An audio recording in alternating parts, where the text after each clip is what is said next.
Hello, hello, hello, hello.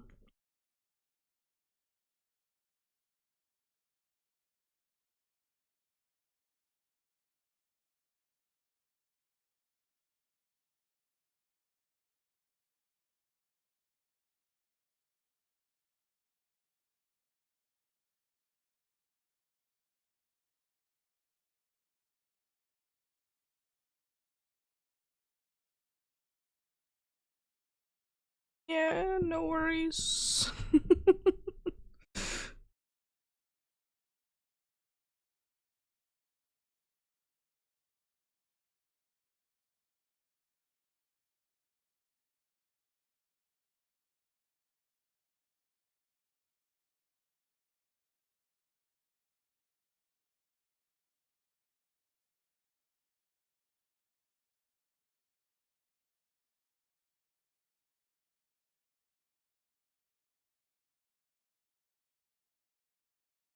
I'm doing quite fine today. Hopefully you're doing good as well.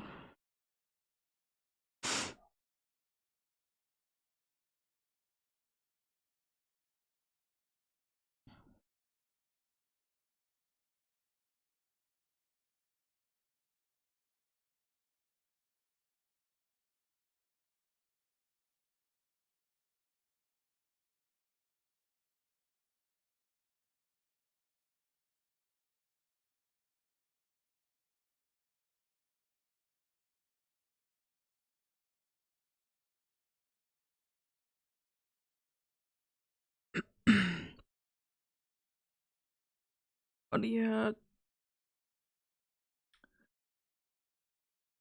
today we'll be doing the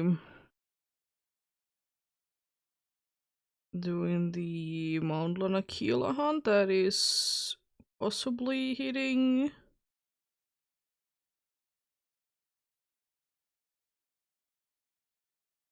Will possibly be hitting 10k today.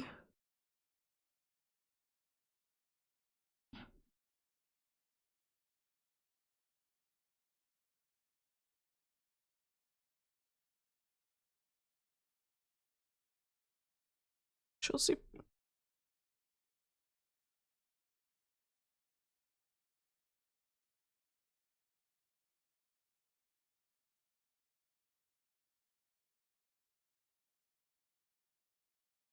Nice. Thankfully, getting a shiny charm in the newer Pokemon games isn't so bad.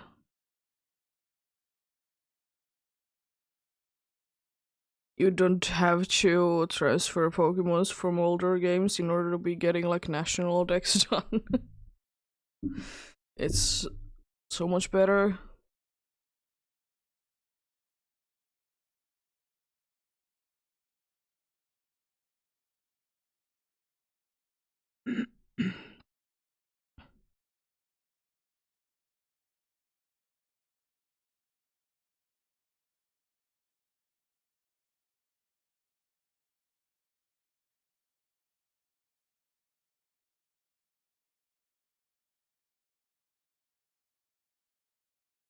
And probably the nicest thing, especially nowadays, is that if you don't have friends and you have Legends Arceus, you can be evolving things from there that are usually trade only.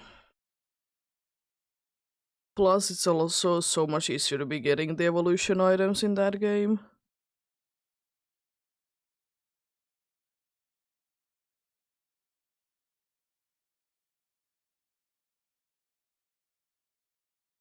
What do you see?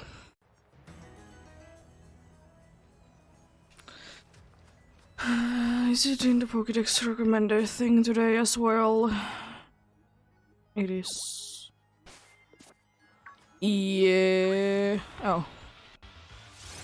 Couldn't even get to the spot that I want to hunt in.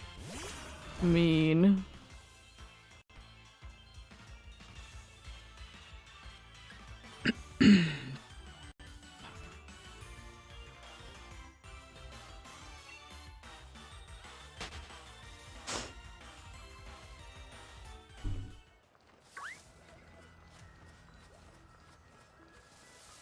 There's a capture in here.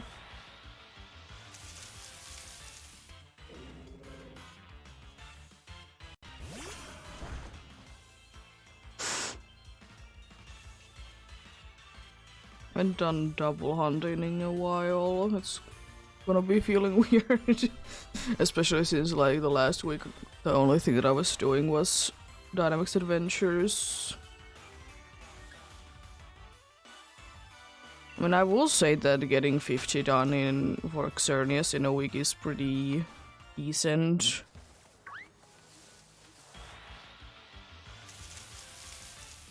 Decent.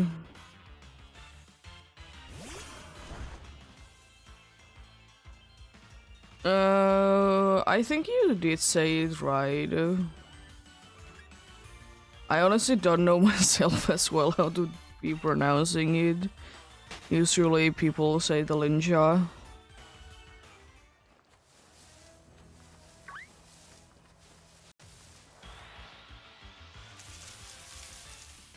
Oh. You showed up already? Nice.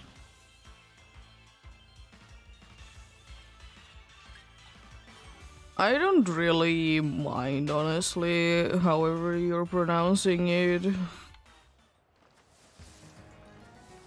Probably one of the like more annoying things that some people do is call me Eli.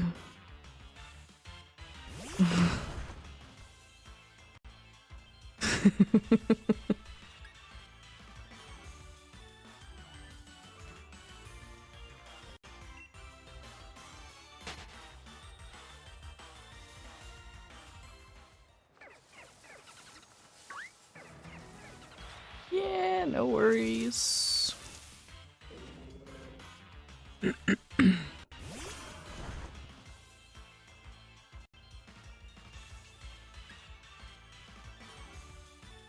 But yeah, I haven't completed the decks in either of the games.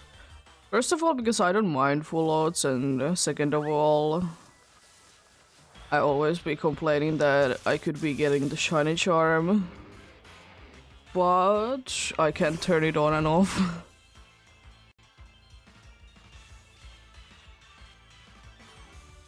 I don't think it's ever gonna be a thing, but if I could, I probably could be getting a shiny charm in a few other games.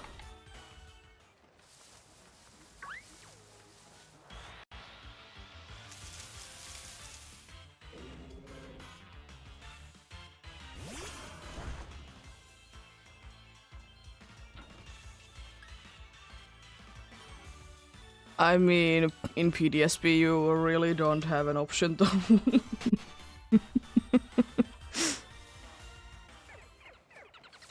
Charm works only on eggs. There is only very few ways to be increasing the odds anyways.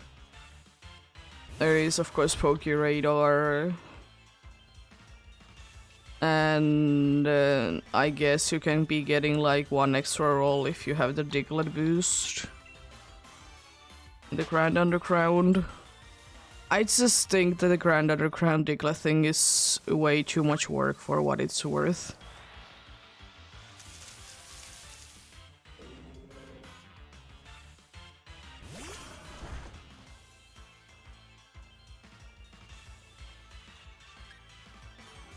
And honestly, will say that in the if I would be or when I will be playing sometimes PDSP, haven't played it in a while though, is that if I would be getting the Diglett boost, the thing that I'm looking for is the digging spots.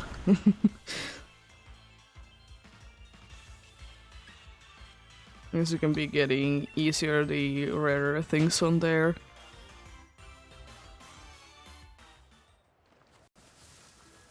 But yeah, hopefully everybody's having a good day today. I'm having an okayish day myself indeed. Seems like my voice is a little bit down today. I don't know why.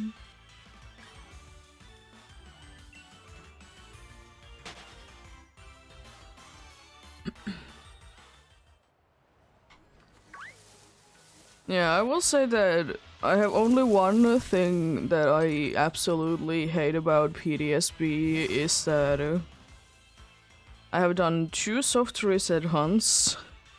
Oh god, they take forever.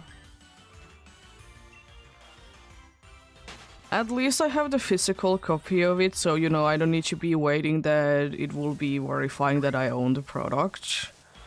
But oh gosh, those resets, they are like half of the reset, if more, is just black screen. It's so stupid. I hate it. I mean, I will be going back for it at some point because I want to be getting Shaman, Darkrai, and Arceus. Because it's literally the only way to be hunting them without using Pokemon Go, of course.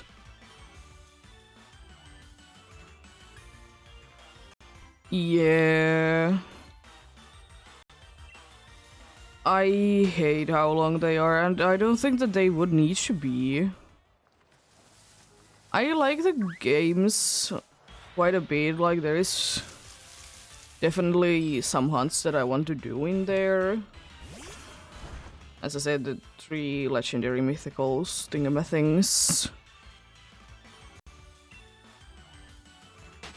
Those things, absolutely, and then probably doing another like hunt on the side there. One thing that I absolutely want to do is to be doing a hunt with all the special trainers. Like the in Eternal Forest I did do the mischievous hunt. Like all the special hunts.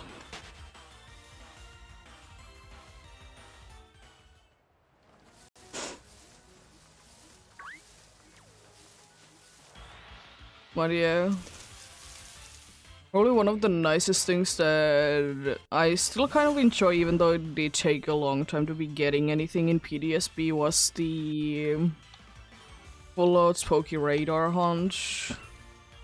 I did do 2 of them. It was a little bit of time between once I started the second one and finishing up each, but better late than never.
But yeah. If nothing else, I will say that much. Whenever Safari Week is this year, at least then I will be back to PTSB. We're doing something there. Hopefully this time the last phase doesn't go like... Was it like 2 weeks after like it ended and 10k in? Finding a 1% video.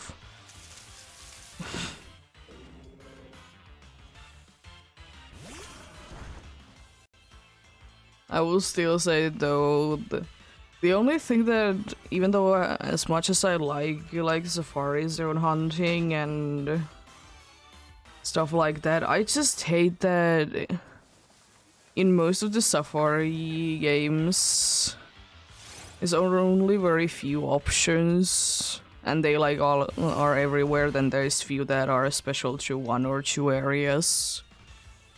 I would like there to be more variety.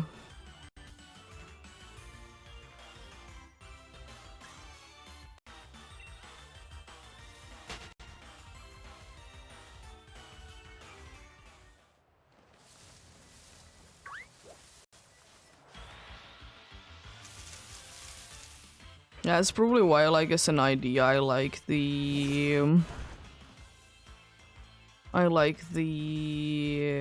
who is it? What is it? I like the Hard Gold Soul Silver Safari Zone the best. Because there is such a variety that you can get from there. Even though you can find them in like other places. But there's so much variety. And you know, you can customize anything you want.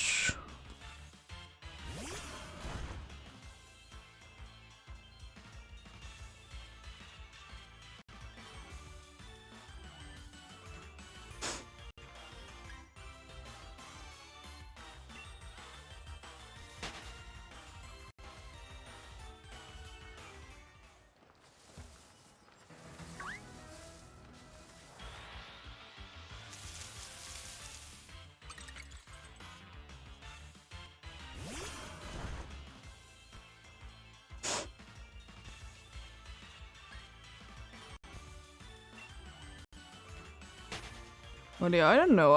I do feel like in the Great Marsh hunting for one thing, and it's that, you know, I'm playing on 2 games at the same time and using Sweet Scent, so you know, immediate encounters. I get so many encounters. It's so lovely.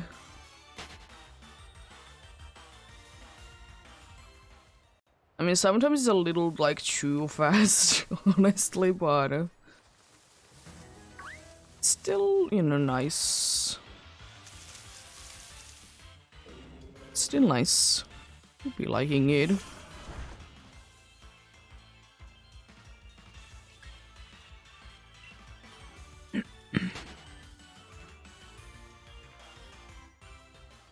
But yeah, one thing also that I'm weirdly looking forward to is to be doing Alpha Kudra tomorrow. Getting some more checks in there.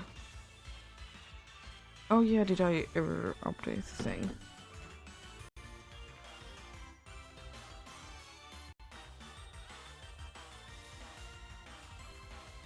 Yes, I did.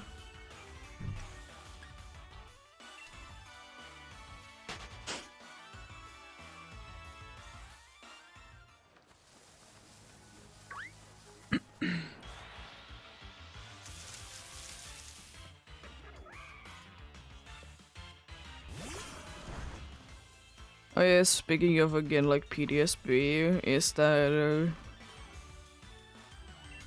if or when we will be getting, you know, Unova remakes or something along those lines, I hope that the games aren't still, like, kind of in a crit system like they were in PTSB, because, like, it's so annoying that, you know, it's still kind of working like a crit system. So, you know, if there is a rock and there is a certain square that it fills in, even though it doesn't fill it fully. Oh god, that was and still is so annoying. Like, yeah, I get it that you can use a D-pad on the game, but why? Or at least, like, make it to be, like, more filling the entire thing. Because sometimes you're, like, so far away from the object, whatever it is, but you can't be getting any closer because for whatever reason, the hitbox is so big.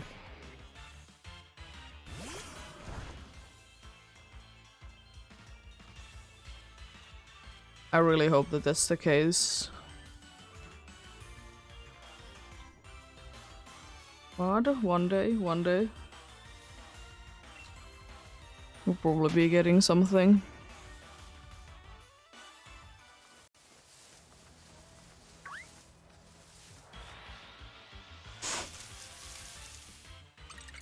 I guess still my prediction for, like, any, like, remakes is that I think every game is gonna be coming to Switch or whatever is gonna be next.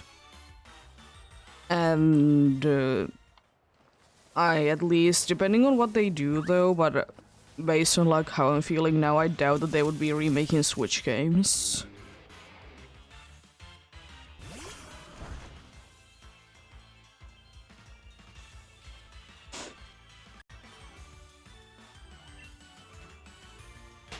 Well, you never know. You never know.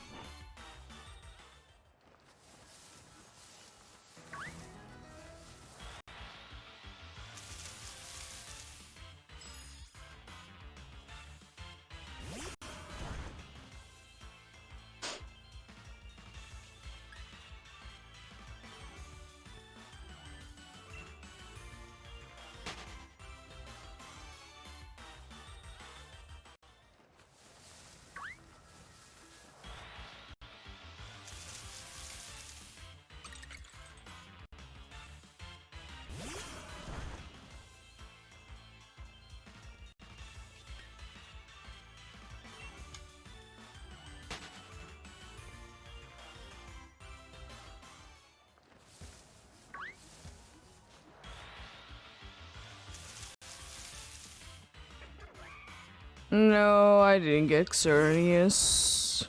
I just want to do other hunts.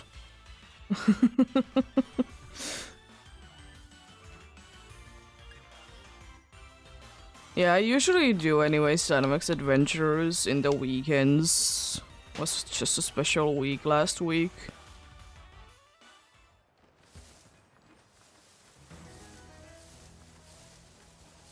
A bunch of other hunts that need to be completing at some point.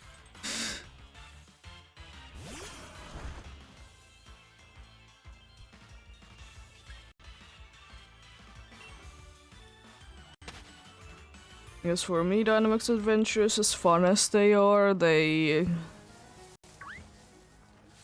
can only take so much at one time. That's usually why it is like once or twice a week. Because it's like as much as my brain can be handling. But hey, in a week I did get 51 checks in done, so I think that's pretty nice. It's a very good amount of progress.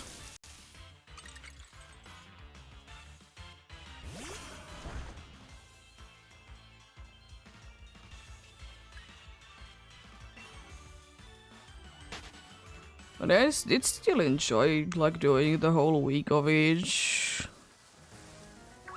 It honestly wasn't bothering me at all. But then again, I was kind of missing some other hunts as well.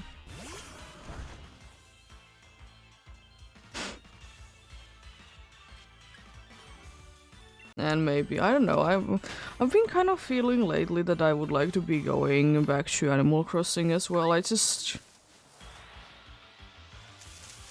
things have been in mind more.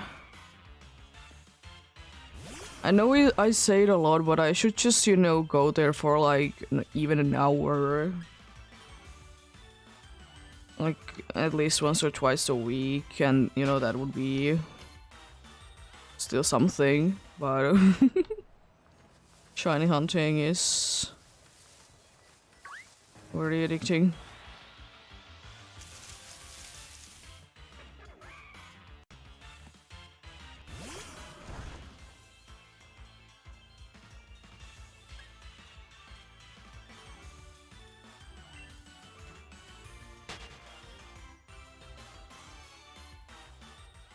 But still, I will say the good thing about single player games is that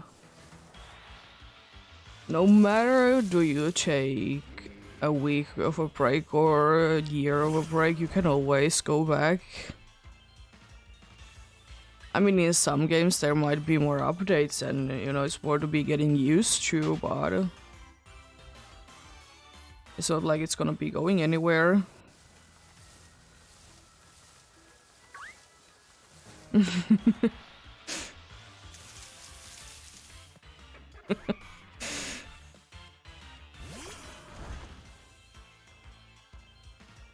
Were you the one that was doing Zygarde?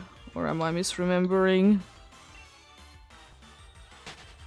Yeah, I remember that you were the one that was indeed getting all the very good ones of the run.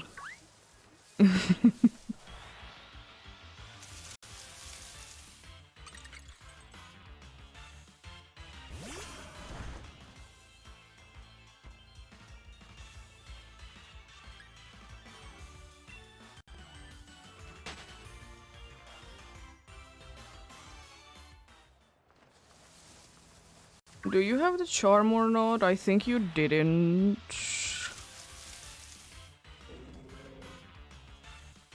Yeah, it is kind of insane. Sometimes you just don't get anything and then you get everything at once.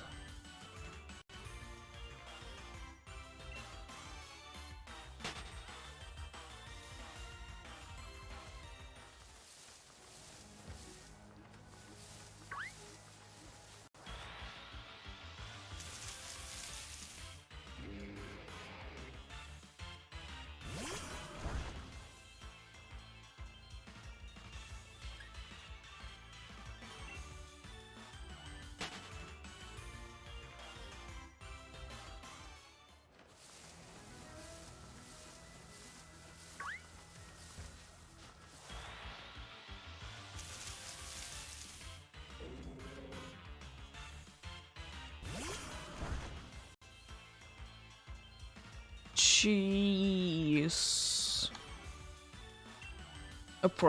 Like how long have you like been going for it? Like about time-wise?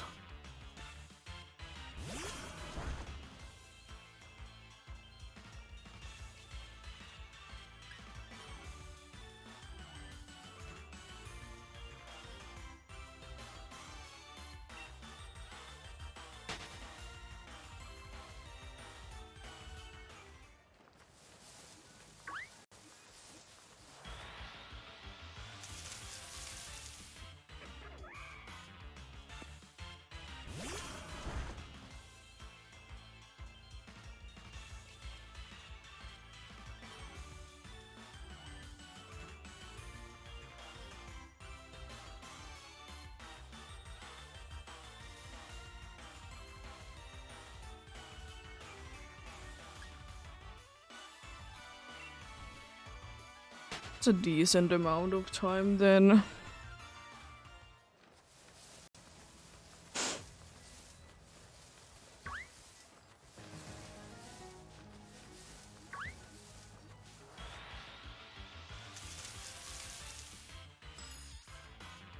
Yeah. It is quite easy to be getting the shiny charm if you already have completed it once and haven't deleted the file. Or have them in home.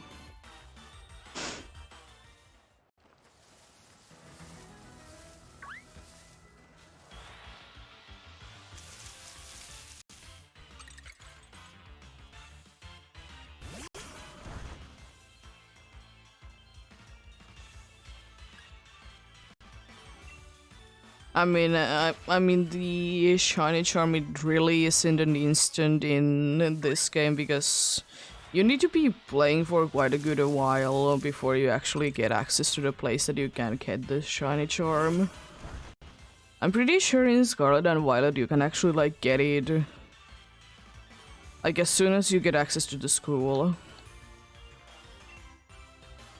But like in Sword and Shield you need to be waiting until you have been going for a decent while.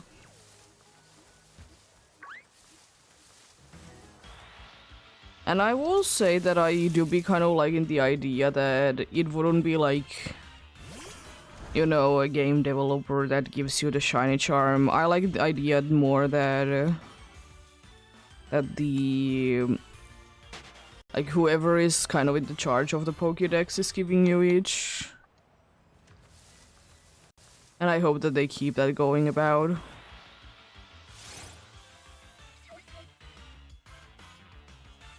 Yeah, Dynamax Adventures, they do be fun. They can also be one of the most frustrating things about Pokemon games, in my opinion.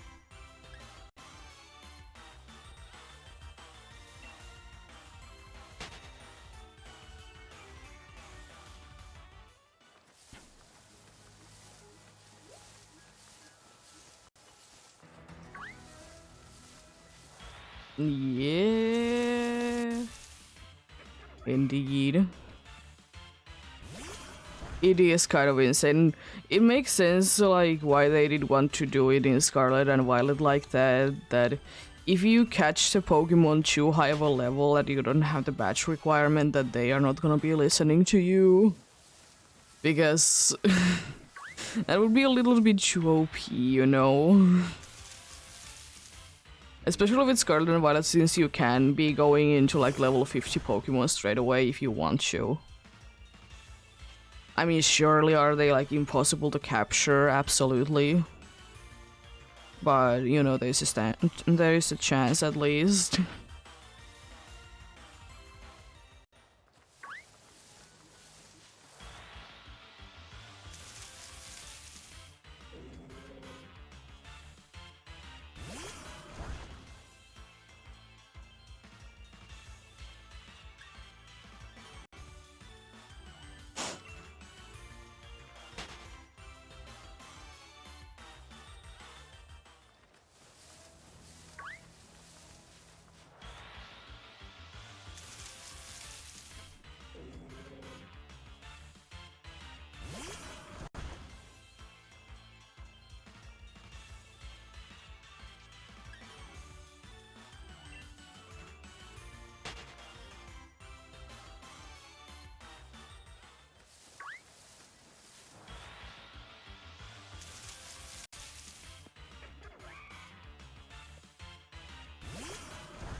I would kind of wish...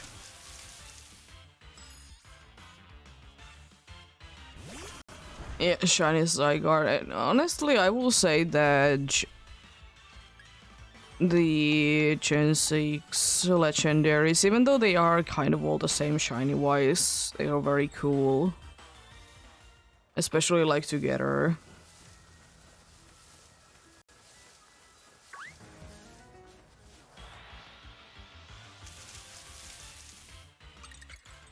Yeah.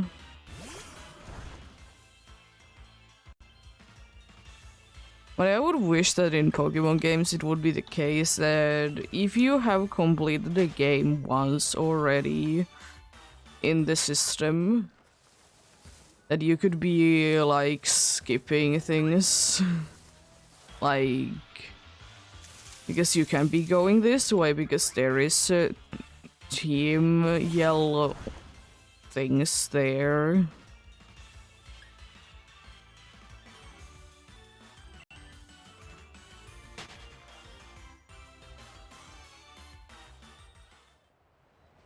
You need the perfect path to solo Zygarde. Yeah, but what about the NPCs though? When they do be ruining everything still.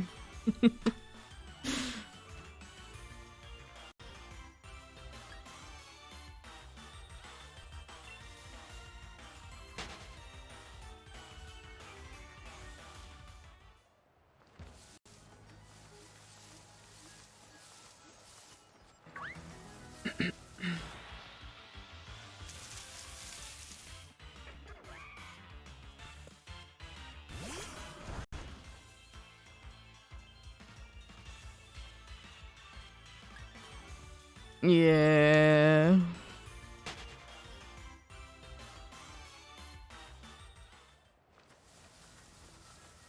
Yeah, at least the NPCs, they do be following you.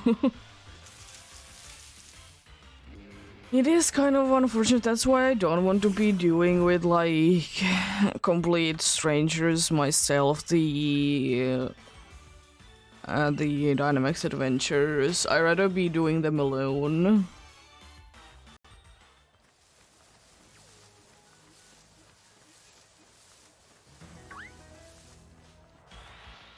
Because yeah.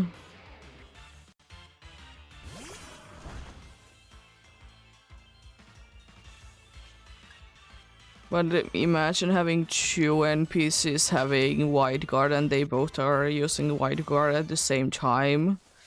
Double Wide Guard, let's go!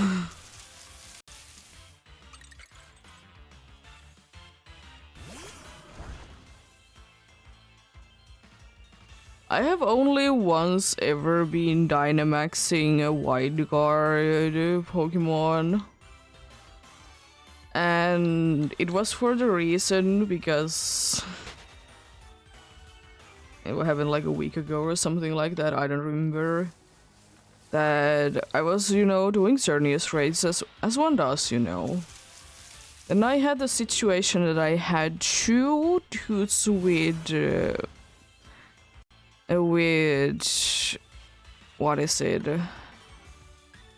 Trick Room. And they both were spamming it.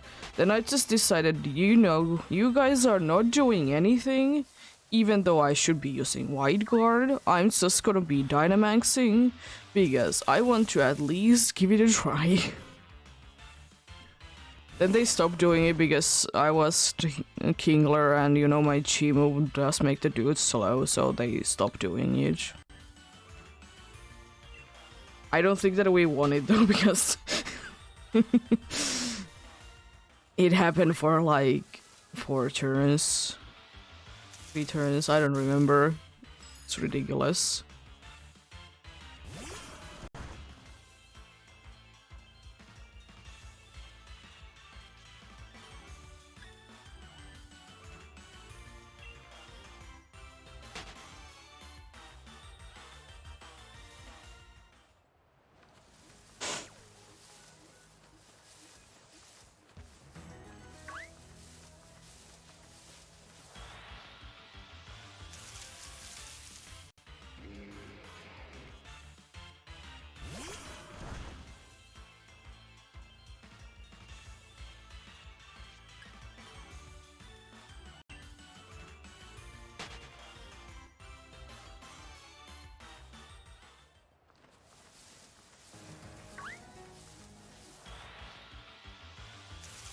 Yeah. I mean, I will say that I'm not as upset as some people are that there is like Zygarde and the Gen 7 legendaries are only available in the Dynamax adventures. But at the same time, Zygarde is like... It's so stupid.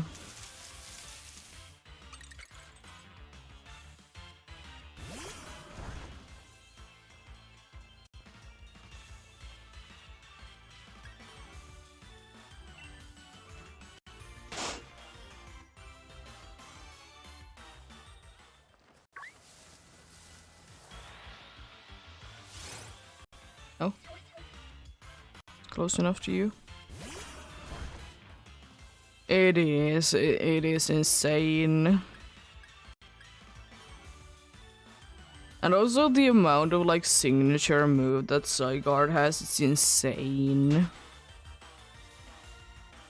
Like there is like a good amount that have a signature move. And then there's quite a good amount that don't really have anything.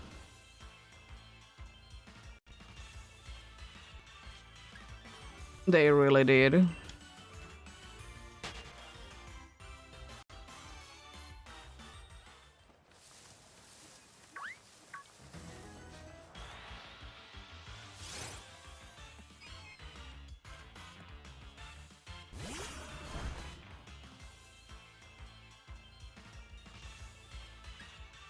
Yeah.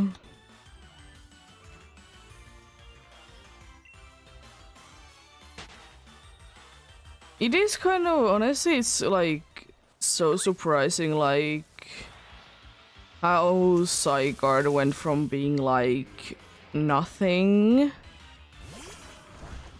then to being like one of the most broken ones ever be created.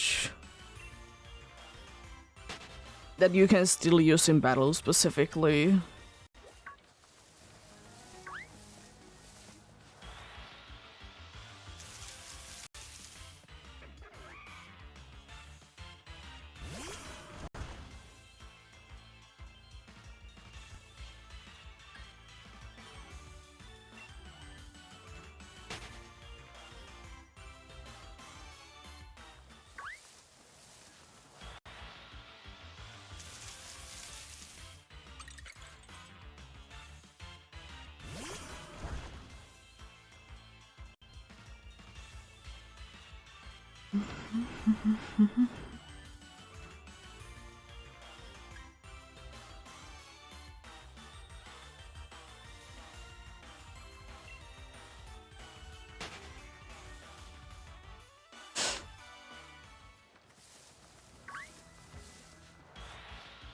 How did that Sneasel not be faster?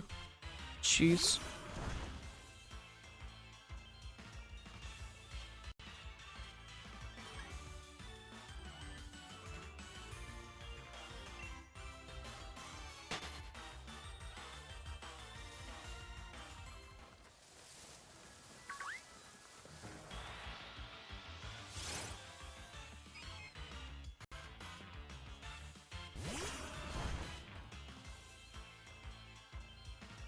Yo, double Sneasel. The only Pokemon that can show up in both games.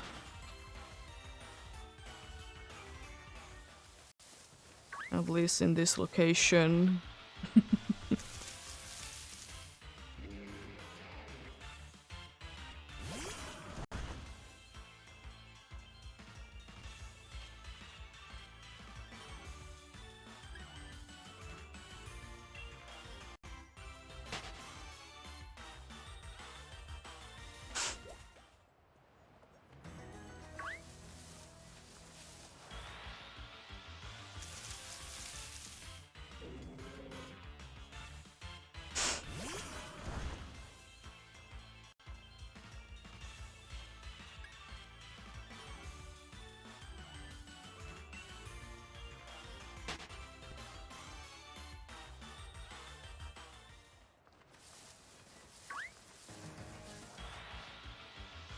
For what do you want to be having the version exclusive saved?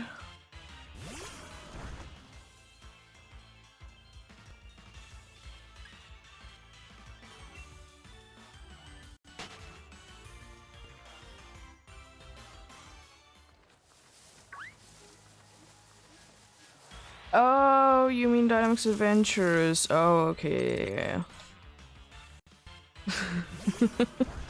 Yeah. The version exclusives, they're interesting. It is kind of annoying how, like, I understand that, you know, like, the idea, of course, is that you would be getting, you know, just getting, you know, Lugia, for example. And then, you know, capture it and be working, like, moving on, and then, you know, play with a friend and be getting the other games, like, version exclusives. It's so bad that it's only 3.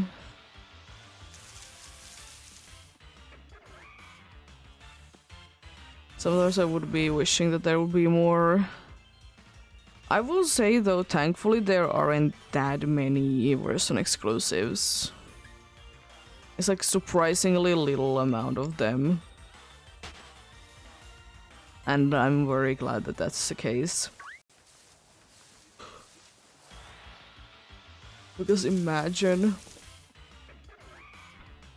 that not being the case.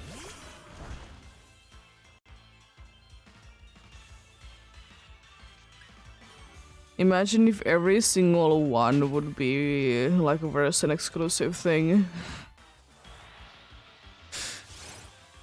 Would be very annoying.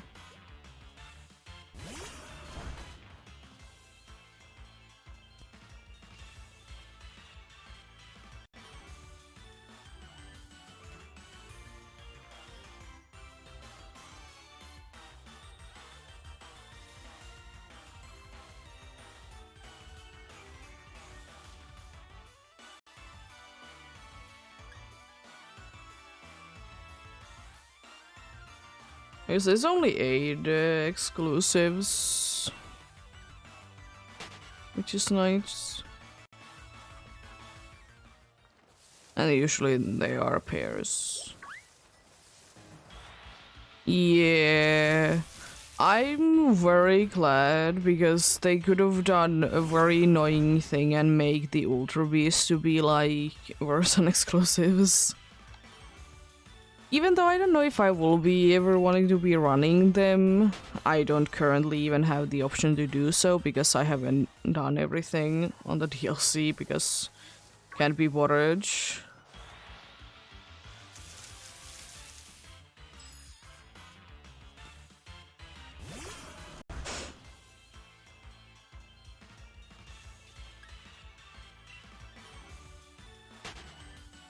But yeah, as I mentioned it like a bunch of times before that, they have definitely calmed down with the amount of version exclusives.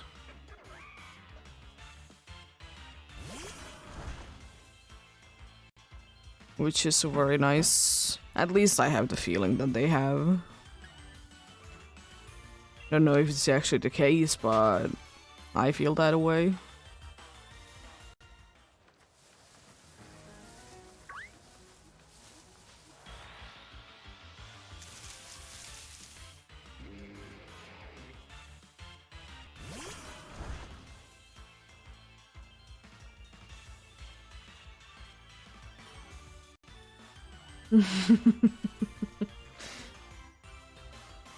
Imagine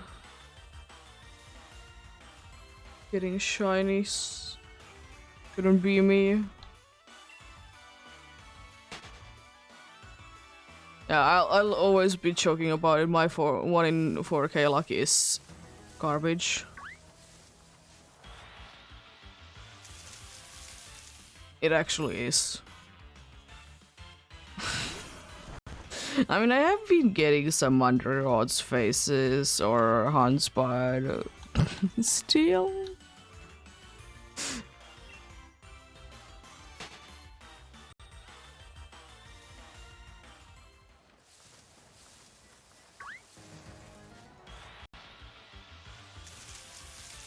But then again, all fun and games at the end of the day.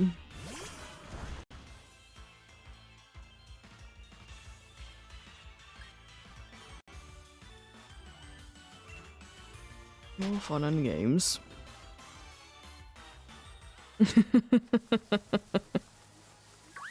Well, it was your fault for capturing them.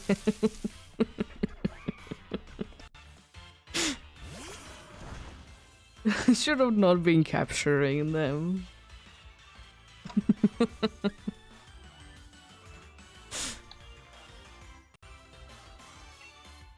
I will say one thing that I kind of still don't get it is why not to be capturing everything from Dynamax Adventures. Some people say because I already have this Pokemon as a shiny, I don't want to be capturing it anymore. But I just don't get it. But each to their own. Because I remember... I don't know if it actually is the case, but I think it is the case that if you don't capture the Pokemon, you can't be switching to it. At least it has happened to me a few times that I didn't capture the Pokemon and I couldn't be switching to it.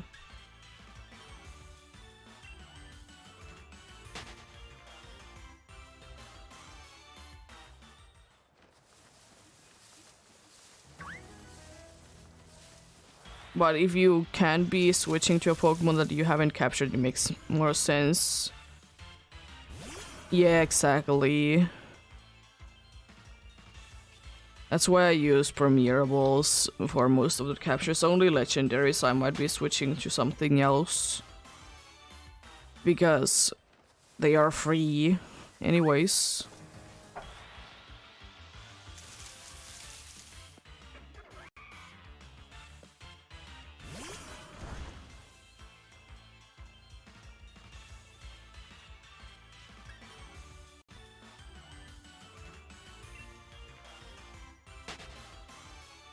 I will say one thing that I'm glad about though is that since, you know, Yveltal was capturing everything in Premier Balls, I'm not capturing Xerneas too many. I haven't captured Xerneas into like too many times in a Premier Ball.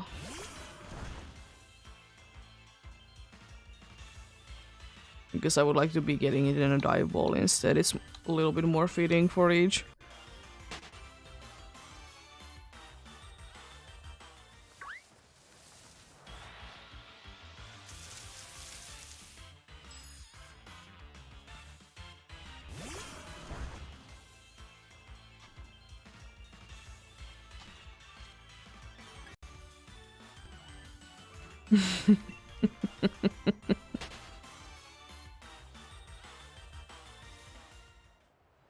Every single one legendary captured in a Master Ball. A reset if you don't get it.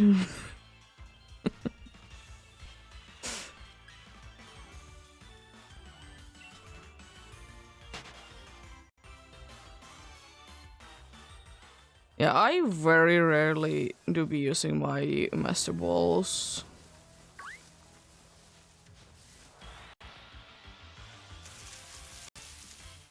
I think on this file I did use Master Ball to capture Calyrex. Just because it was the second try already and I was like already quite done with it. So, you know, I was like, I don't care anymore, I want to be getting out.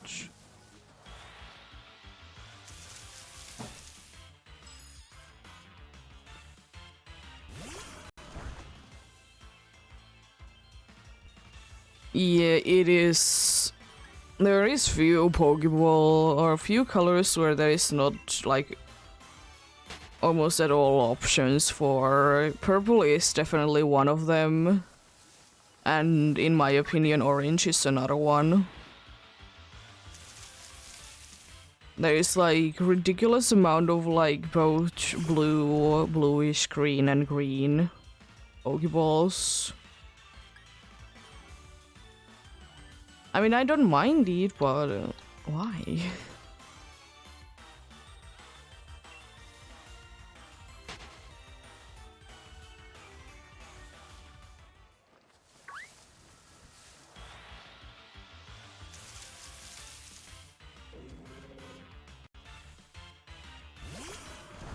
Yeah.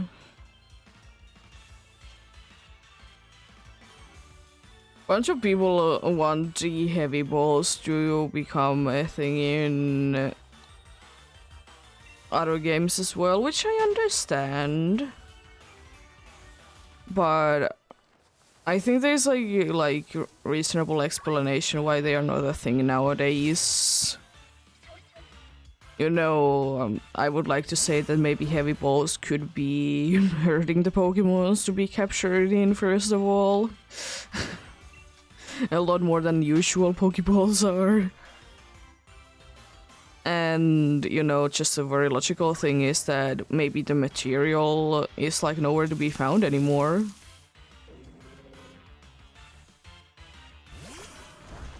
Technically there is the heavy ball, which is kind of similar to the ones. Yeah, I have always kind of thought that beast balls, they are a little too much. They try to be too harder to be cool.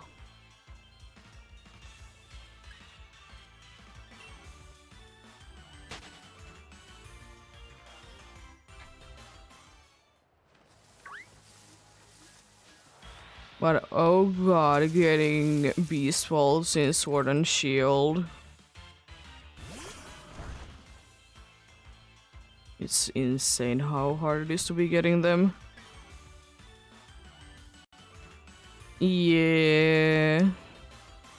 I mean, Beast Balls definitely have only like increased capture rate if it is in the like you're trying to capture the Ultra Beasts.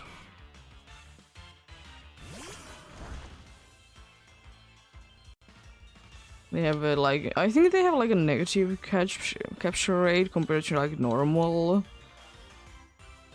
If you're trying to be capturing normal Pokemon in them.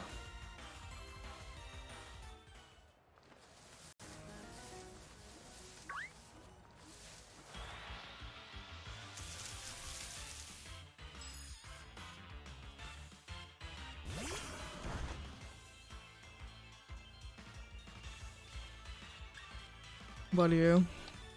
Speaking of like Beast Balls are a pain in to be capturing or getting in Sword and Shield. I wonder what is the fastest way to be like grinding to be getting a bunch of Beast Balls. Like what would be the easiest or legendary to be going for to be getting a bunch of them?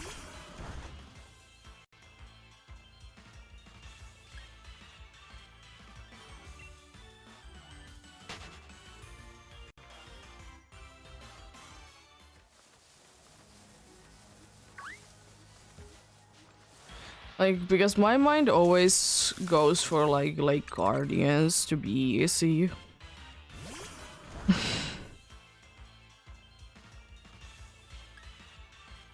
As you know, I always see them to be kind of eh. Always be hating that they are legendaries. I've said it plenty of times and I keep saying it that in my opinion they should have been mythicals. Even though you can capture them yourself, yeah, in the game. But why couldn't they be mythicals? Because they just don't seem too legendary to me.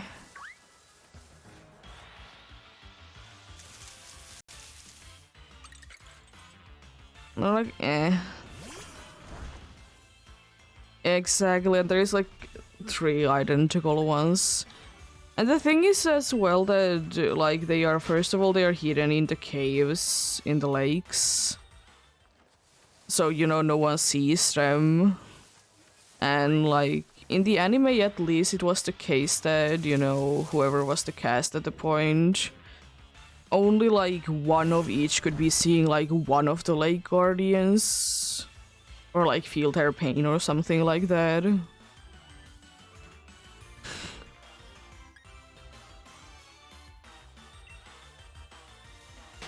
But be what it be. Do be what it do be.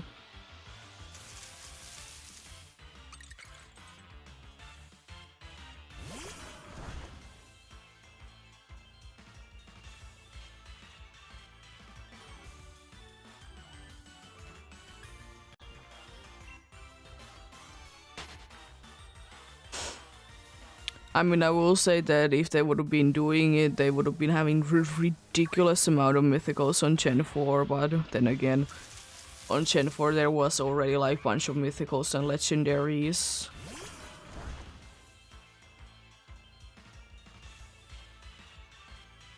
No, I haven't. I'm kind of scared of it.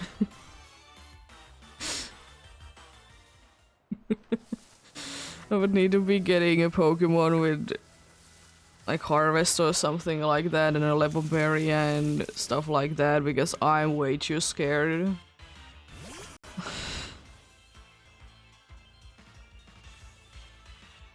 I don't know what I will be doing in order to be capturing it. Because I know it's a pain. I have used my Master Ball already, though. That's the problem. I've already used the Master Ball on that file. I found a Dialga and it started to struggle. I didn't really have choice. Yeah, you know, I can be getting more, but you know what that requires? Because you can be getting it on the lotto thing, right? Or can you? What is the big price in the lotto thing? In PDSP?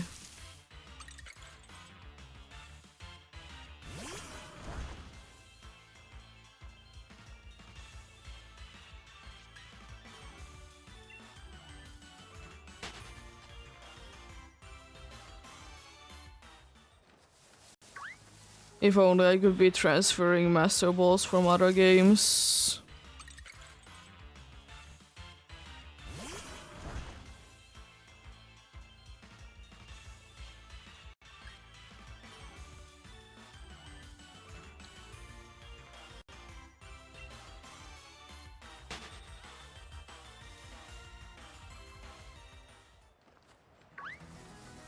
But yeah, there is, I think, 2 Pokeballs that I wouldn't be minding to be capturing Arceus in. And they are Luxury Ball and Timer Ball. Timer Ball because, you know, the dude being old and, you know, you do be using time traveling. Definitely not because it's, you know, easy capture rated later on. Most definitely not for that. But it makes sense indeed, because, you know, it is time traveling, it's old as well, and created the universe, whatever my thing. Also, I couldn't be caring at all what Pokeball it's in.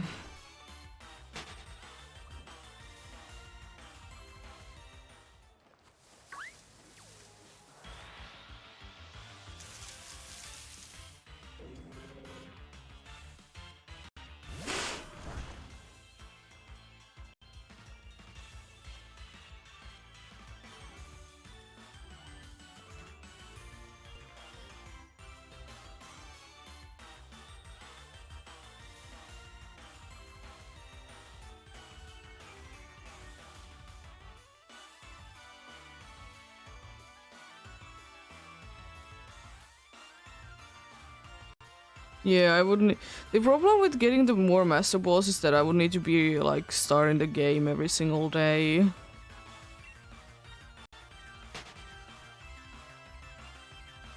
Yeah, I probably will. But can you be doing in PDSP like giving it Harvest and giving it Level Berry? Can you be doing that? Or is there something to be preventing you from doing that? Because that was like my first idea what I would be doing with it.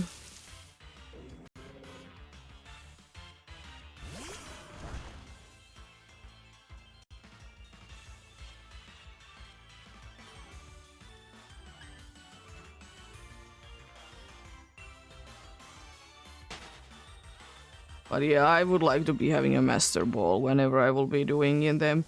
Because Shaman is the only one that I'm not too afraid of, because first of all, it's quite low on the HP. And the second thing is that it is one of the easiest ones to be capturing anyways.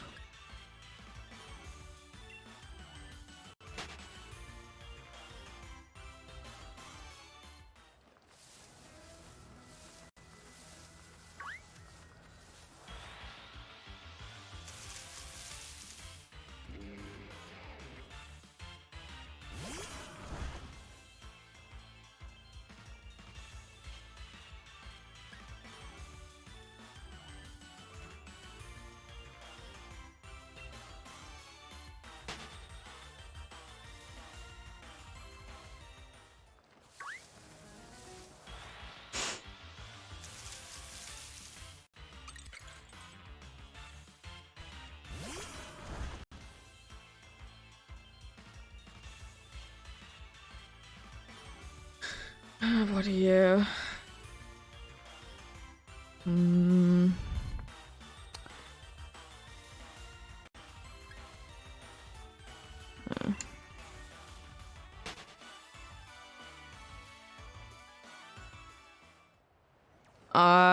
I will say that I kind of doubt it. Unfortunately. Also, I will say that even if they would be a thing, depending on how they are made, I don't know if I will be wanting to do them because they are like the time-based thing. I hate it still. It's so broken, in my opinion. Not broken in a good way, but broken in a bad way. I hate it.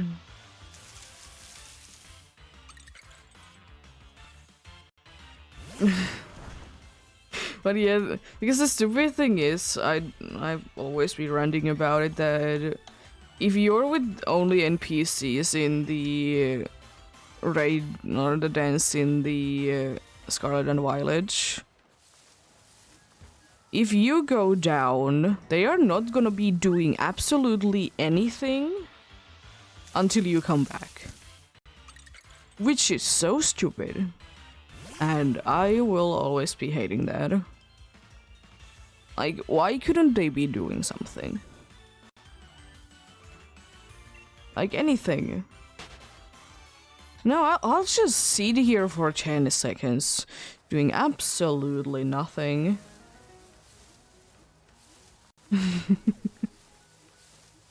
But yeah. It is unfortunately kind of the thing that it is quite likely that Scarlet and Violet is not gonna be getting anything new. With the epilogue being a thing and everything. It is, like, for that reason it's unlikely, but not an impossible thing.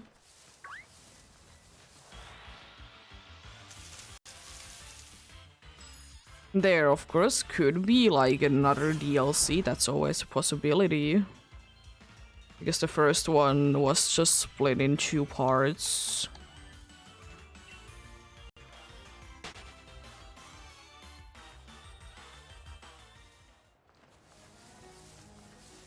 There's technically a possibility, you know.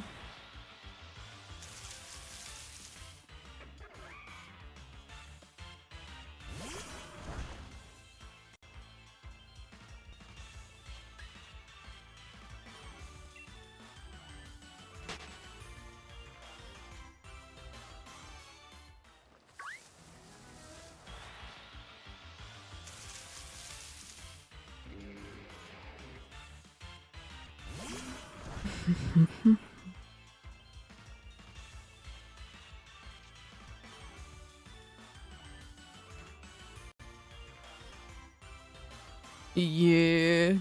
Everyone is saying though that that's it for Scarlet and Violet, and you know it's a fair claim because, you know, as I said, epilogue. So it is a fair thing to be saying.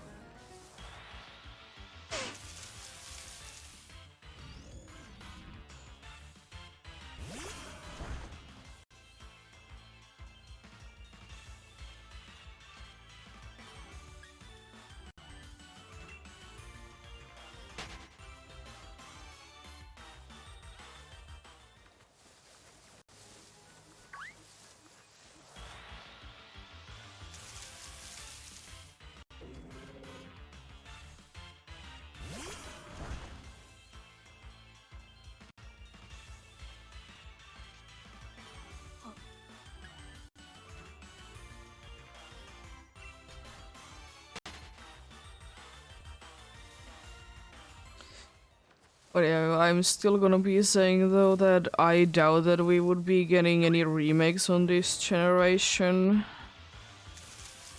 Because it is usually every other generation.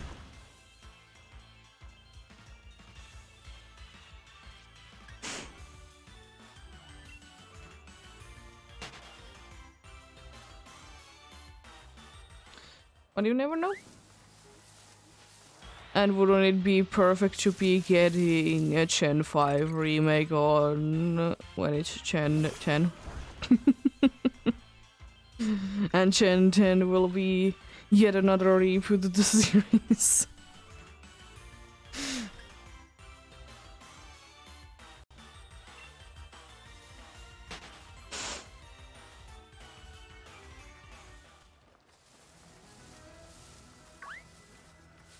I kind of hate that how many things I have been seeing people making like, what will Chen Chen be like? Like, jeez. Don't you have anything better to do? It's not like, you know, it hasn't been that long.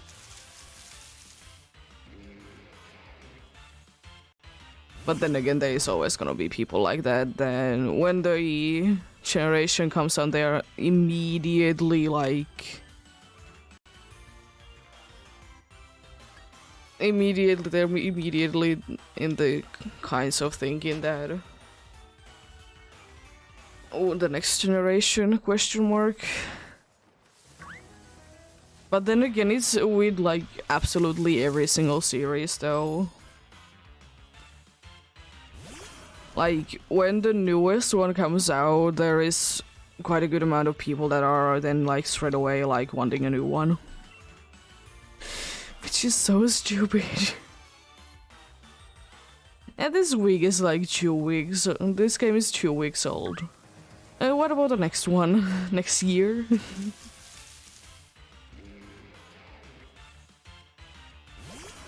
Because nowadays there isn't too many games that do become like yearly, that are, in my opinion, worth to be buying each year.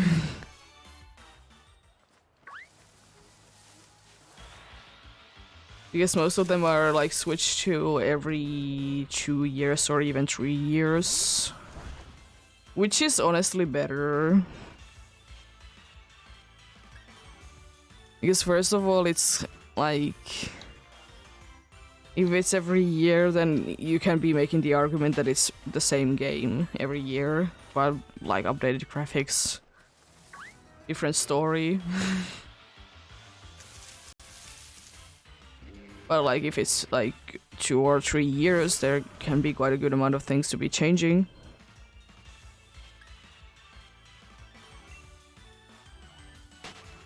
That's why I still kind of hate that there was 3 Pokemon games in a span of 1 year.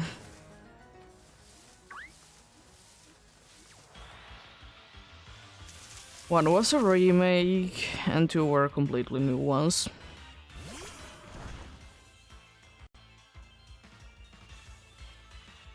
Yeah.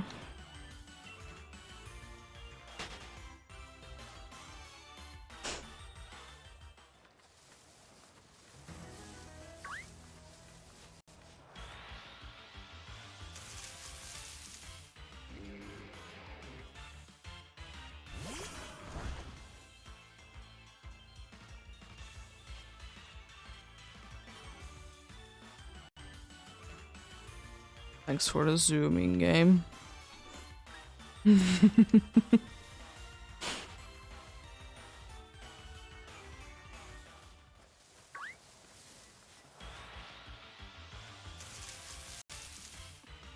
But yeah. Then again, I think I'm just more the type of person that I just enjoy playing like older games still.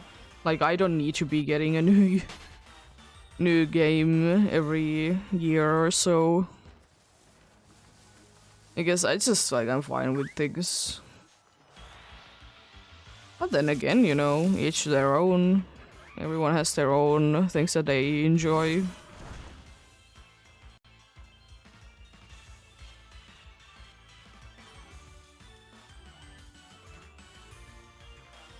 There's a lot of people playing like way older games than Sword and Shield are, for example, and I think I'm playing old games. They are old, yeah, but they're not that old. And it always should be coming down to that how much of replayability is there in a game. Which I think a lot of like newer games have definitely done better. There is like a lot more replayability.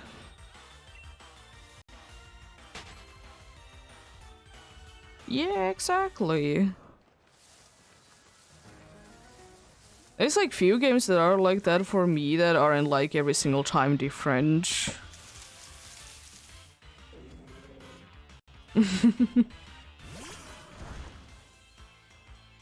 I will say that Marnie is probably one of my favorite rival characters. Is the rival really?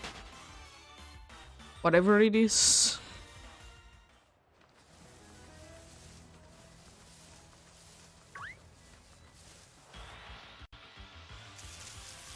But I will say that sometimes in Pokemon games there is the problem that there is way too much like cutscenes.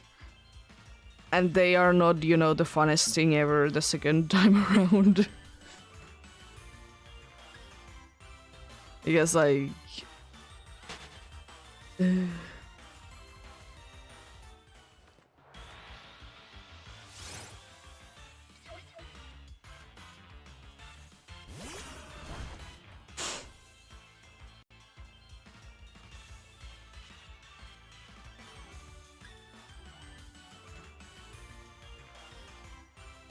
But yeah, it is though that there is quite a good amount of people that like, if they have played the game once, they don't want to be playing it again, which is, you know, understandable. But it is kind of a shame though. Because I would like to be playing games that I know that if I would like to be playing after a few years, I could be playing them again.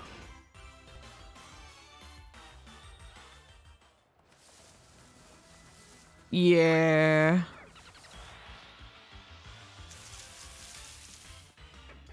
I definitely understand Legends Arceus. PDSB I can kind of see because you can do like easier like challenge runs, in my opinion, in PDSB, so you know, I can kind of see like replayability in there. But Legends Arceus... Sure are the fights interesting with the nobles, yeah. But the second time around they're kind of... eh? And again with the unskippable story.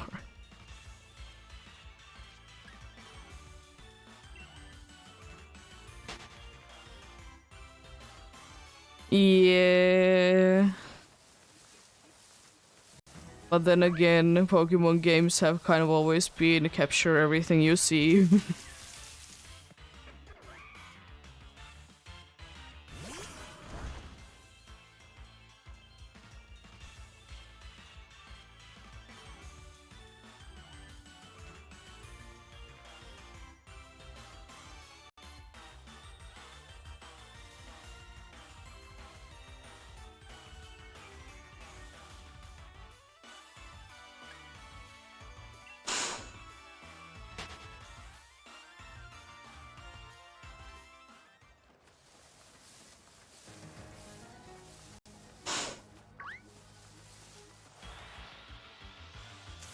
But yeah, it makes so like sense in the sense of the sense. Yeah, I can English. The completion of the decks makes sense in that, like, you are trying to be filling up the Pokédex, which is, you know, fair enough. It is kind of unfortunate though.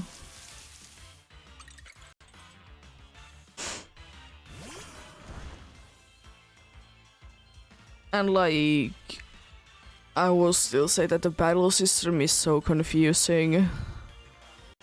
I think even if I would be watching like someone try to be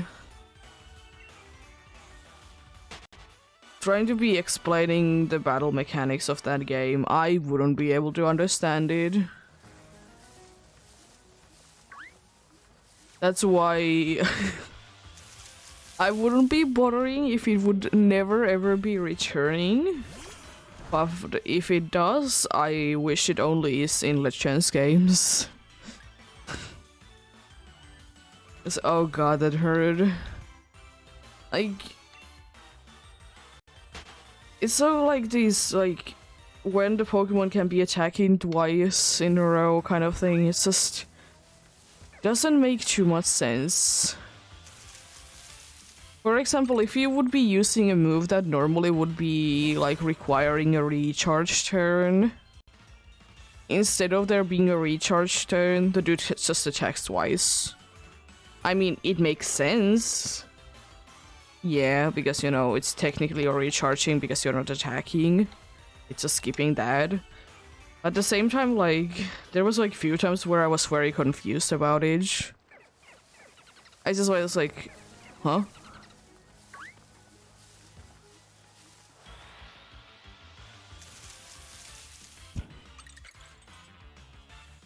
But I will say one thing though that I do like about Legends Arceus battle mechanic is Frostbite. Or whatever is the other thing for Frozen. I like it more than Frozen. I would like to be having both. Honestly. Like you could be choosing, do you want to be... Yeah, exactly. And also, like, it doesn't make you impossible to be moving.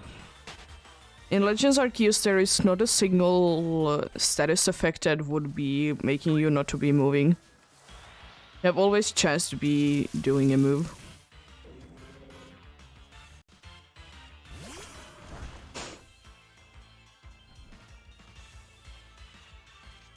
Like, I don't mind that Frozen is a thing, for sure, but if I could only have one, I think I would be honestly be having Frostbite or whatever it is.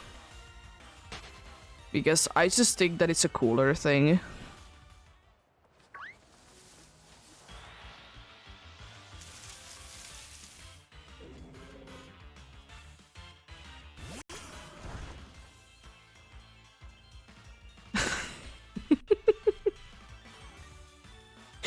You're definitely will be defeating the Zygarde. I believe.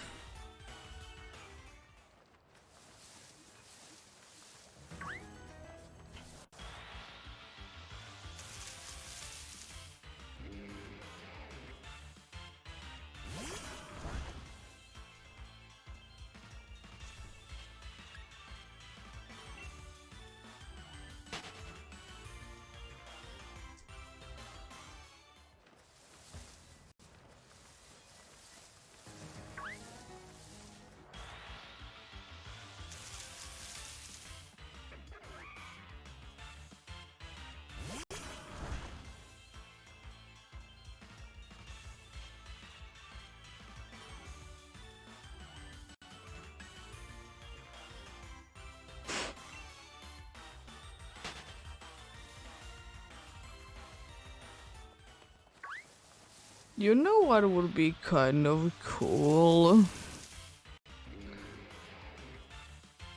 I mean, there probably is something for it already, but having like a counter, like automatic counter.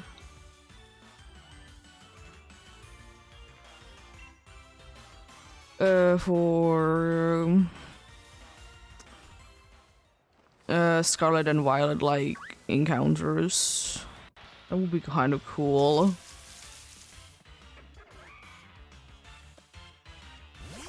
You would be loving to see the show.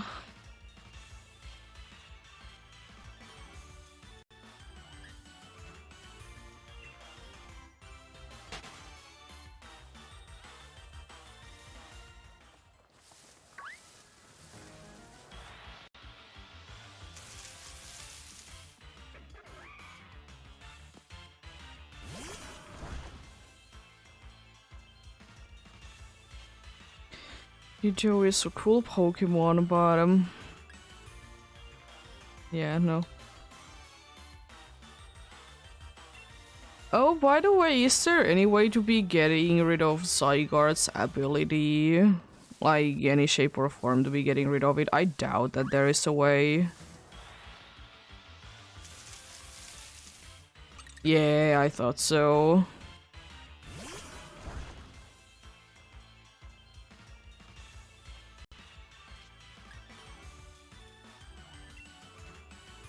I guess because it's like so important to the Pokemon, so it can't be getting rid of the ability. But why? Not.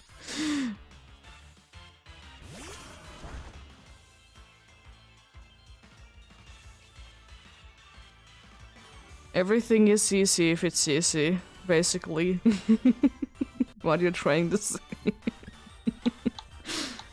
If you know what you're doing, everything is easy.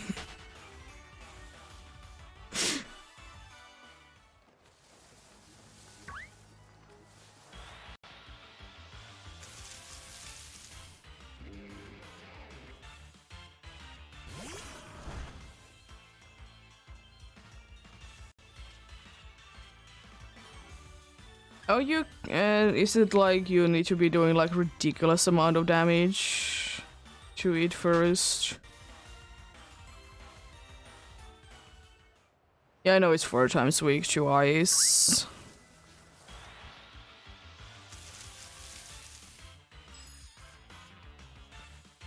There's honestly quite a surprising amount of things that are 4 times weak to ice, like type combos. There's a surprising amount of them.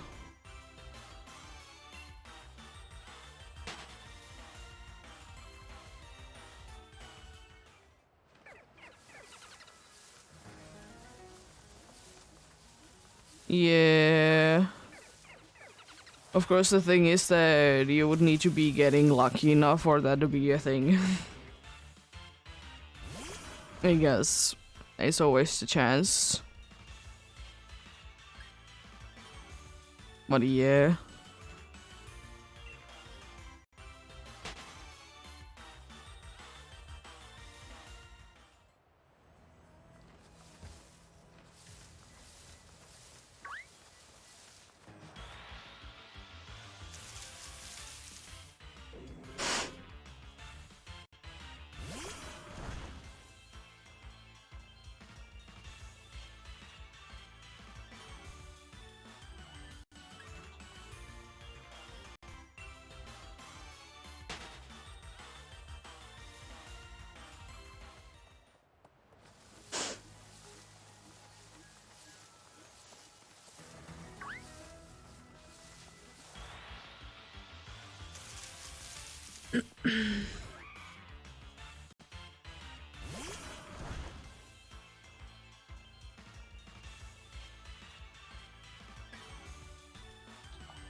Yeah.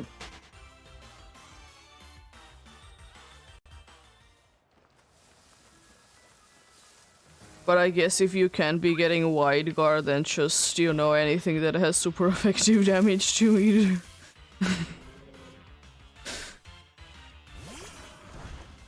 Because unfortunately that is quite good amount of times the case that you just can't be getting wide guard. It's definitely not that many of them.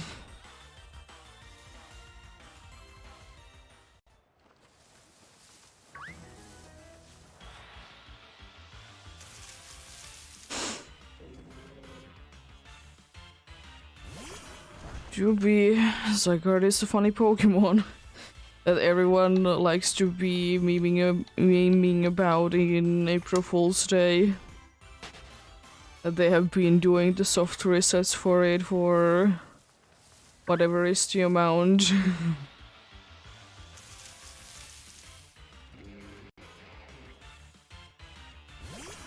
I do remember, like, even though I wasn't watching too much Pokemon stuff then, but I did like I do be remembering that so many people were trying to hunt Zygarde.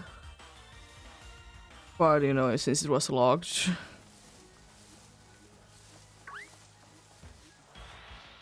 Yeah, exactly. There's so many situations where you can hunt Zygarde. And there's literally only one option.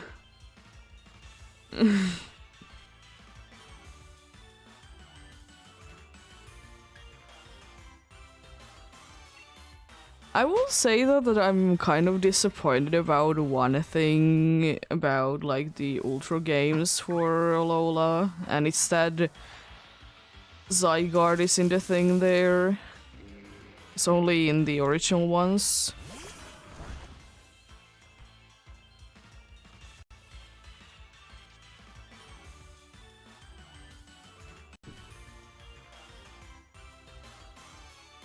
Exactly. I think Kyurem was supposed to be logged, but for whatever reason, it never was. It was like supposed to be like actually logged. Like one of the first ones that like was supposed to be logged. But you can hunt it.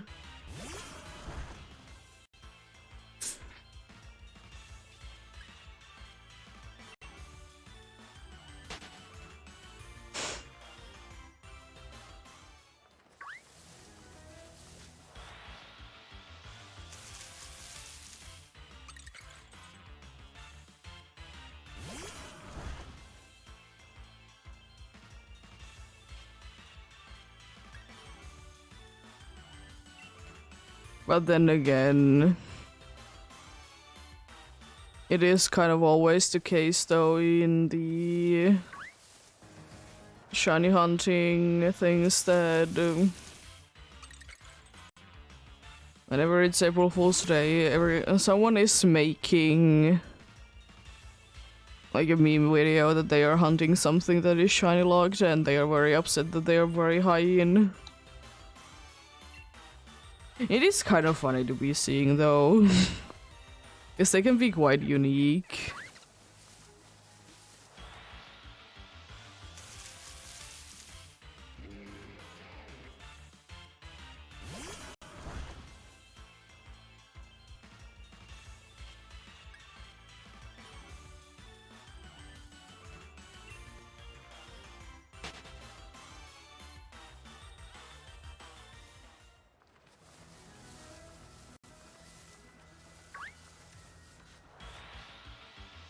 But yeah, speaking of shiny locks, it's always so like hilarious to me that people were so upset that shiny locks started to be a thing on Gen 5, even though they were technically a thing already. It's just on Gen 5 onwards it was like a bigger thing. Was a bigger thing for sure. But it was a thing before. Because like there is so many of the gift Pokemon or trade Pokemon like in-game trade Pokemon that are locked because they are gonna be the same exact Pokemon every single time. Which is kind of a bummer.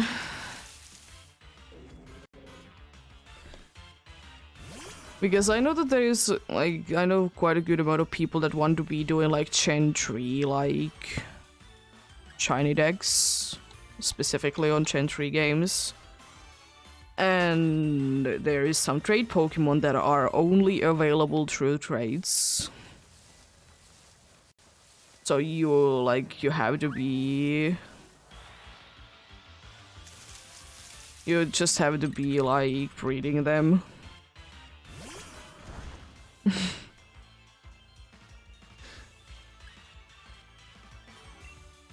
Technically, you still can be doing RNGing in like newer Pokemon games.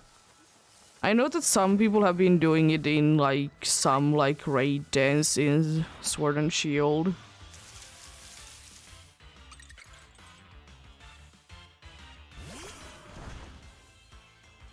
I don't know how it works, but I have seen people be doing that. And it's very confusing.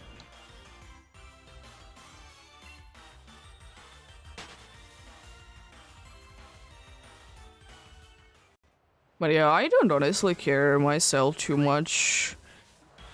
Like using RNG manipulation to be getting your shinies because it is still quite a good amount of effort you need to be putting into that. Because it's like quite hard.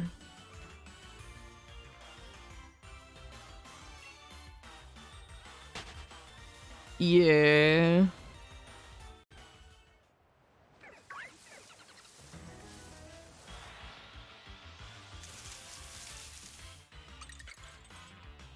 Because I did watch someone to be getting every single Colosseum shiny with like RNG manipulation, and it is surprisingly hard because there is like so many things that be going wrong. Some places it's like kind of impossible to be getting the shiny in because of the factor that there is so much noise going on, for example, and you know, you just need to be timing it correctly. But I will say that is very much of a shame though for Emerald specifically, that, you know, it is kind of broken. The RNG there.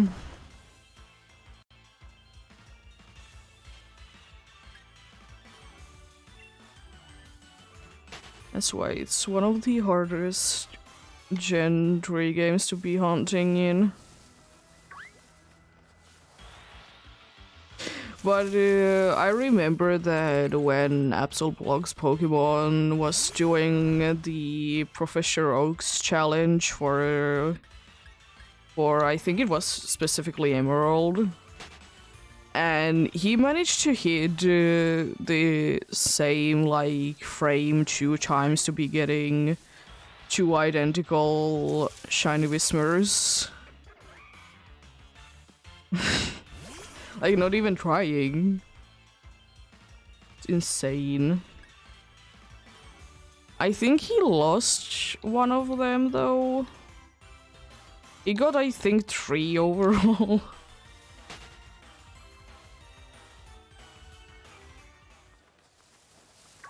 I remember, was it the RNG, like, clone thingy?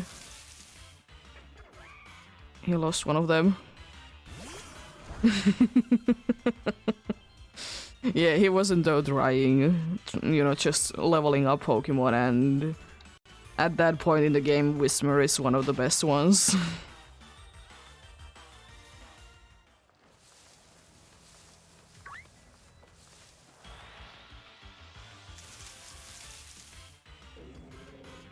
Then I don't remember again like who it was, but there is like one dude that is doing a like as soon as possible, I think, like, yeah, he's doing Professor Oak's like shiny challenge in, I don't remember, was it Omega Ruby or Alpha Sapphire?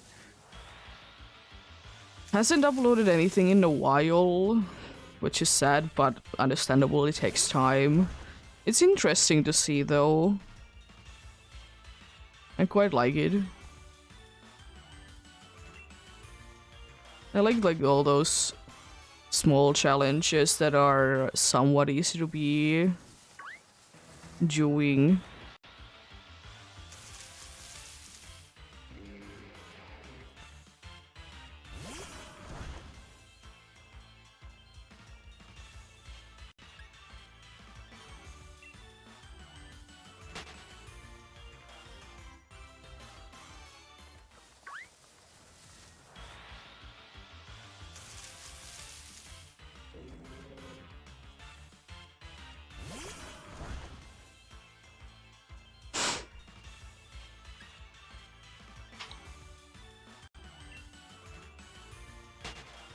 But yeah, I don't know why, but still I want someday to be hunting for the 1% chance in the Safari Zone.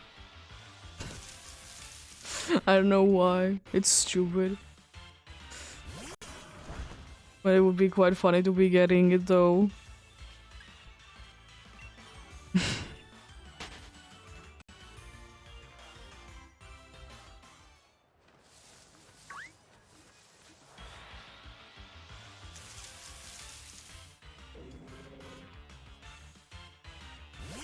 Yeah, at some point. I honestly, it is one of those like stupid hunts that I really want to be doing. Because I said it plenty of times that I don't mind hunting the same Pokemon more than once. If I just, you know, want to do the hunt, I will be doing it because Why not? It is fun like that.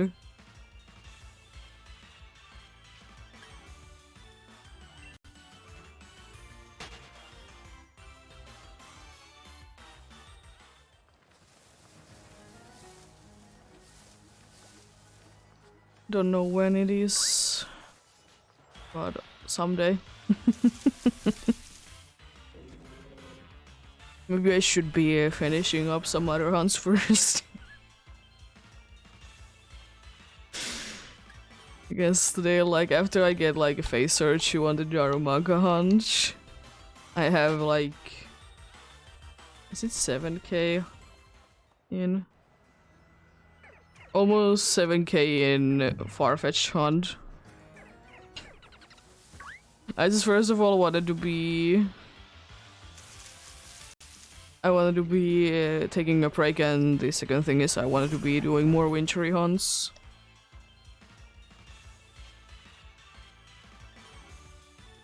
I will be doing Zygarde when I do be getting Xerneas.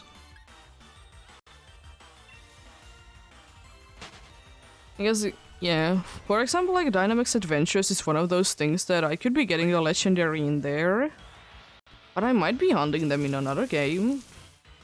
Because I don't mind.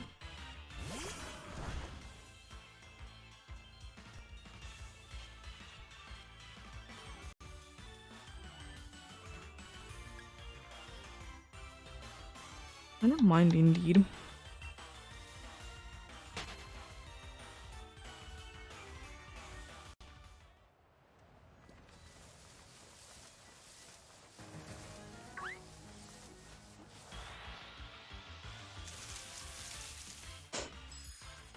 And I know Adventures do be very fun. Do be still enjoying them.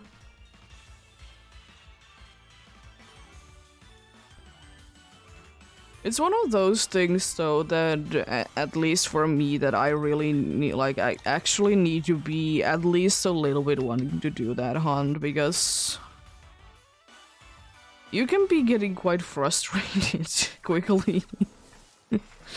Of course, it depends on how many NPCs are on the party. If it's just NPCs, it's just like, why?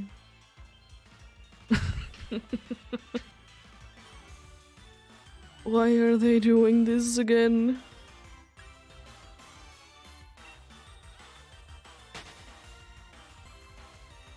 But still, all fun and games.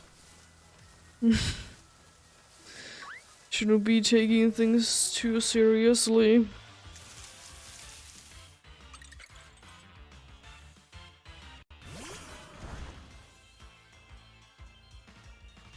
Because I sometimes think that quite a good amount of people do be taking shiny hunting, specifically in Scarlet and Violet, too seriously, because my mindset is that if I don't see the shiny, it's not there. Because I don't want to stress about it. Like, no thank you.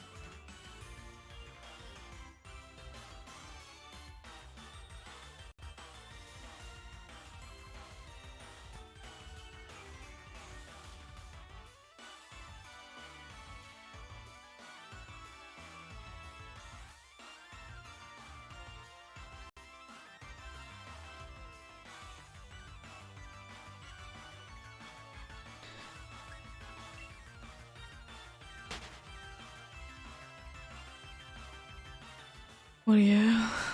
Yubi, what did you be?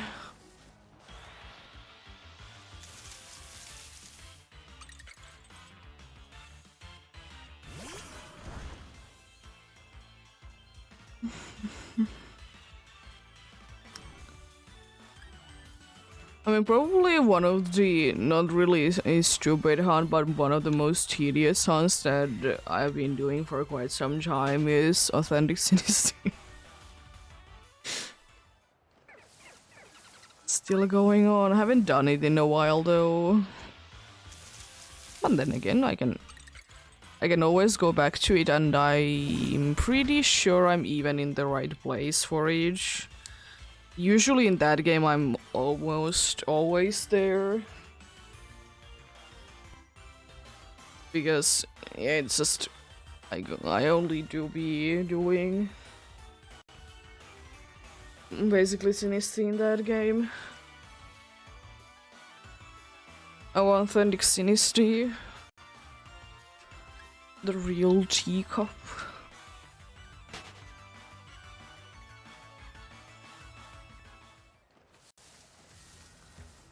It is one of the few hunts that I have on stream that is charmed. Because it's Sinisty. You know, I want to be done with the hunt, even though I will be taking breaks every once in a while. I still want to be done before, you know, I'm 15 with that hunt.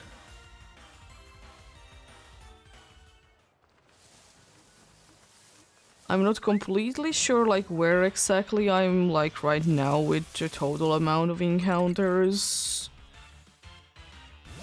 But I'm decently high. I think it's... I'm gonna actually double check. I think it's closer to like 30k.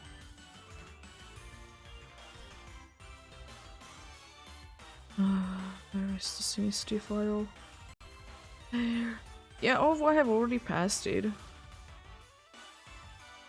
I'm over 30k there. It seems like that I'm like exactly have been done 30 phases there. I guess I could be updating my picture and maybe send it to the Discord and show it.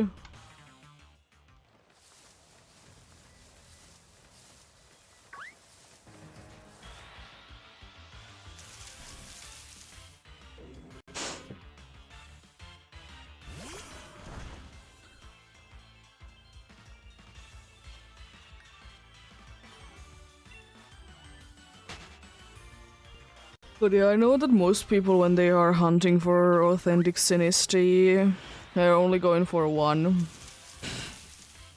But of course I want the evolution. I want both of them.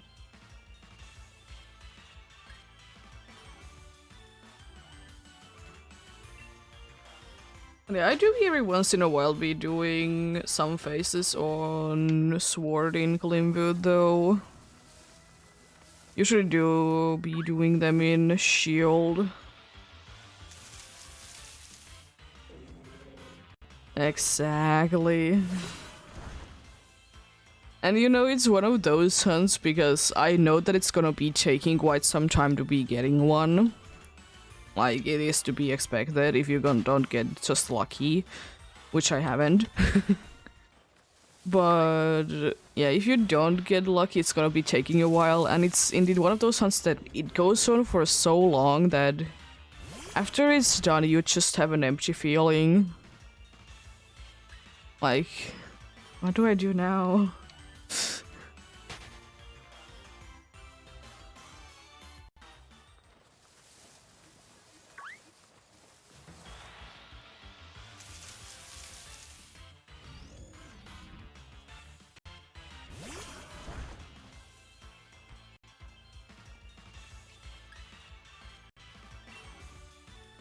Yeah, if I remember correctly, I have gotten every single Shield exclusive there. I haven't gotten any of the Sword exclusives because I think I have only done like one like face there, like I would be getting a face in Sword. And it was a Hathram.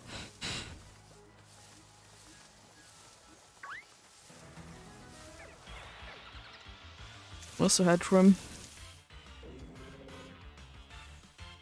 I would kind of like to be getting some exclusives from there. From Sword as well. The only one that I don't really need is Swirlix. Because the only 2 faces that I've been getting in the Farfetch'd hunt, they have been Swirlix. That's why I did switch from Swirlix to Stuffle there. Because I'm looking for 3 different Pokemon there, since Farfetch is only a 5%.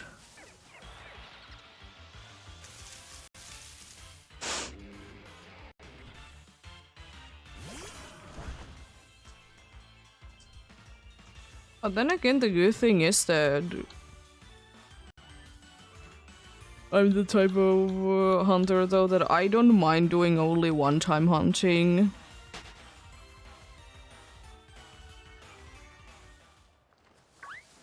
Because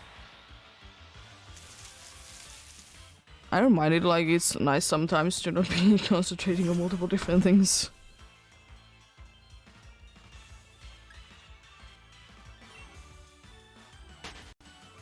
Yeah, it's 5%, it's only a visible spawn in Route 5 on Sword.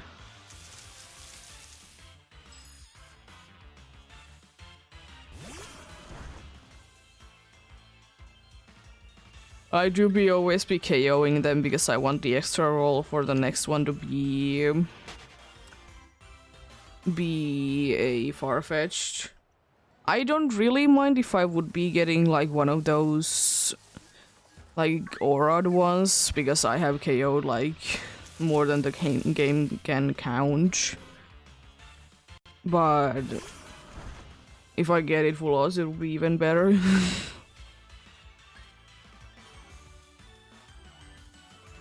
But yeah, KOing every single time because I want the extra chance indeed that the next one would be Farfetch'd. Because there is a little bit of a better chance if you KO the dude. Which is a very nice feature in my opinion.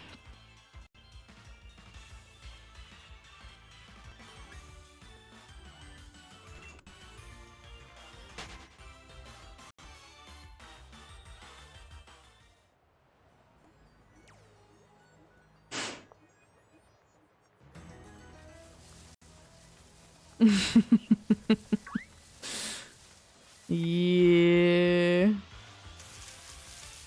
Exactly.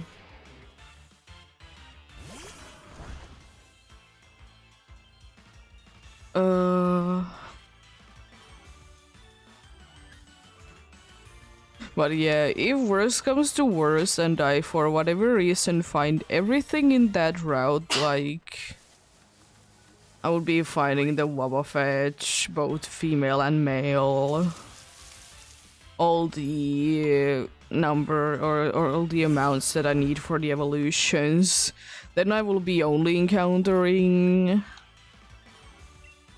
Then I'll be only encountering Farfetch'd, but... I kind of hope it doesn't go that far.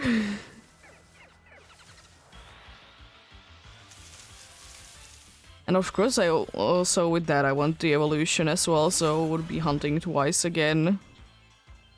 But at least with that, I know that I'm guaranteed to be getting the correct one. It's not like Sinister's situation that it can be a fake one.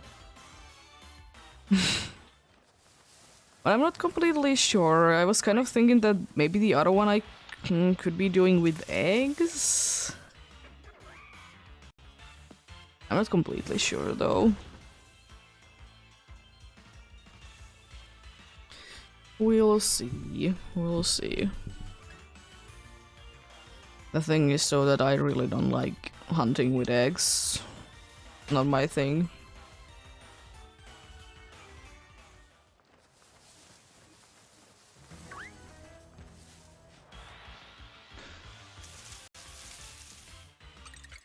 Because eggs, honestly, in Pokemon games are one of those things that I would kind of wish that I could be automating somehow. Like, without going into buying like a turbo controller.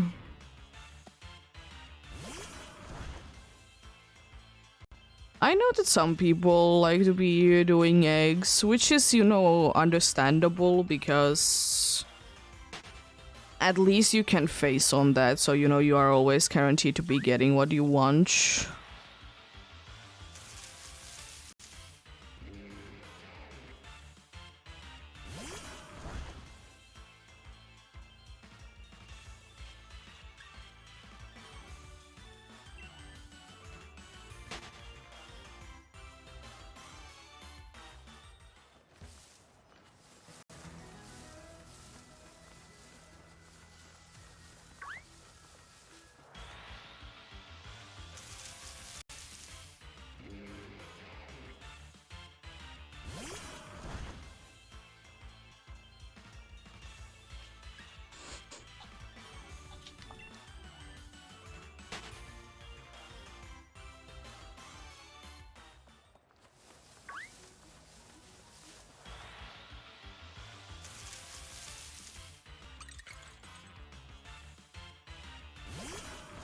Yeah. Working on it. Working on it indeed.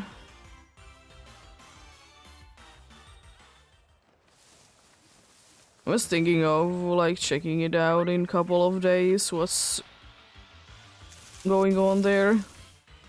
Yeah.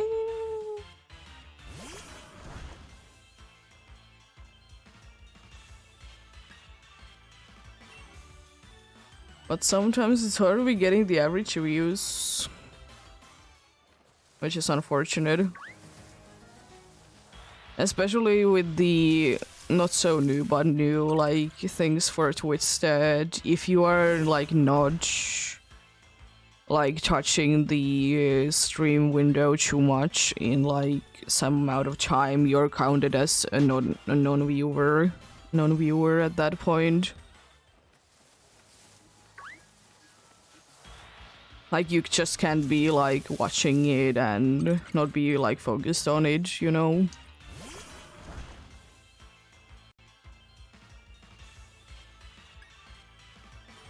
I don't think that muting does anything. I doubt that it would be.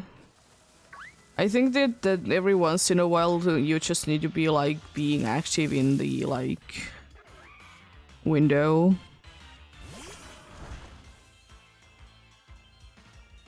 You know, getting rid of like bot accounts with that, which is understandable.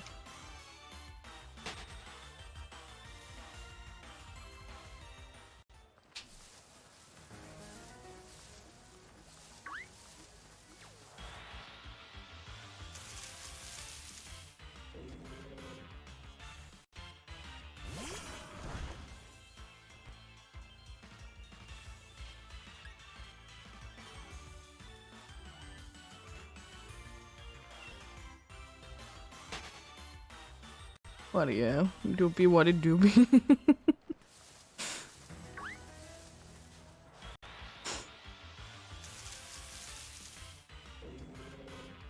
It happens when it happens.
But yeah, the unfortunate thing was that when I hit like the 50, it's like the required follower to be getting affiliate, I think.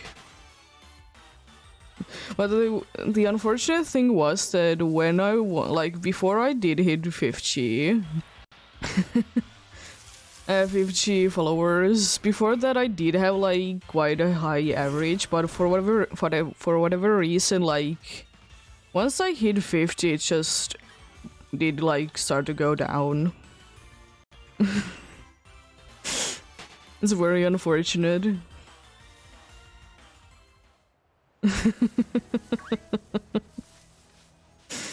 But yeah.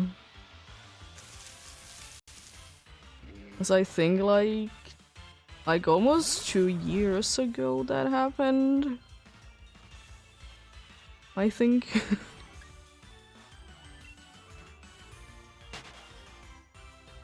What do you know? I don't say too much nowadays, but I always will be like thinking it like that.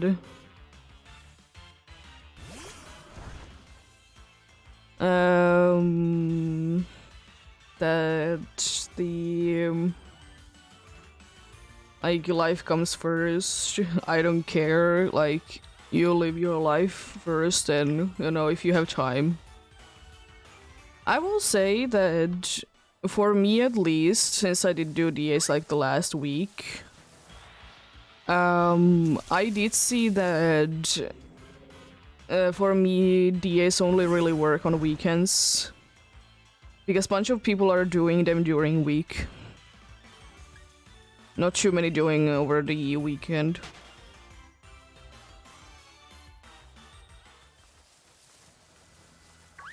And I'm like, that's the reason why I want to be doing it over the weekends, is that because more likely that more people have free time. Because, you know, not school, not work, most likely.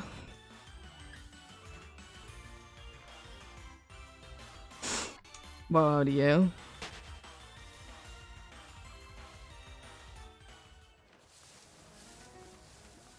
But yeah, it really depends because people have a life. Will have lives that they need to be living first.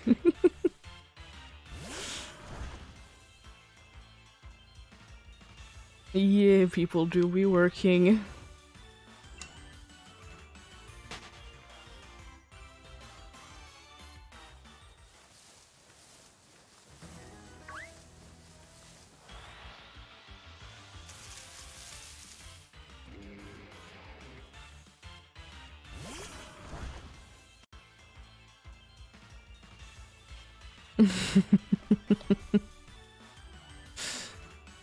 There really isn't too many Starbucks in here, and also if you know like anything about Finland, you know that there is really no homeless people in here.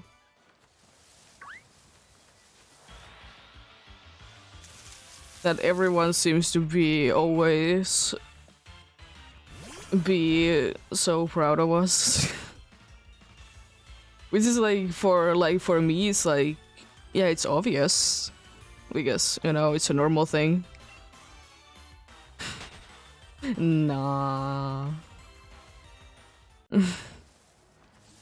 There is like a very good plan if you actually would be going homeless in here.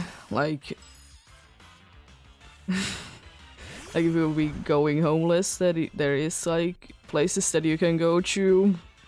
But I will say that if you ever would be needed to be going to places like that, they are like kicking your apart so hard that you would be getting a job or something else.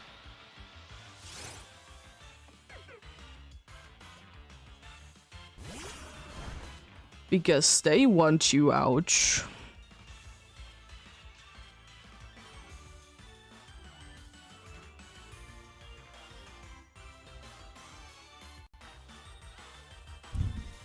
And there's honestly a surprising amount of like normal like apartment like buildings that have like certain apartments for specifically for the people that are in the risk of losing a home.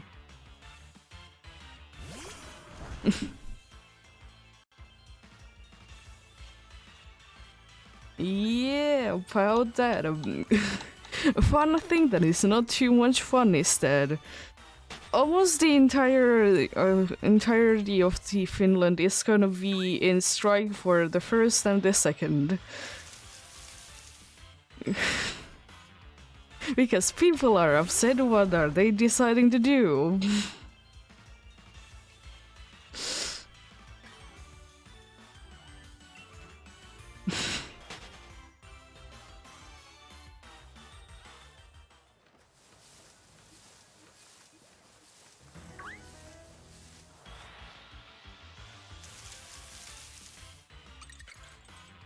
Because like one of the things that they are basically trying to do is like with new things is that it's harder to be going on strikes, for example, and you know people don't like that.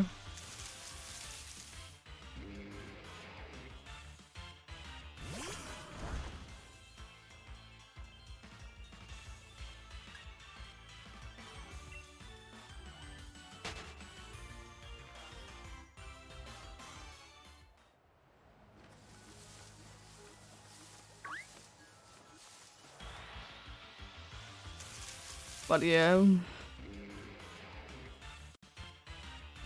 Yeah, indeed that's the thing that they are trying to make workers' life a lot harder. That's why indeed almost everything is going on strike on first and second.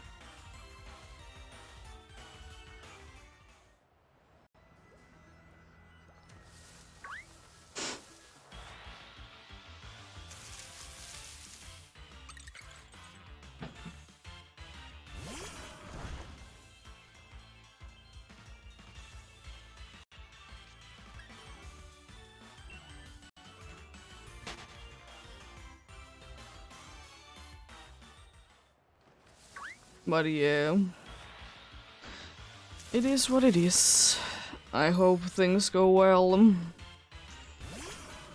And this battle, by the way, has been going on for quite a good amount of months already. It's just like they are now gonna be going for harder.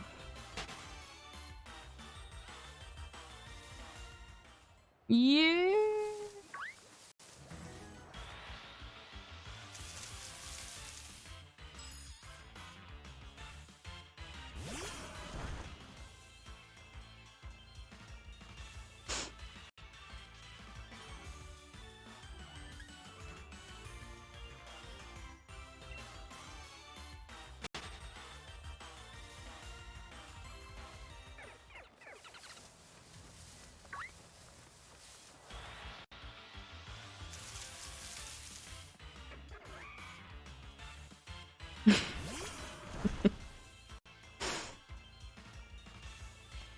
I don't even know what's my retiring age.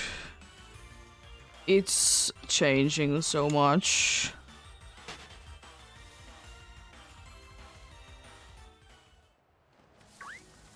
It changes so much, I don't know when it is for me.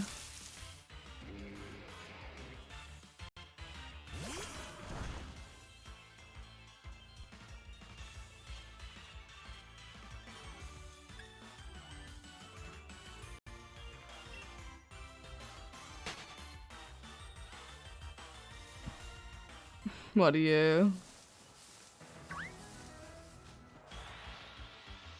Some things they do be very stupid. I don't think that I have ever heard someone to be going in 60, like they are available and are able to retire at the age of 60. Because all the things that I remember hearing is like 65.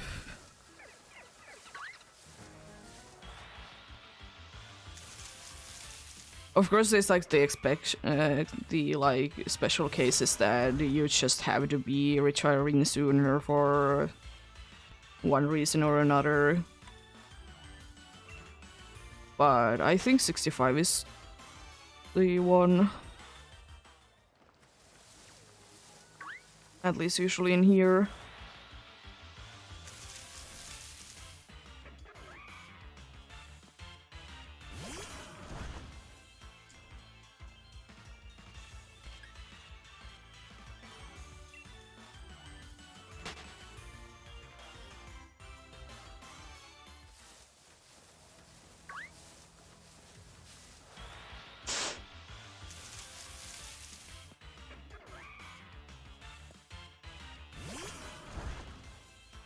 But I will say one thing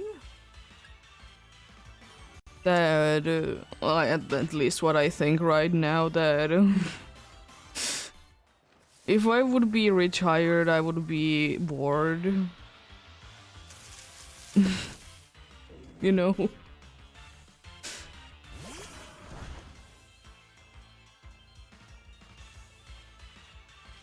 Because it just feels like that. Like, surely you have a lot of freedom, but at the same time...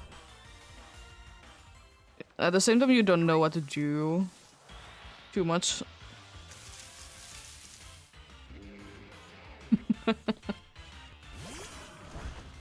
Yeah...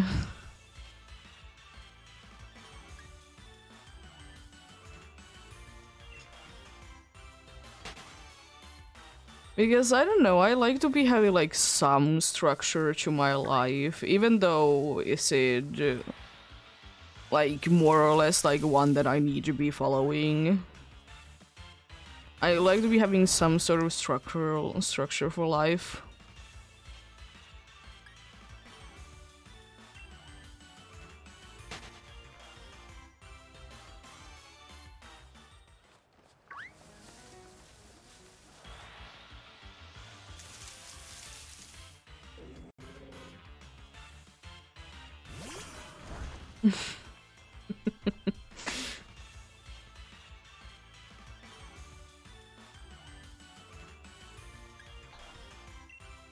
Because I have always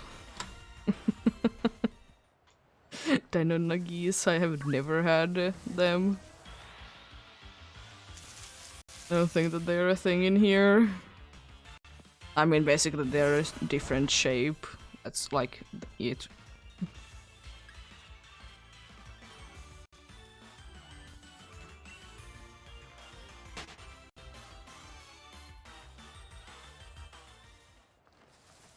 Yeah, exactly.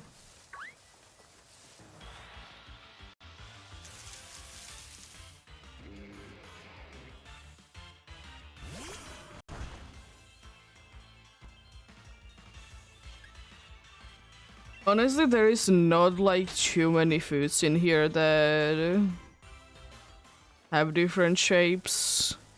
I think one of the only ones that I have ever seen is the animal shaped pasta.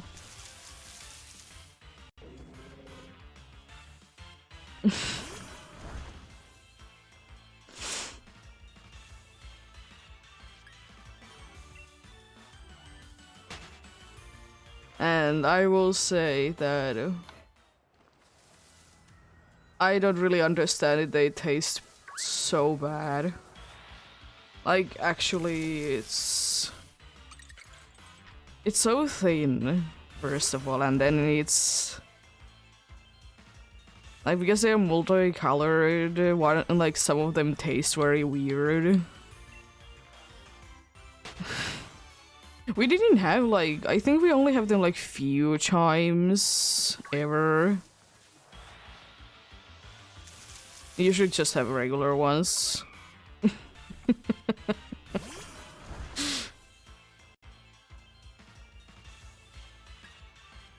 So no one really cared.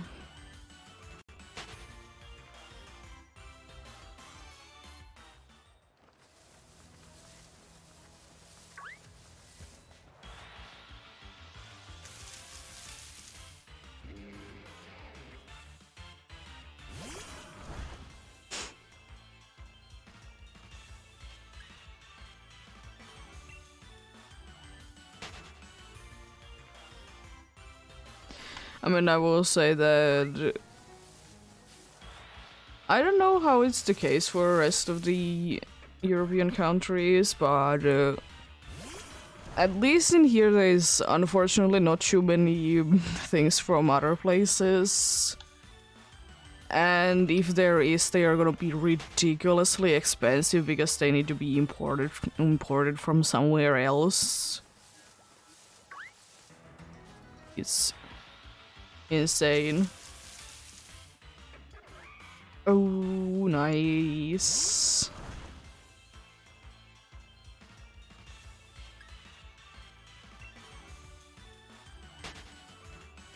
Was it a pain to be capturing in a Safari Ball?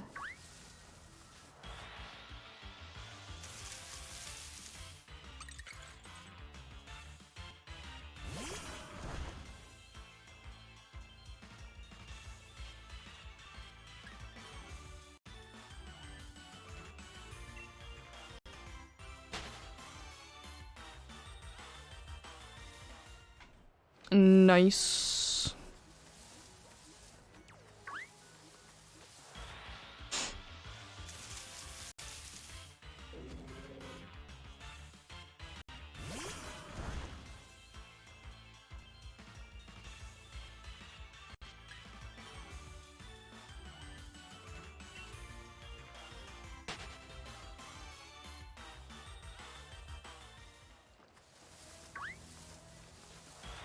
Yeah, I'm still the type of person that I like never be lowering, or almost never I will be lowering the Pokemon's HP or do any kind of status things. Just throw Pokeballs.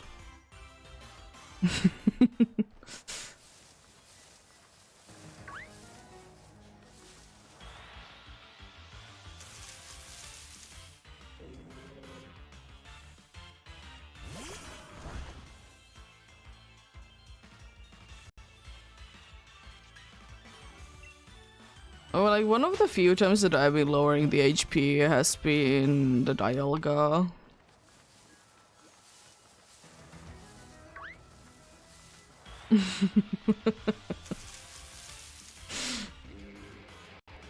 Yeah.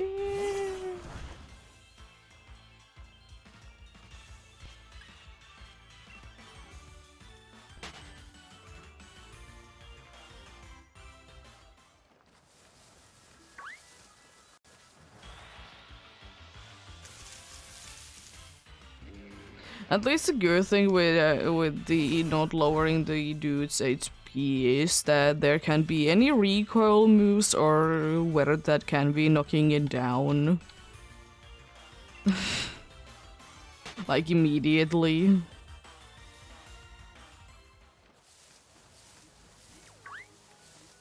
Because I think the only one that I need to be careful for right now is Woodhammer, I think, with Abominous Snow.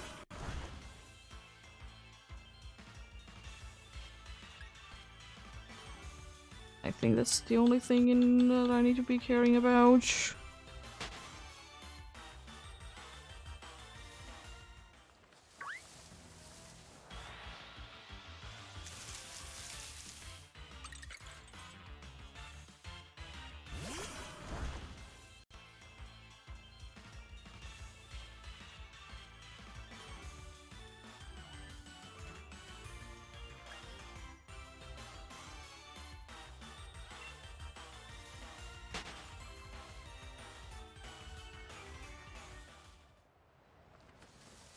You don't have any space on your boxes? Is there anything that you can be deleting?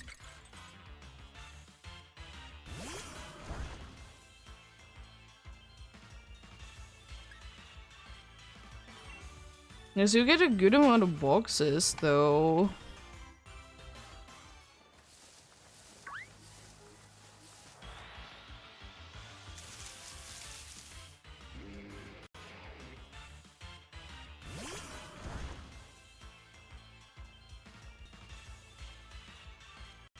Yeah.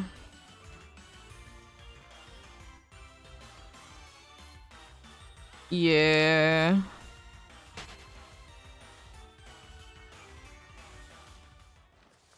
Isn't like 32 boxes usually the max? It's like still a plenty of place to be putting Pokemons in. I will say that I do be kind of hating the fact that you need to be like the way to unlock the like the way to be unlocking like the new boxes is to be putting a Pokemon in each box. It's just like couldn't they just be, you know, there? I kind of get the idea that they do in some games that, you know, the last box it's not available to you until you can be capturing like a special legendary. Because, you know, then you are guaranteed to be having enough space. Which is, you know, fair enough.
And yeah, I think I don't remember which of the Unova games it is. I think it was the second one.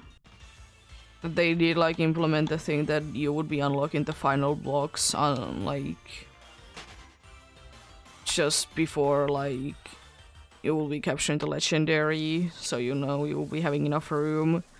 Because I think it was like doable that you could be having all the boxes full in the like black and white, and then you couldn't be capturing the legendary because, you know, your boxes are full.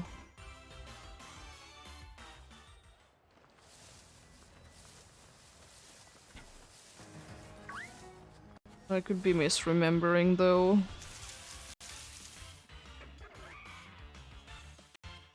Haven't played them myself still.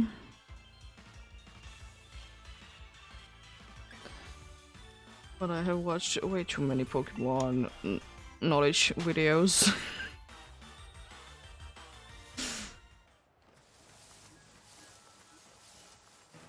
But it's not too necessary nowadays though, because you can be like going ahead and encountering it at some point else, like if your boxes would be full.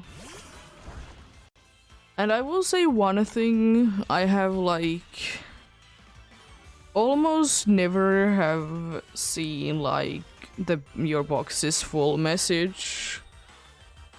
The only thing that I have really been seeing is in like red and blue. It's like one of the only times that I ever see it.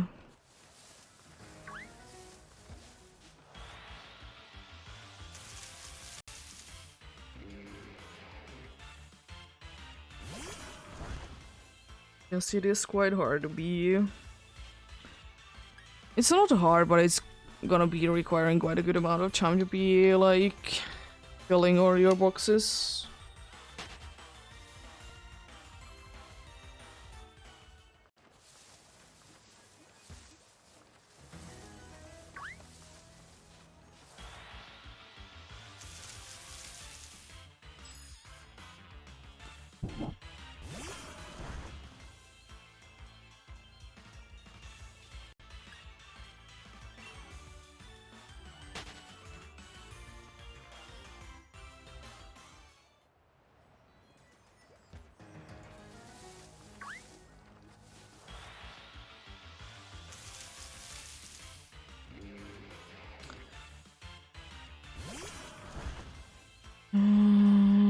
that's gonna be requiring quite a good amount of time.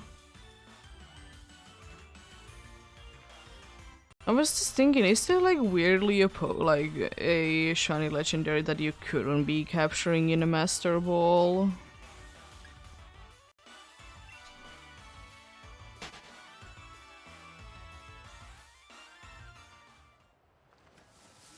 And of course, like, not everything is available as shinies. Yeah.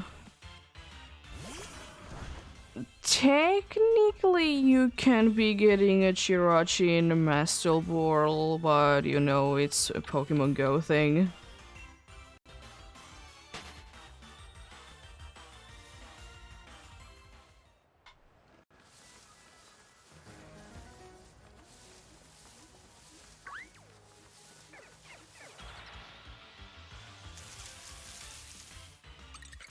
Nice.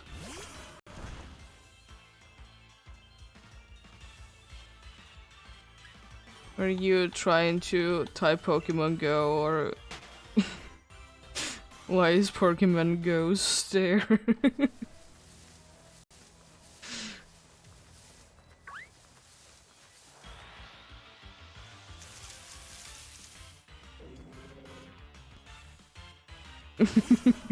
Yeah. Exactly.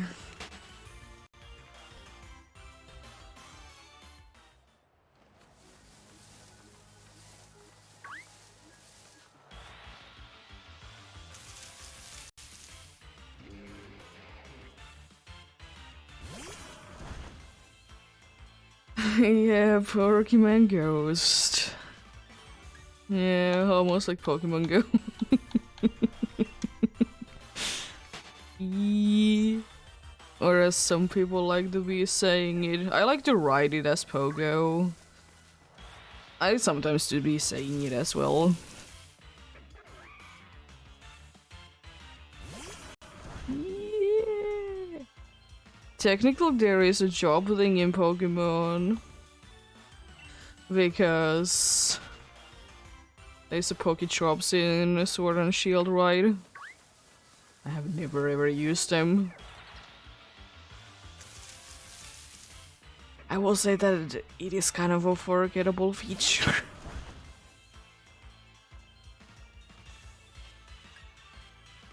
Especially because you don't need to be going ahead and using the PC if you don't really want to be using it.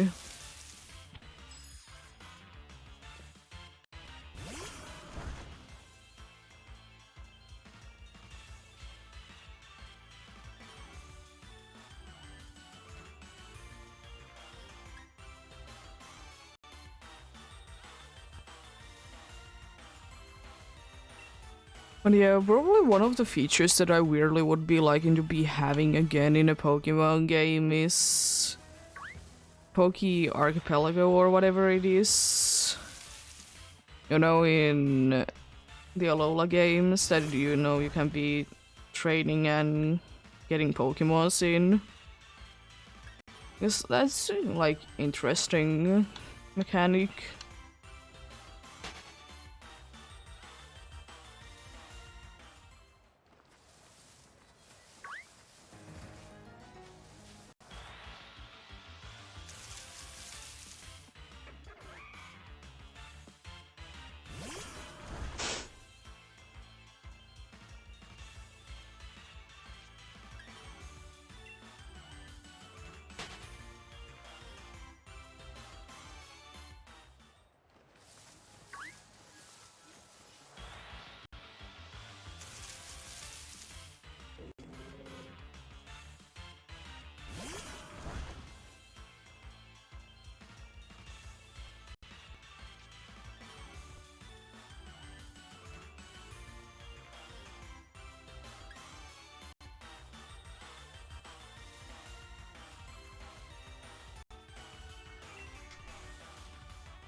But yeah, I will Like, I don't know why it came to my mind. Probably because of the box talk that we did do a while ago.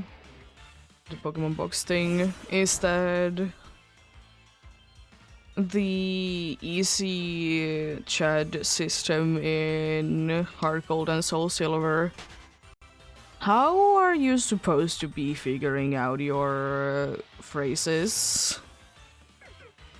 I know there's like a way to be like actually be able to get it, but like at the same time, like how?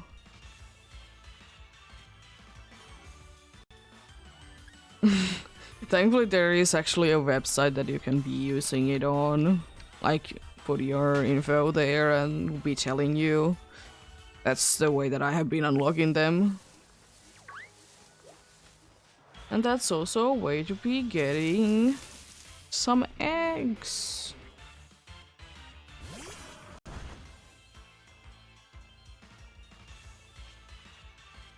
And funnily enough, only like one of them is actually worth it to be getting that early on, if you really want to be getting each.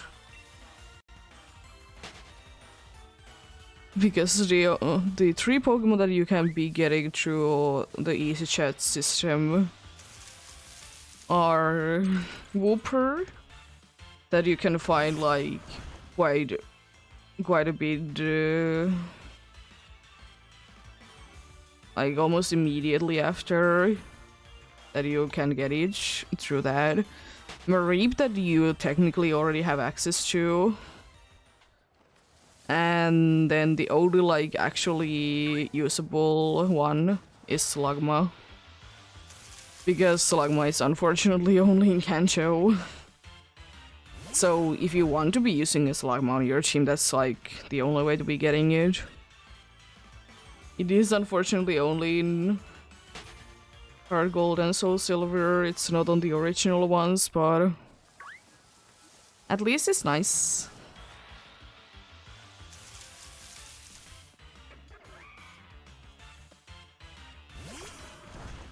It's just quite a usual thing for people to be forgetting that you can be getting the eggs from the dude.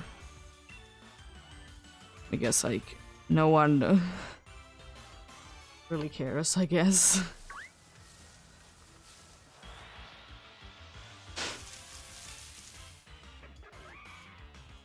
Because it's just like, why bother with it, you know? Because you answer wrong, you don't get anything, and then you're like, don't care then. It's a kind of a shame, though.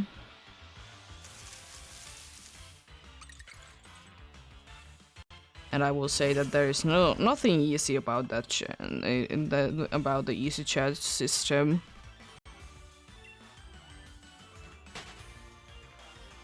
I mean, surely, like, I guess the easy thing is that it's like full sentence or like full words. But that's the only easy thing that I can think about it.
Hello, Mr. Man.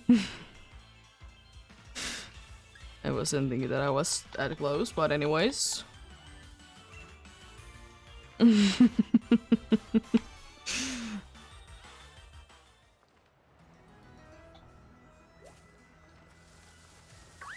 Yeah, are you planning on evolving it into the Mr. Rhyme?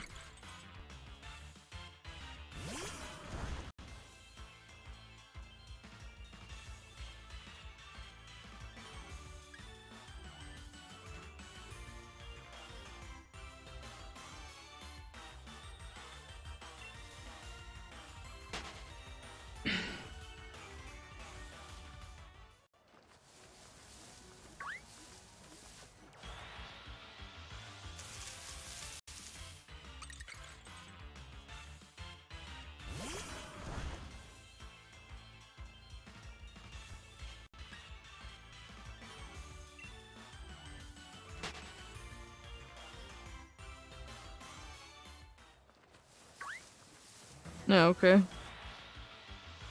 I can't even evolve my Mr. Mime.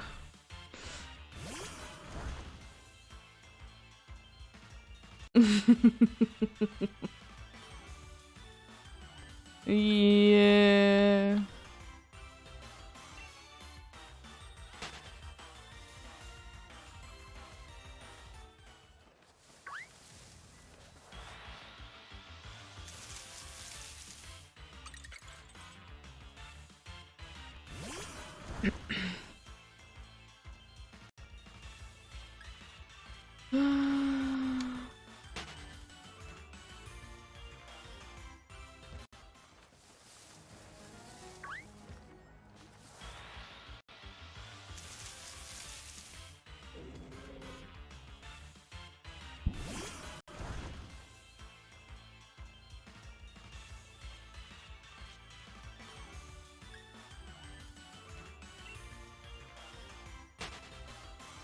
Could I please be getting either of these hunts like done this week? Because I probably will be doing at least another time in here.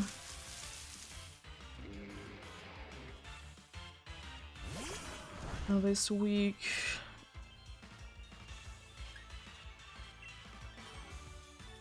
At least, you know, get, I don't know, anything else but an ice cream, I guess. Because the ice cream is the only thing that I have been facing on when I have been going for the Dharmakam. Did get it like a year ago.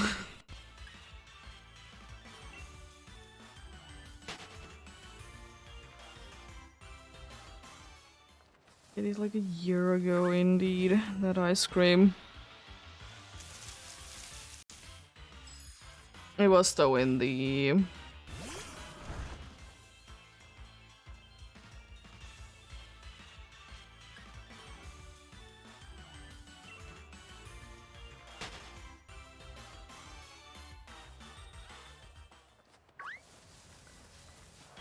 I was doing it in this snow slide slope. I think it's the place. I always will be misremembering which is snow slide slope and which one is slippery slope. I think it's snow slide slope. I think slippery slope is like the entrance to the ground tundra.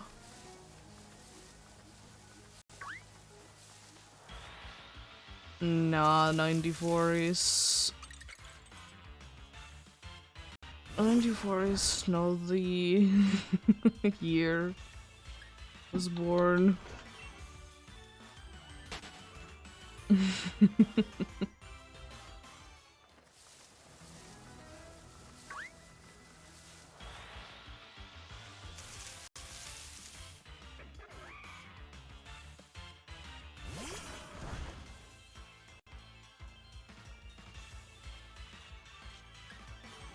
Depends on who you ask from.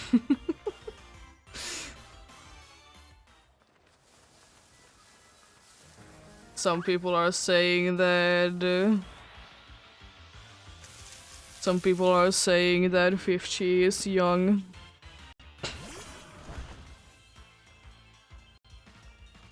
I mean, my mother used to be saying that though.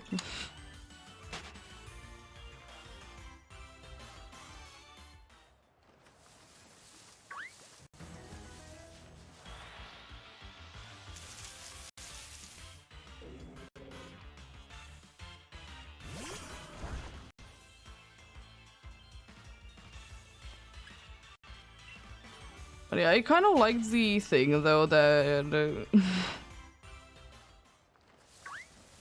how like the age thing has been changing over the years. Like people like seem to be overall in a healthier situation nowadays. This is of course understandable because you know things have been getting better and stuff. This very interesting. But you gotta remember that there is always like people that are 80 years old and they're still like traveling a lot or doing exercising every day.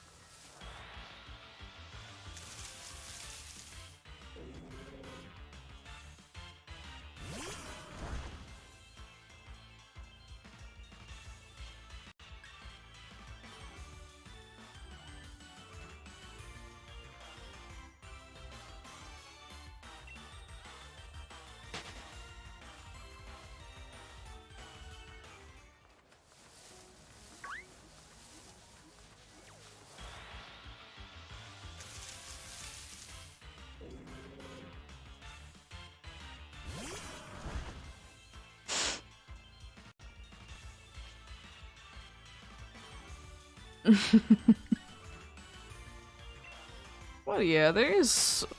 Of course, it's always depending on a person that. Like how active they can be in different ages. And how active they want to be as well. Because. Of course, I will say that I rather be like when I get like older. I rather be at least a little bit active, so you know I'm not just staying at home because again I just think that that will be boring. I just hope that you know I'll be able to move around a little bit at least.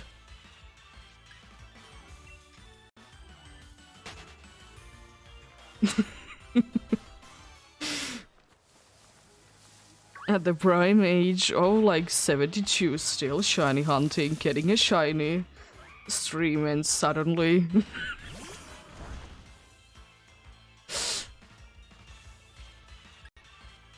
Never comes back online anymore.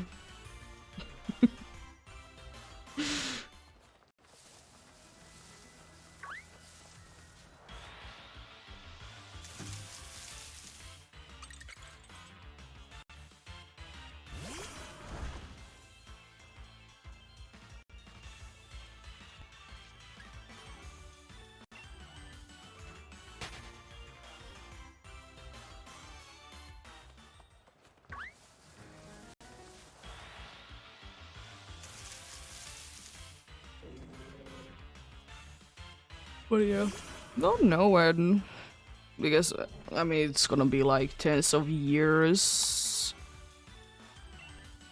that it'll be like that point that I will need to be thinking that should I be stopping streaming. But I would like to say that at least a good while. If for some reason I just don't get like I don't want to do it anymore, of course. At least right now, not feeling it.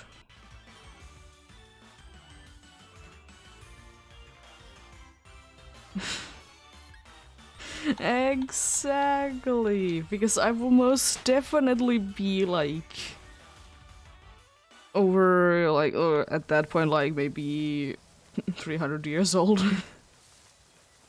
Depending on what game we're talking about.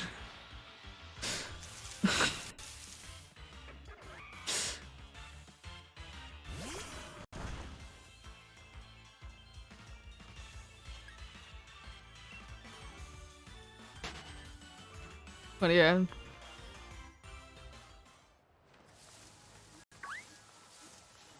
I will say that I don't find that to be a bad thing.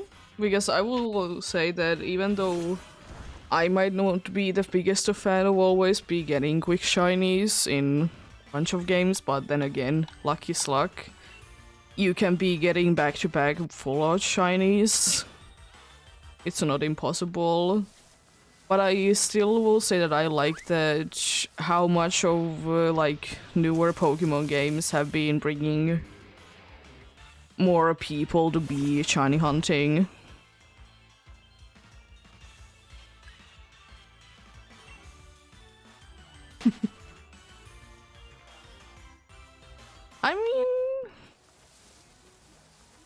I'm probably will be doing that still.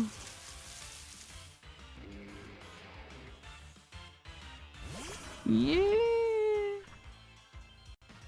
But I will say one thing about those Scarlet and Violet and the starters being there.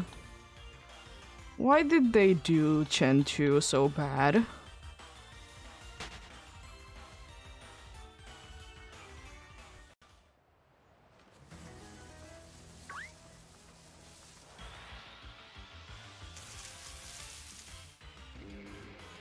Yeah, or they could have been keeping that Q Charm would be working in the games.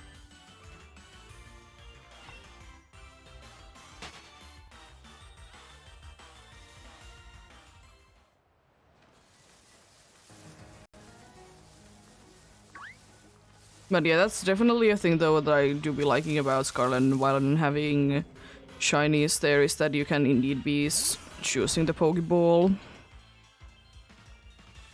That's why I kind of like the PDSP Grand Underground, that you can be getting starters from there as well.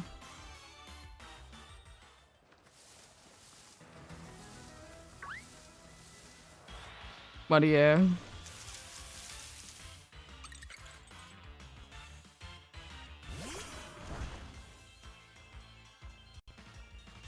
Do you want all the starters to be having raids in Scarlet and Violet then?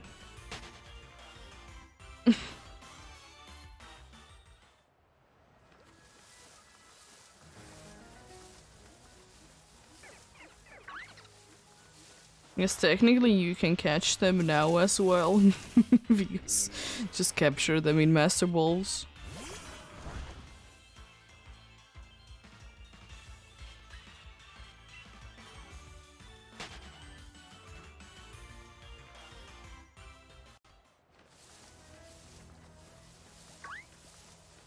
Oh yeah, okay, yeah.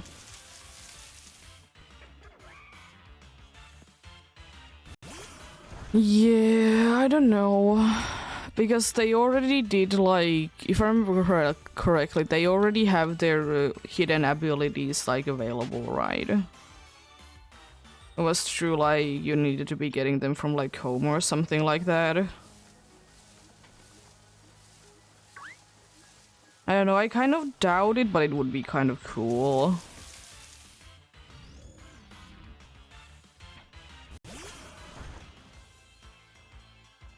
Maybe in the future, then.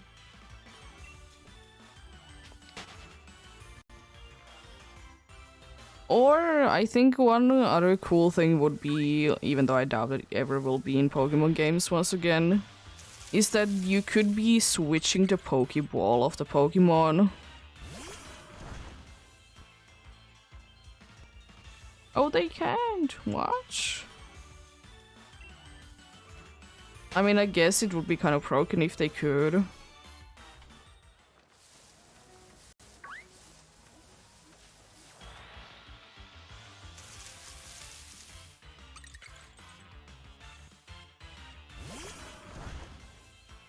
One of them probably is Strange Ball, and one is probably a Cherries.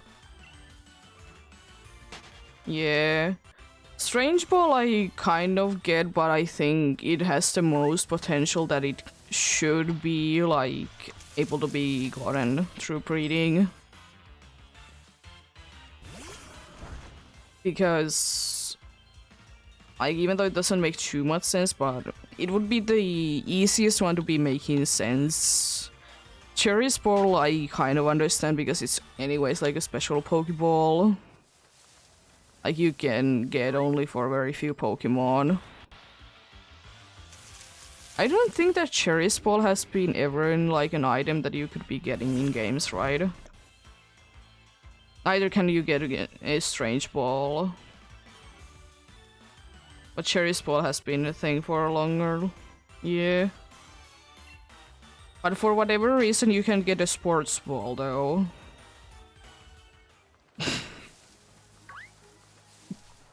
The most interesting Pokeball.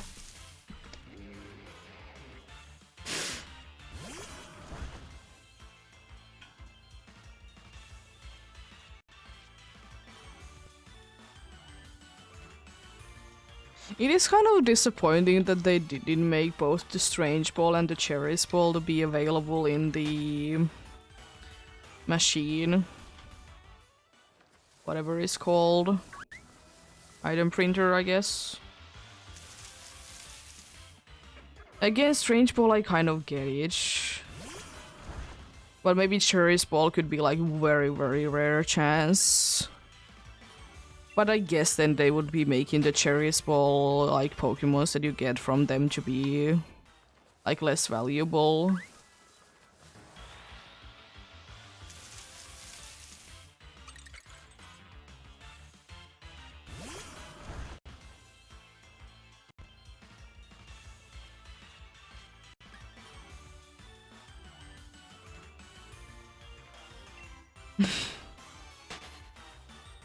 Yeah.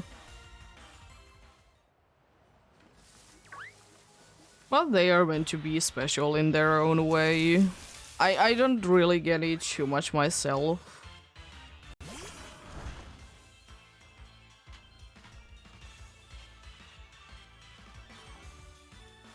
But do be what it do be.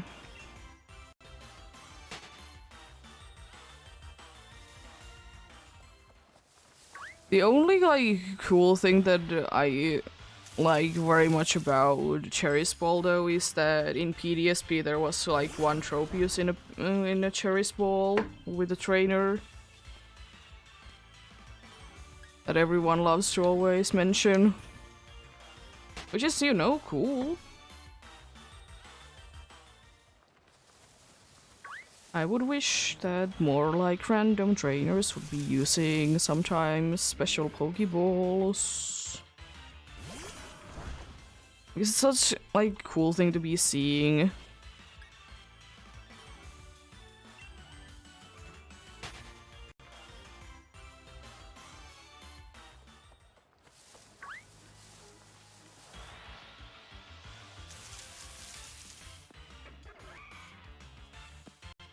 I wonder if they're ever gonna be making like a new Pokeball that first of all you can be using and second of all wouldn't be like locked behind only like one game. Because, you know, they haven't been doing it too much. I think like Beast Ball is like one of the last Pokeballs that is first of all obtainable and second of all not included only in one game.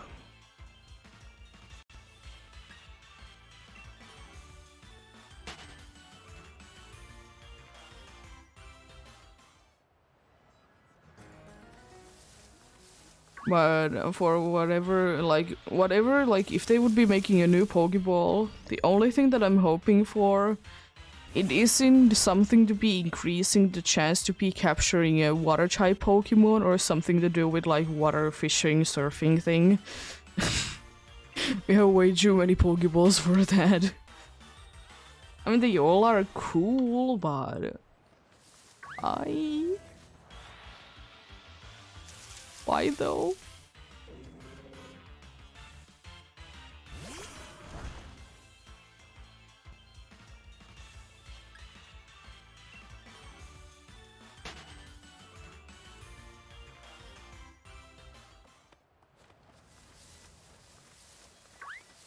But I still like the idea that we can be using more of the special Pokeballs.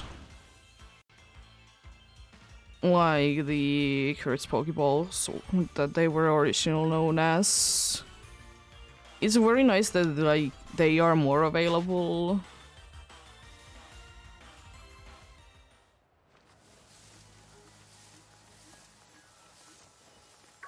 Yeah. I think so too. As cool as Cherish Ball is, I think it's nice that it's only in the like special Pokemons like this two did won the championships or whatever my thing. Whatever is the reason.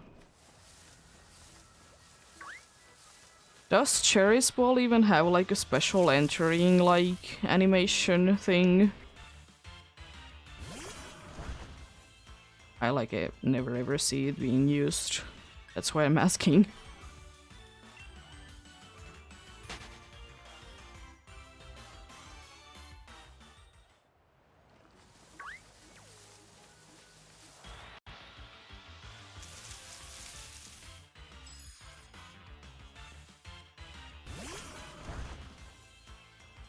Yeah, that's most definitely legit.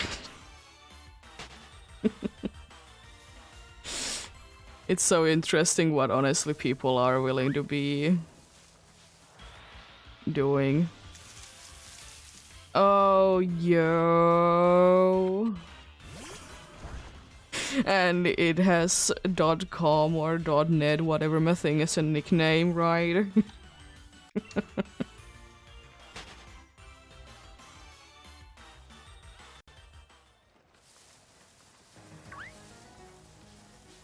You'll be loving the website once.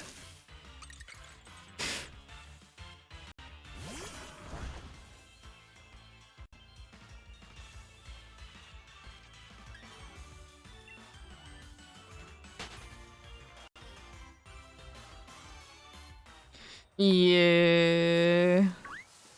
They do be having master balls. Not all of them though. Some of them have like ability capsules or like something else rare than like that. Also, I thought my game glitched because the time of day did change. It started to be getting more on the morning side.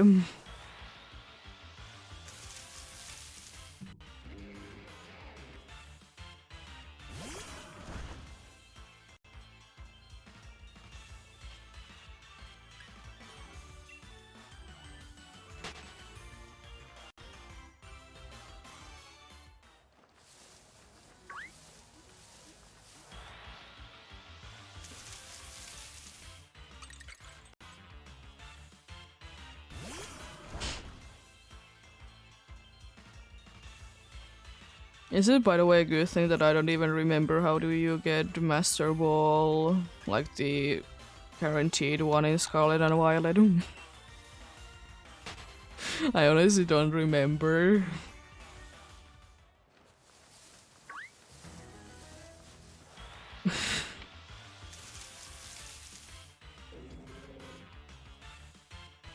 Because I just don't really care too much about it. That's the thing. And I've only played the game like twice. Yeah, Blueberry Academy, the item printer will be very helpful. One of the rarest things to be getting from there. Safari Ball is one of the rarer ones as well.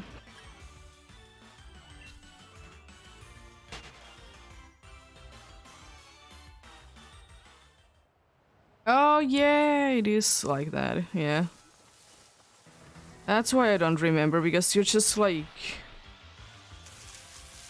given one like that, yeah. It's not like it's like that memorable situation. But I guess, you know, the professor can't really be giving it to you. Yeah. He wasn't ready for everything. At least the Master Ball wasn't eaten, I guess. I mean, I will say that probably doesn't have the size to be eating the Master Ball. To be quite small. Be very small. Which I still be like... It's a little too small to my liking. It's just like... I thought it, you know, the Turbo Gauss would be a lot like bigger. The only time that you see it to be like actually big is when it's, you know, in the story.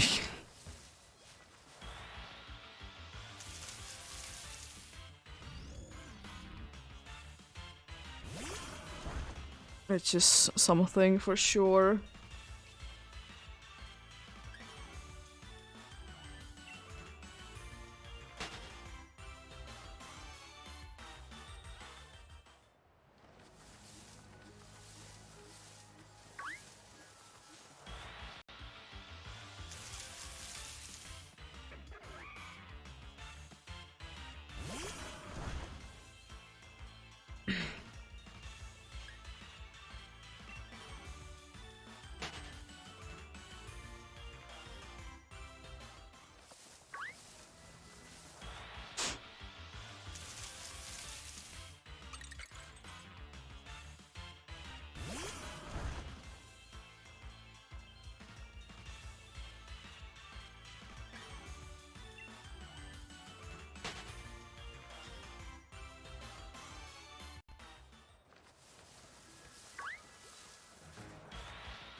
But yeah, good luck to anyone that do be hunting.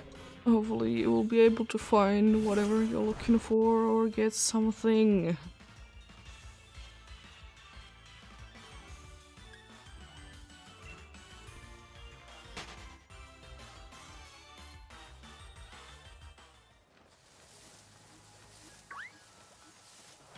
Yeah, something would be very nice.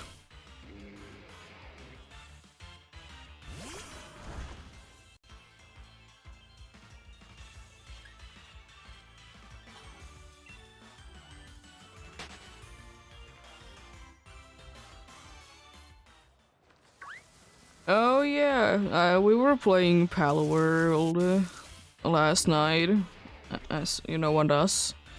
Be playing Pal World.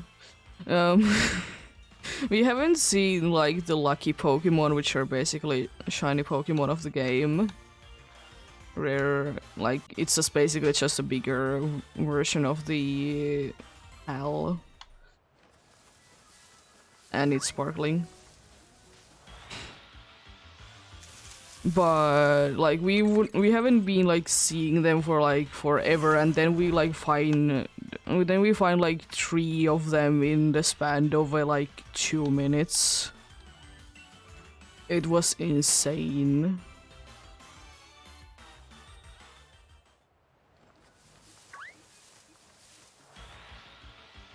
Yeah. From what I have heard, they are not really like shiny odds. It's like numbers, like 1 out of 400 or 4096, whatever my thing. They're more based on time, like around like some amount of time you'll be able to find something. You know, like there is like. It's like time based instead of like it's odds for it like that, like number wise. I'm not completely sure though.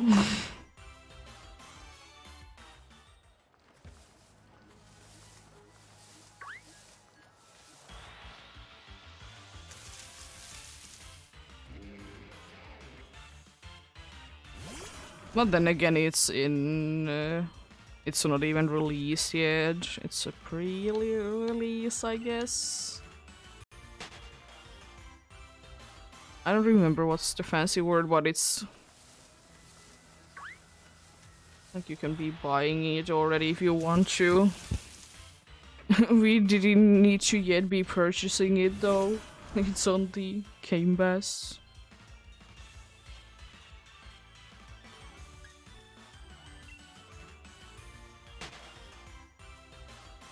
Early release. There's so many different names for like the same thing. And it's not technically the same thing, but similar enough. It's early release, early access, pre-release. It's like alpha and beta versions and that case. They all mean different things if you want to be like very precise, but for like not knowing too much about things, it's basically the same thing.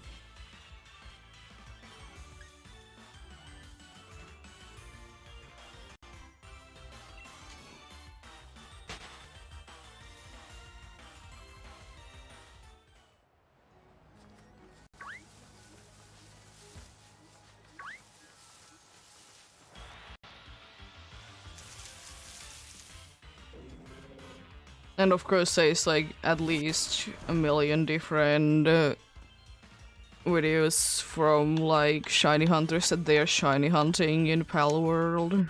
There is no shinies in that game. They're lucky Pokemon. They, like, as I said, the only thing that changes from them is that they are bigger than usual, and they have a glow, and they make sound.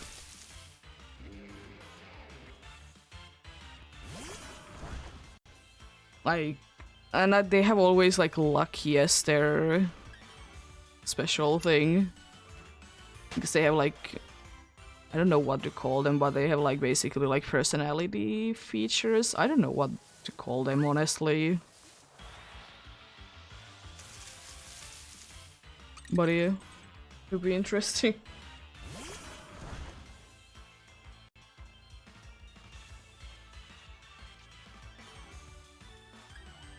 Yeah, unfortunately, there seems to be a lot of people hating the games. Because they are apparently copying Pokemon. Even though they are, in my opinion at least, quite a bit different. But what do I know?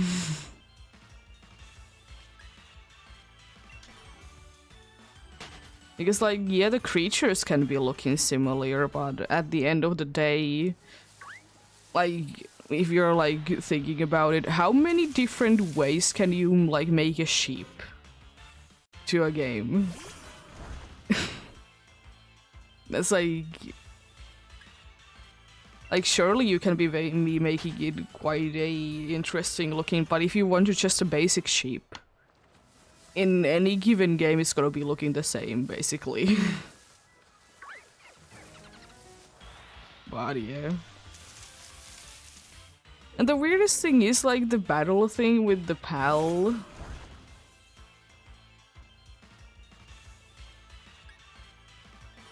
The PAL, like, battling thing. It's not like you... it's not like you will be able to... like, battle, like, in the battle menu as in Pokemon games.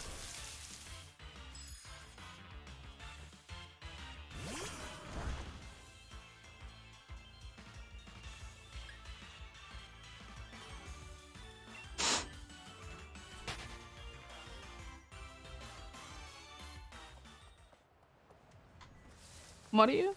Each to their own, though.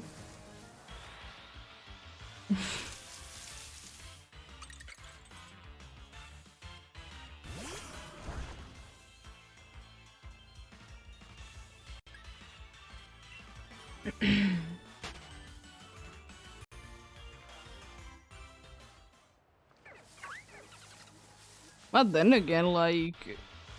I know there's always games for everyone, anyways. Yeah, exactly. That's the stupid thing that, like, I think the main, like, people that are upset about Pal World are Pokemon content creators because they are taking their money because, you know, people are watching Pal World instead. But, you know, huh?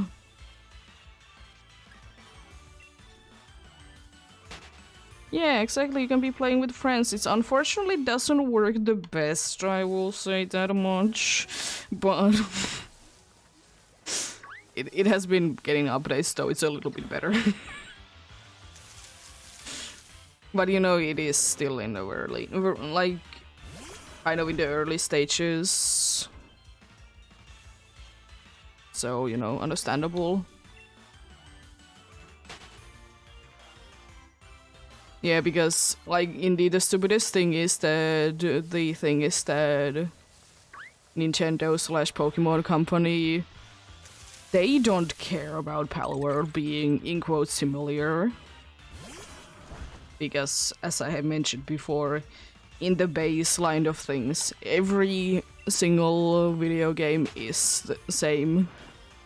Like, if we are wanting to be that precise, like, every single video game is copying about, like, every single one of them. So, like, I don't see the argument anywhere. But, some people just get angry. For no particular reason that doesn't make too much sense.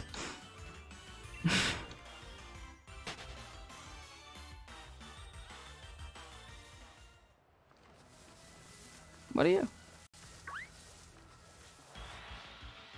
It is, in my opinion, quite a fun game.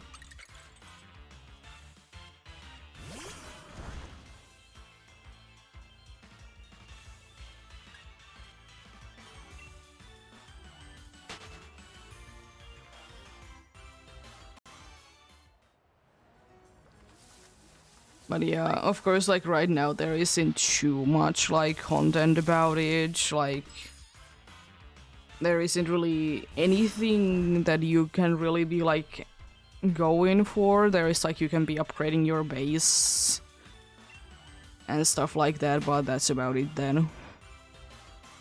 But you know, it's still in the kind of early stages. And I will say that this is one of the best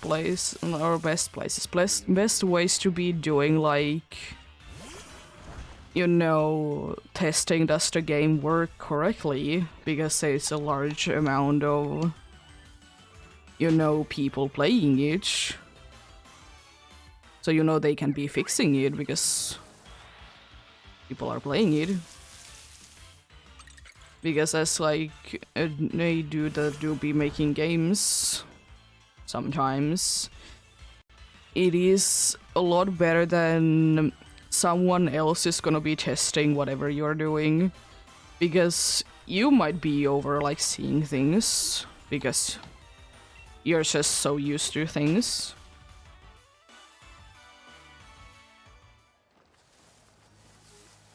And you know, everyone plays a little bit differently. So maybe like if there is like, of course there's always like an intended method to be playing the game, but what if you do this?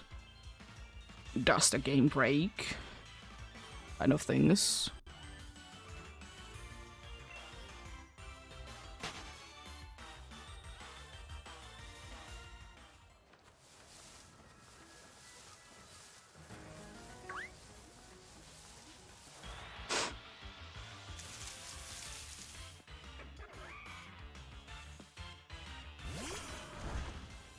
What do you? Juby, what did Juby?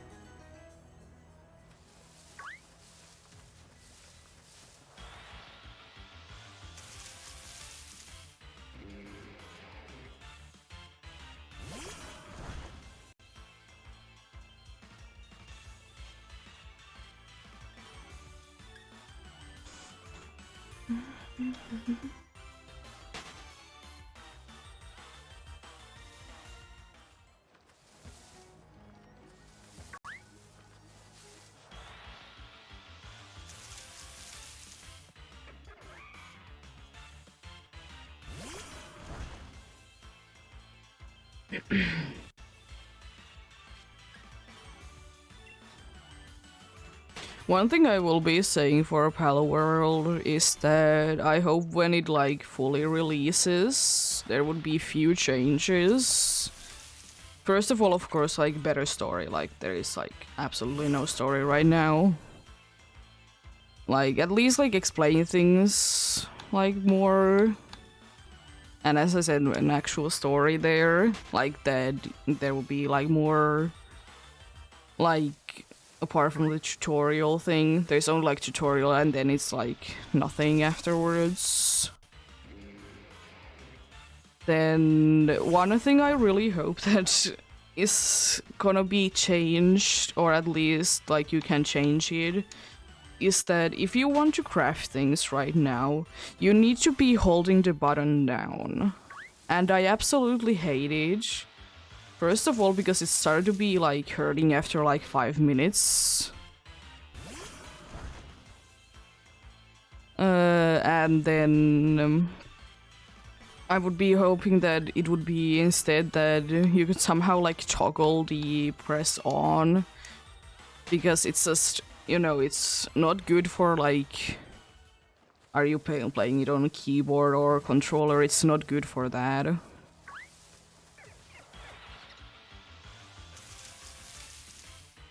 I really hope that it would be leaving the early access. I know that there is like some games that have been like for like 10 years in early access. And I honestly, I don't know how it is like possible. Like how it is allowed. It's insane.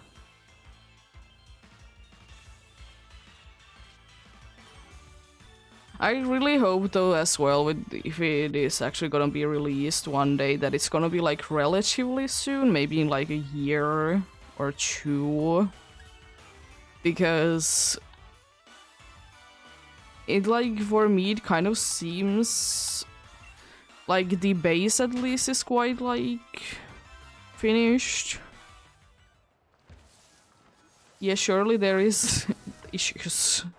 There is issues with every single game though. There is not gonna be ever a perfect game. That's a good thing. We want a little bit of a broken game.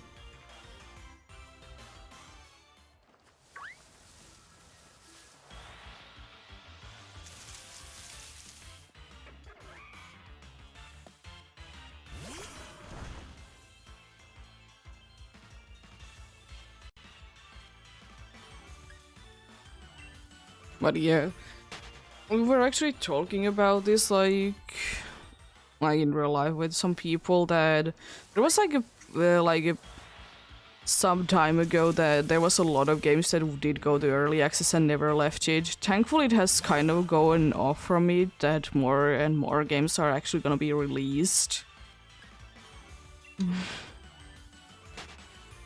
Yeah, exactly. But as I said, the early access thing is like a good thing to be like, as I said, to be getting like people to be playing it and, you know, trying to even break it. Because some things happen on accident, some things you really need to be doing very specific things. But it's fine. I tend to be breaking the games though, even though I'm not trying. I'm good at that.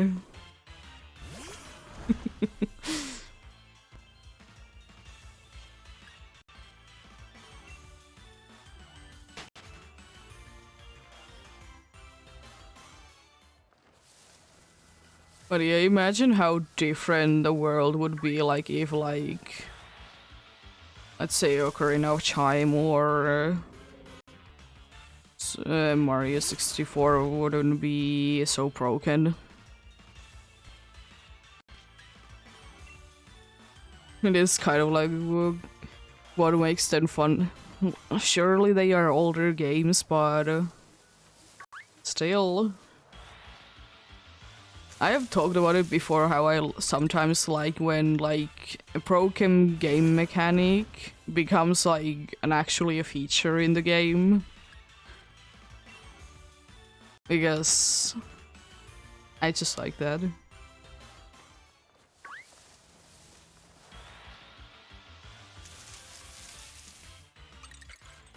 Now this is not broken, it's a feature.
But yeah, I can, by the way, wage the thing that will be happening soon, like in a very huge amounts. That people are doing a bunch of videos titled as I hunted did this Pokemon before it was too late.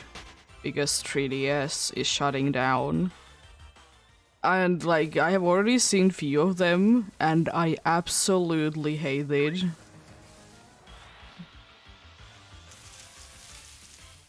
Like, why? Like, surely some things are gonna be like that, but you know, like, if you have the game already, it doesn't disappear when the 3DS is shutting down.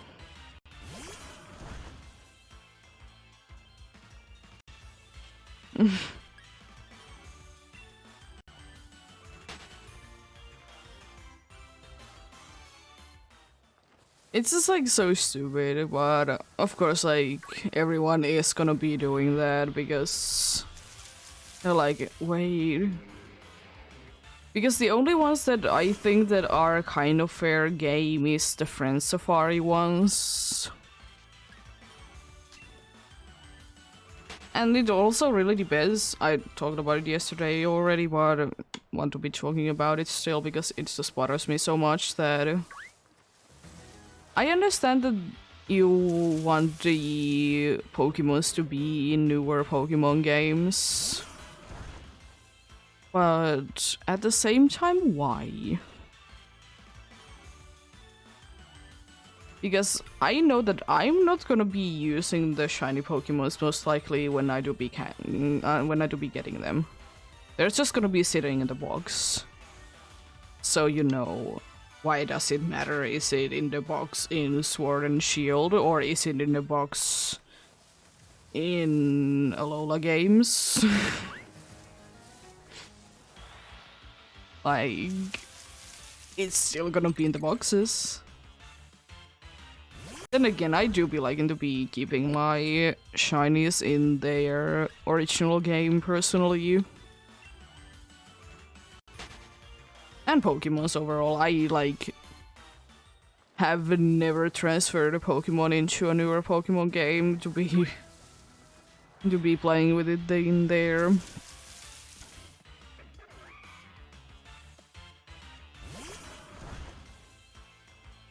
And I don't think that I will ever be doing that, but maybe.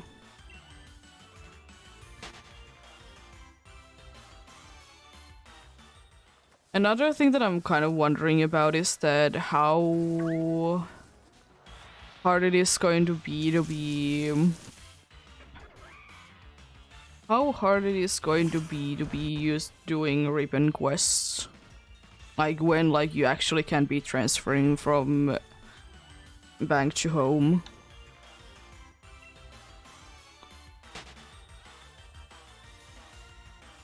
Because of course like then you can't be getting any more. That's I guess the only thing that I would personally be upset about. But yeah. Apart from that I don't really care.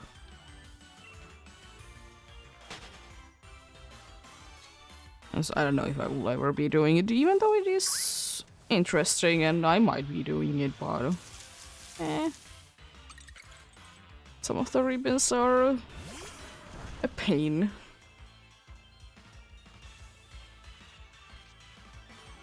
And I can't be bothered with them. And then there is the thing that you can only be getting like certain ribbons for certain Pokemon.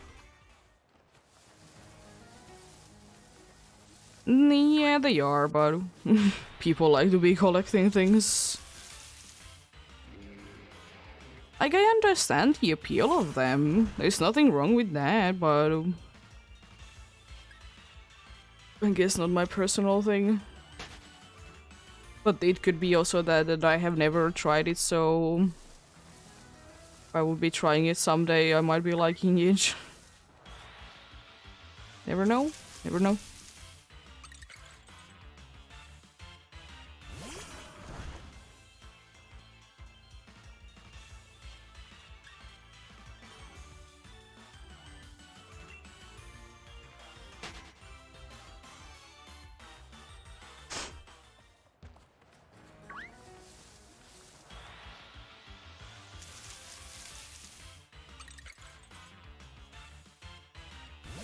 But yeah, at least one thing I will say is that it's never going to be an issue that, you know, that the 3DS is actually shutting down if you're like thinking about it as like you don't want to be transferring Pokemons into newer games, because thankfully nowadays Pokemon games don't require catching every single Pokemon in order to be complete in the Pokédex.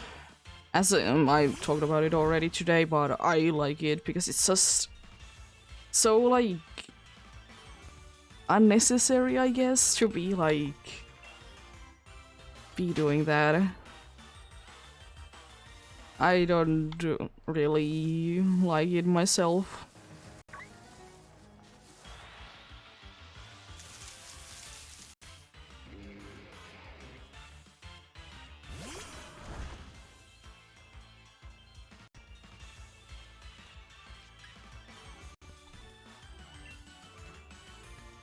Because like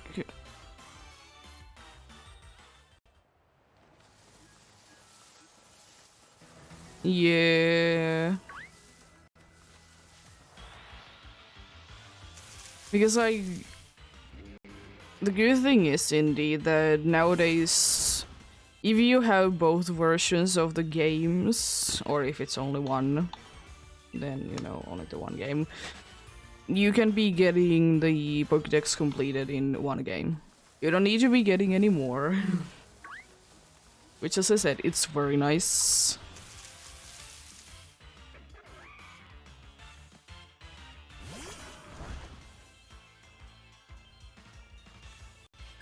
Would I be wishing that some of the Pokemons that have only been in like one game would be returning? Yeah. I wish. And whenever I still be talking about these things, I'm always talking about that you can actually capture them, not transfer. Like, you can actually capture them.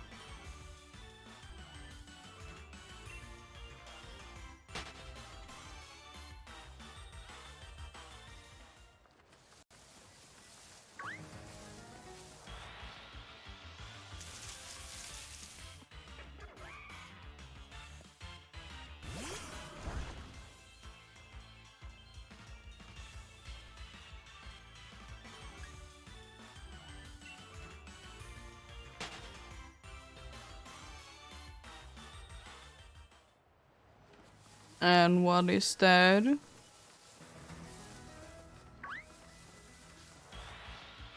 Yeah, that thing. Yeah.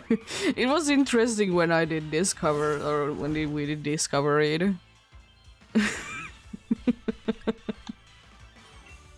The funny thing is, if you throw them out, they don't show correctly. They're kind of broken. I don't know if they're meant to be like actually be capturable, or is it like accidentally on there.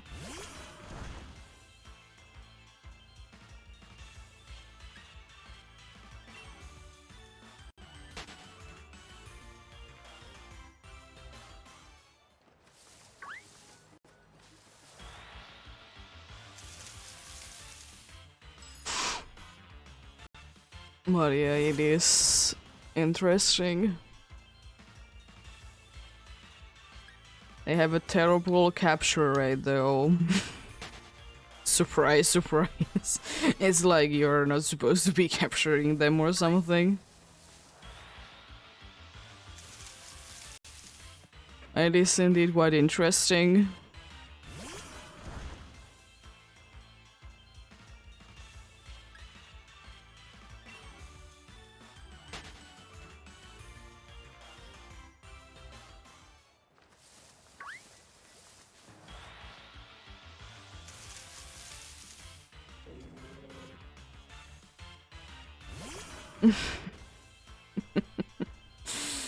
Yeah.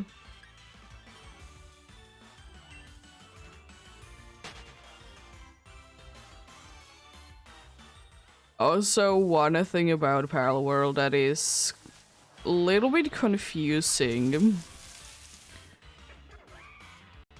that there is a setting called, literally called toggle or run, and the options are it's either on or off. You need to be having it in off in order for it to be on.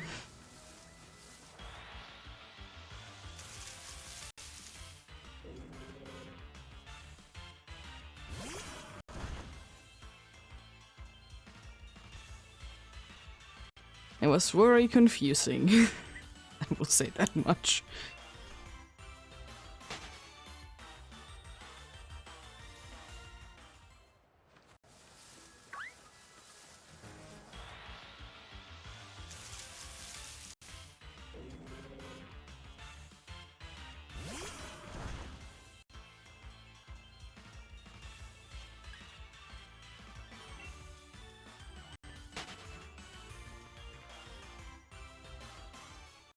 Another thing that I really hope that Palworld will be adding at some point is to be able to rename things.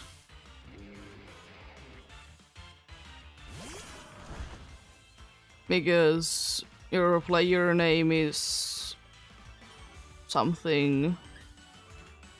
I don't think that you can rename pals. I don't think that you can rename guilds. It's just unfortunate.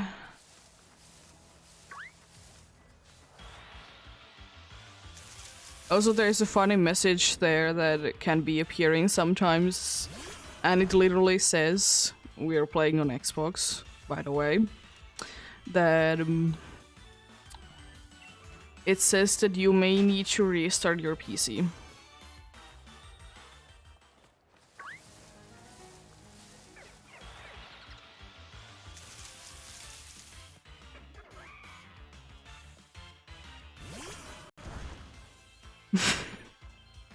I mean, it's probably like just like things for everything, but it is quite funny like that.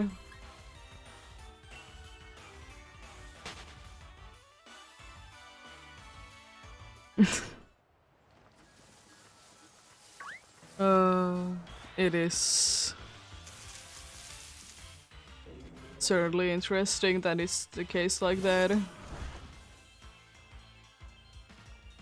But yeah, it is fine, of course. It's just like hilarious. When I did first see it, I was like choking like, what is it due to be restarting my PC when I'm not even playing on it?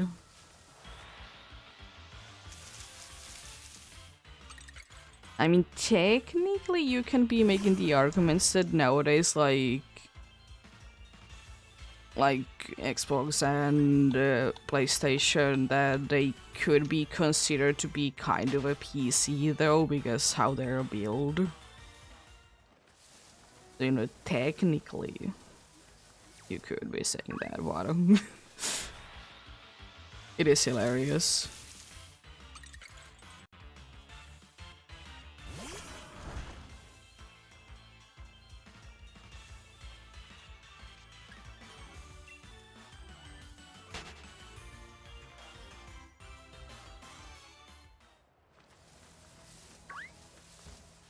Yeah, I will say though that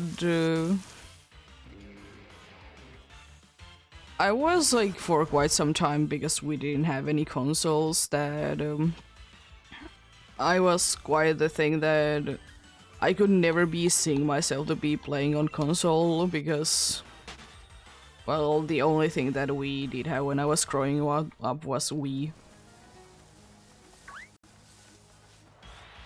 So like I thought that I would never be having anything like that, but nowadays it really depends on the game.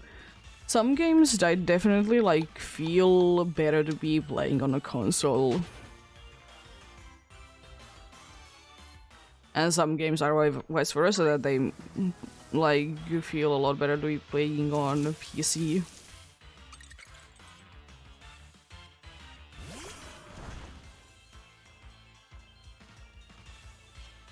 Because some games are better built for keyboard, and some games are better like be made for controllers. And I will say that I rather not be having a controller attached to the PC. I know that there is wireless adapters, but I just don't like to use them.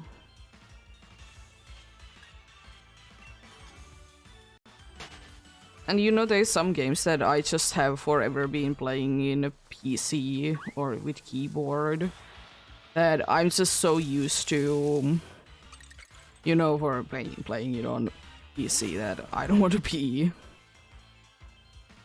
be switching it. And I will say one thing: if a game has a million different buttons that do different things, keyboard is, in my opinion, a better one. Because, you know, there's a lot more buttons. Maybe like one more button.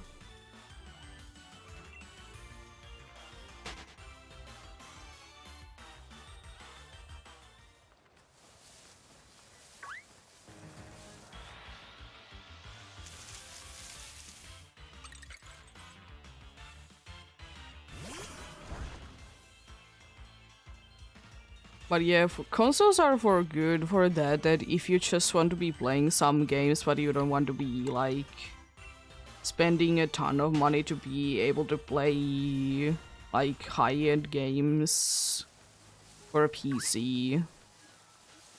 Because consoles, they are cheaper and they will be able to handle things compared to like if you be making a PC to be able to run the games the same way that are high-end games. The only problem really with consoles is storage.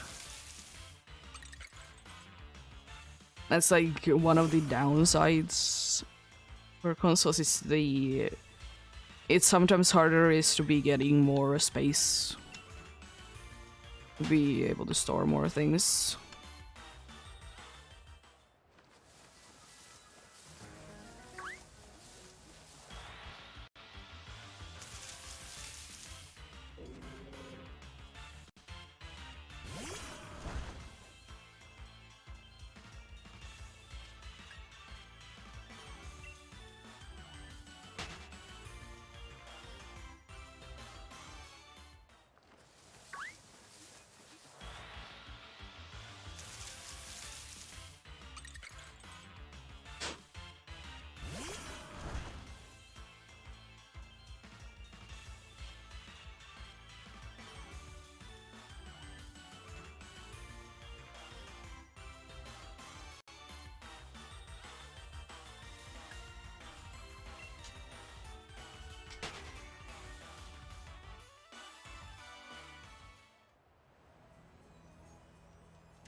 Well, yeah, one thing, in my opinion, that is always gonna be a thing, though, that I always think that console playing, like playing on a console, is more chill because, you know, with a PC you're kind of stuck wherever your keyboard is.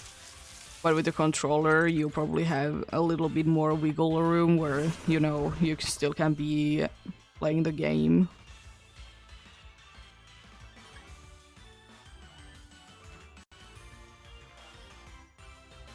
Yeah, it is. But then there is the hassle of, like, you need to build each, or make someone else to be building each. Because at least in here, the pre-built pieces, they are... Ugh.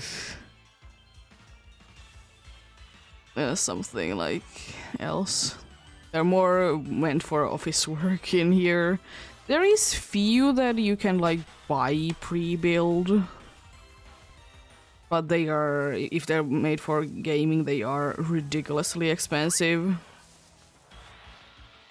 I don't need to because I know how to build PCs. I know how to build PCs.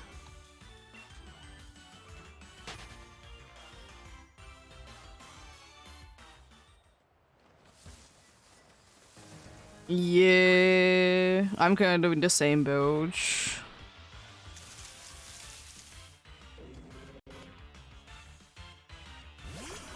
Because I will say one thing that I will never try to do is to try to build a laptop. I mean, I rarely use laptops anyways, but I don't want to be building a laptop.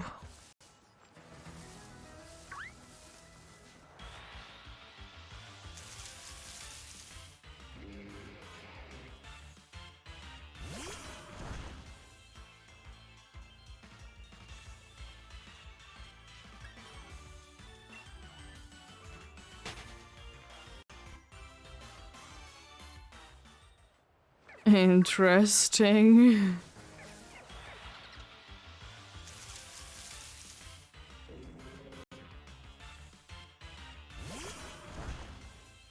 I did once, like, or my brother did buy me like a laptop that was like made from, like, some people did actually like make it.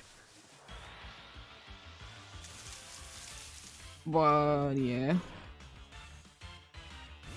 It did work quite well.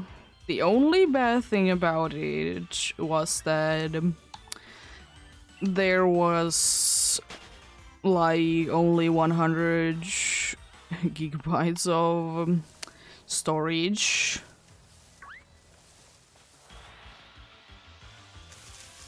Like, that was the only bad thing. It did like last, I think, like 4 or even 5 years.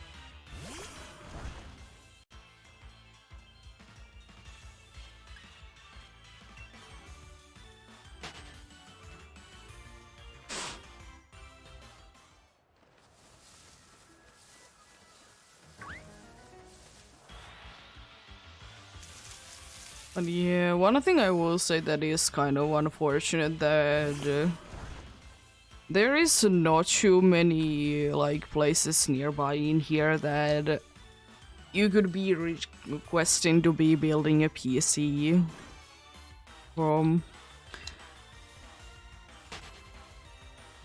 As I said, I don't really need that help, but it is just unfortunate there isn't too many. So like pre-build is like the easier option if you don't know how to be building a PC in here.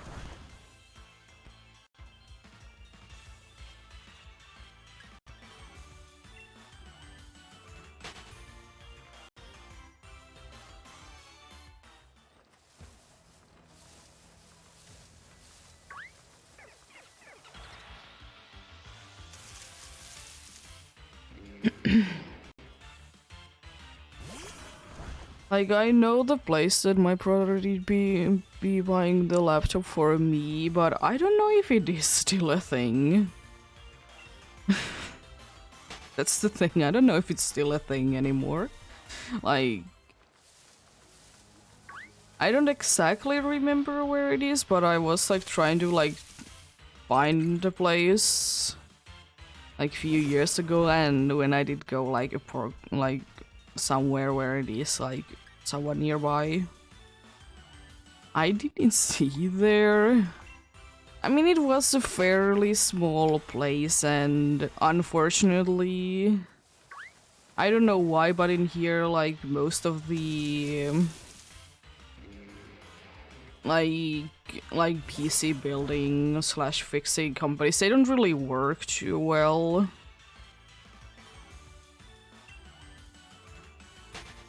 Because I don't know why it's the case. I guess then people just be buying so many pre-built things, so they will be just able to be going to the store that they did buy it in and then complain that it's not working.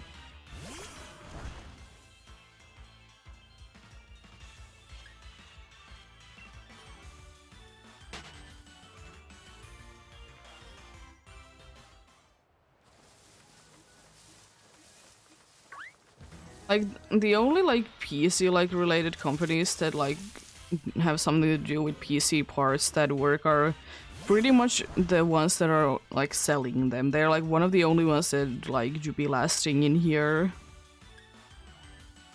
I guess it's just the case that there's just is no business for them then.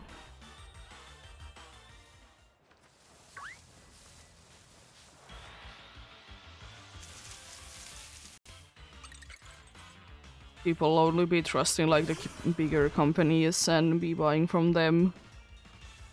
I mean, so do we usually buy from the bigger companies, but it's mostly because the things that we want they don't have. They have like printer ink. They don't have graphics cards.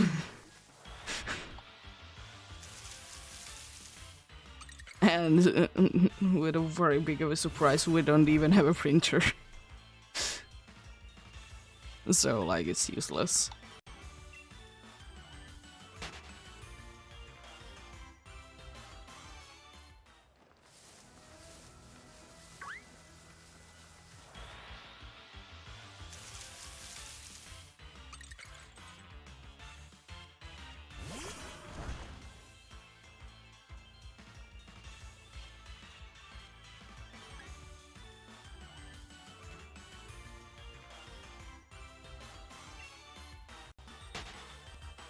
Yeah.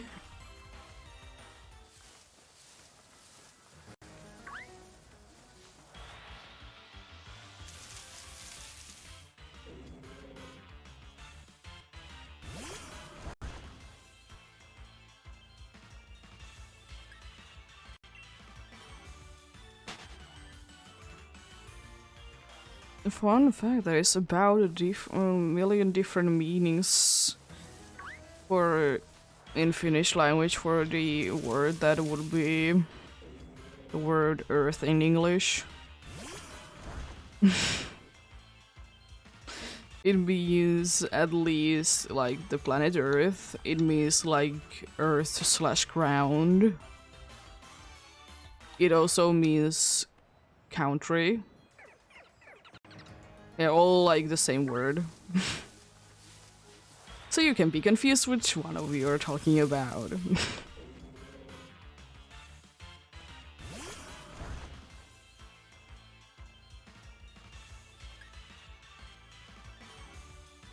I think there's like one more, but I can't be remembering what it is.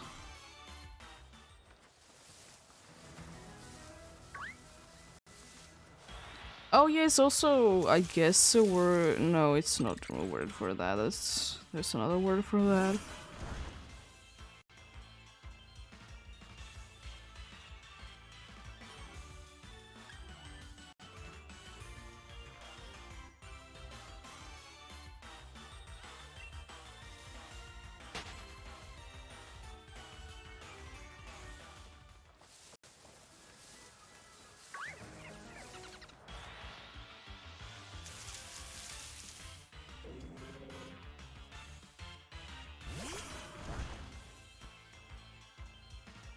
Oh, I guess land is one of the same things as well. That land is also the same word. There was one that I was missing.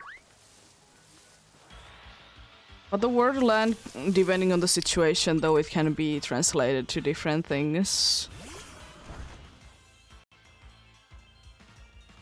Like, depends on, is it like an amusement park situation, like, for whatever reason that's used there. Usually it's not translated then, because, you know, usually names are not translated. Which should be always the case, in my opinion. I think in Finnish language, and like almost none of the names should be translated because it doesn't make sense.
The American language, yes, exactly.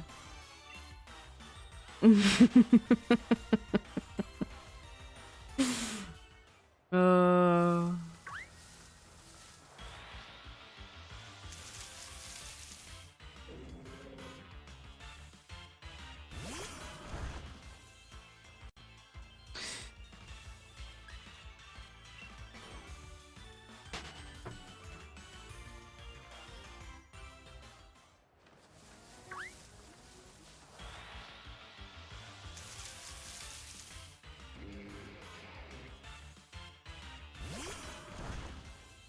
It's so nice that we have to learn in here 3 different languages if you are born in Finland.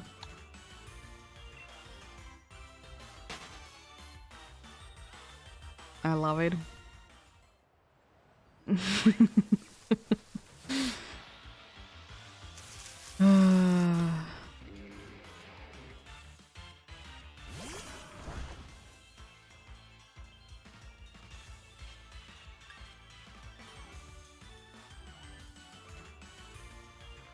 It is kind of unfortunate because, like, of course, like, over time, because more and more of the youth in here are gonna be, like, using more and more English, which is, you know, I understand it.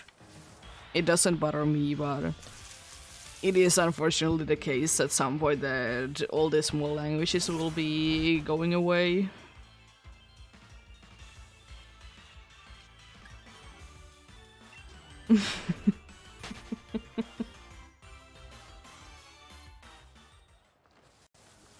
And that's why everyone else needs to be learning English, because you don't know anything else.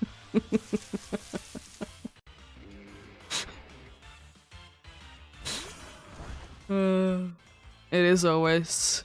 It's such a stupid argument, but at the same time, like... It is kind of true, though.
That seems like a plan.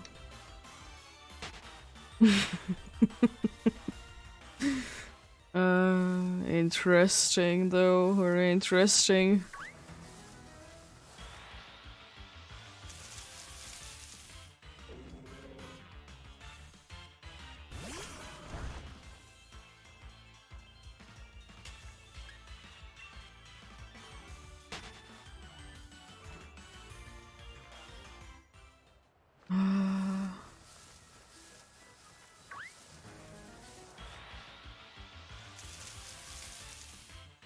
It'll still be very surprising that I do be speaking English nowadays.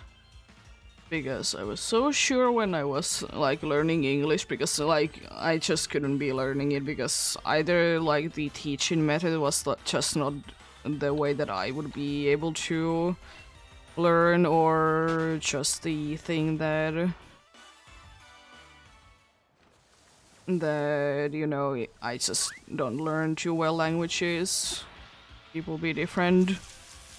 But here we are, almost daily speaking English for a bunch of hours.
I don't know how to use accents. uh, just think that I probably will never be learning, and I don't really care to be learning. I just speak the way that I'm speaking.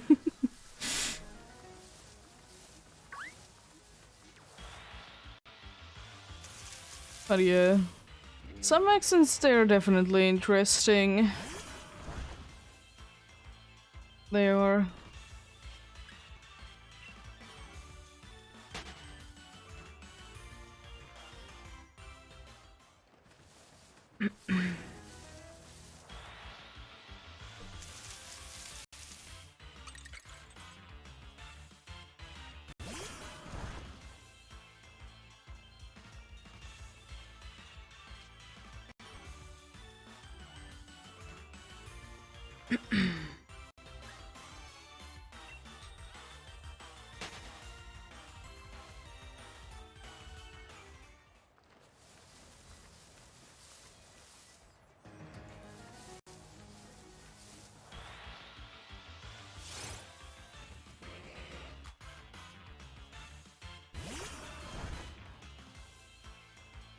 Yeah.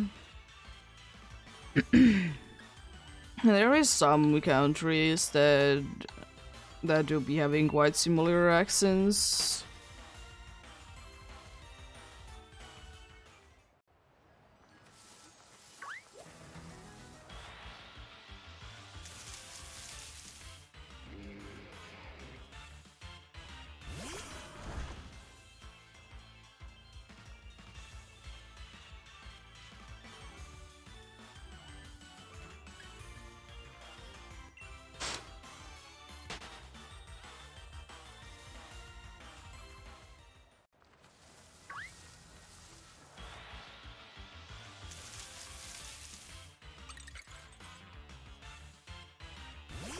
What do you? What did you be? As I mentioned before, we don't really like. I don't consider them to be accents what we have in here, but depending on from what part of the country you're in, you speak. Like there's like few words that will be switching. Like you're using like for like what it sounds like you're like using a completely different word.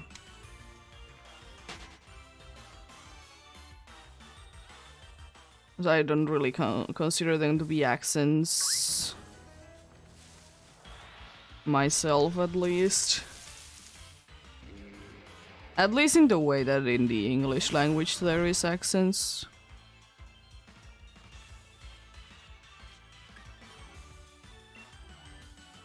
It's like the word, like there's like few words that do be changing quite a bit, like you and I, for example, do be like completely different depending on where you're from or where you are located in at current time in here.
Would you be running away? You.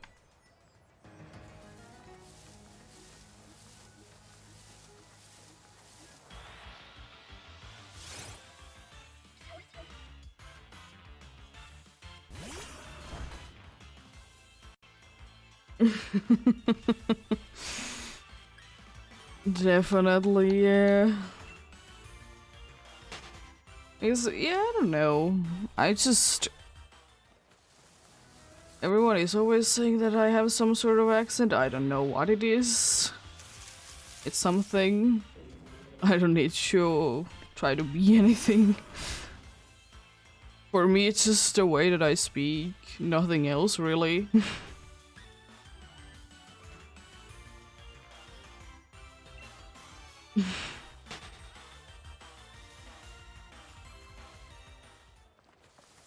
So I don't even want to be trying... be doing any accents.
It has really been that long.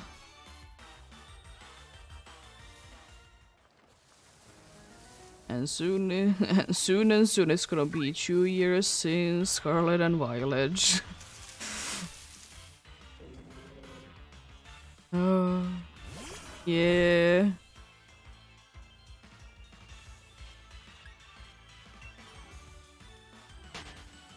It is very interesting.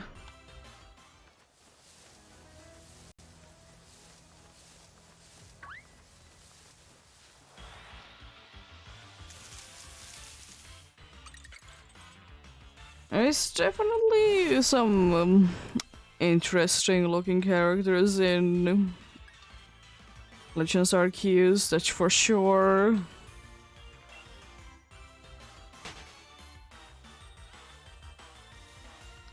It's definitely some interesting ones for sure.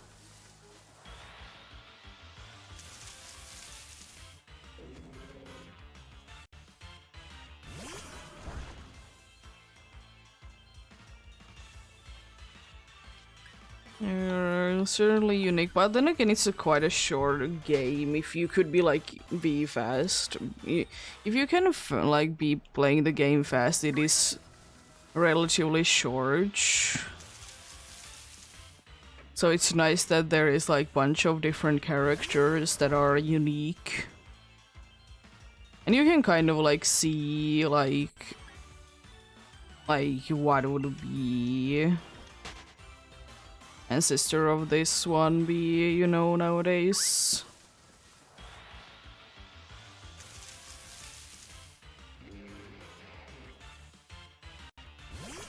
It would be very interesting. They have anyways been quite like nice and unique about their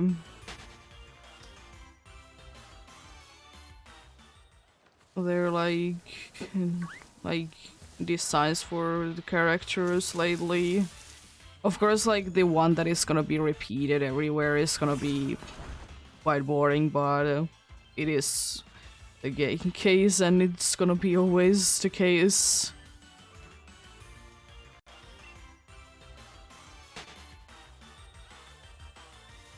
To be liking the uniqueness indeed.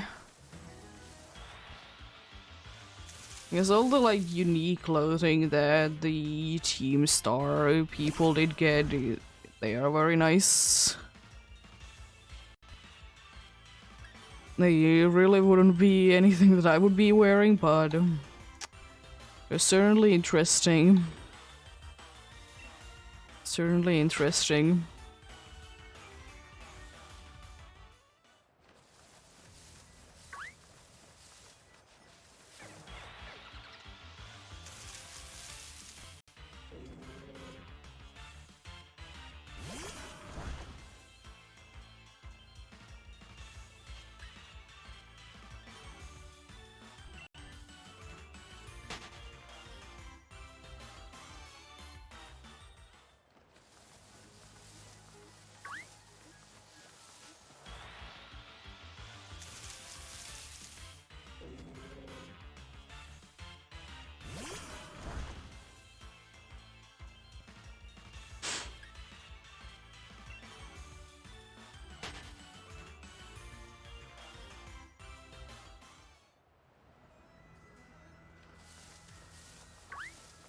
Yeah.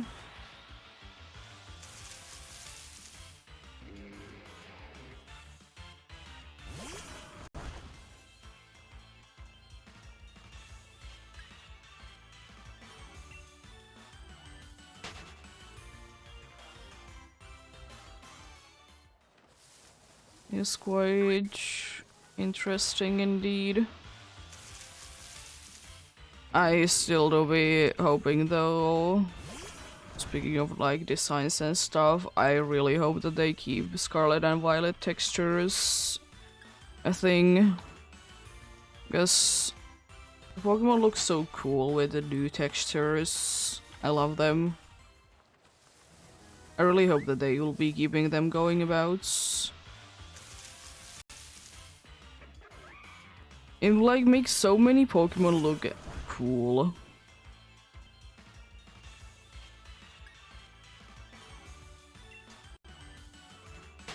I haven't like seen any of the returning legendaries myself because I couldn't be bothering to be capturing them.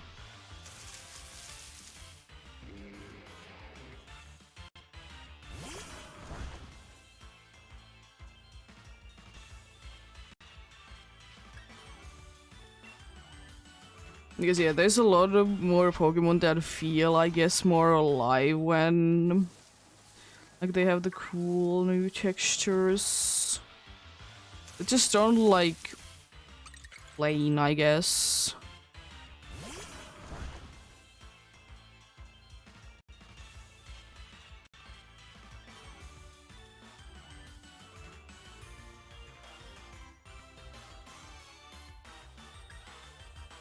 And yeah, maybe Rayquaza has the scales because it's a dragon snake thing. So, you know, scales would be making some sense on each.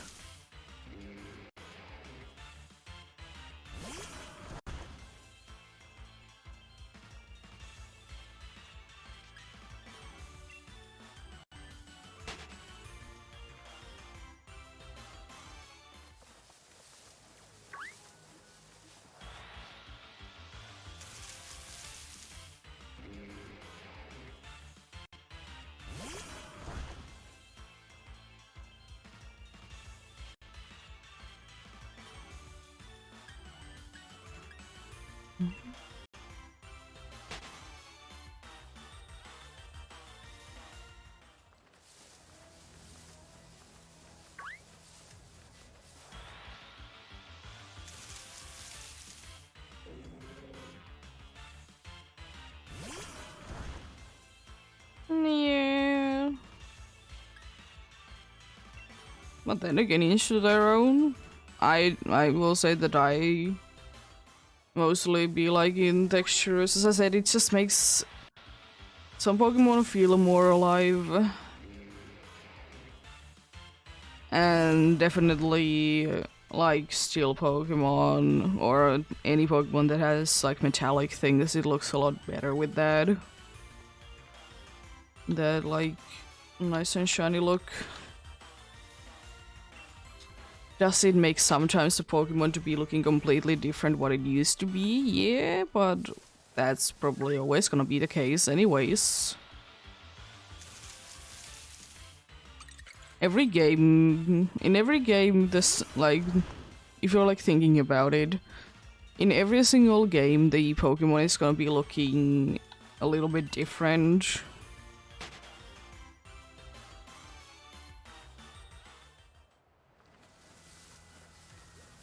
In every single game, they're looking a little bit different. It was more apparent when there was sprites, but they still do be looking different because different lighting, different like, not really style, but there's like something like style-wise that it still is a little bit different.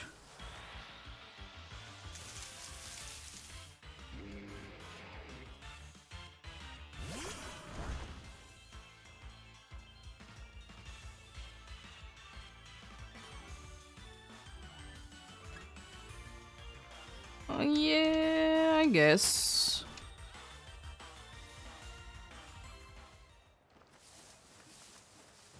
Well, isn't it a dragon, the snake thingy anyways?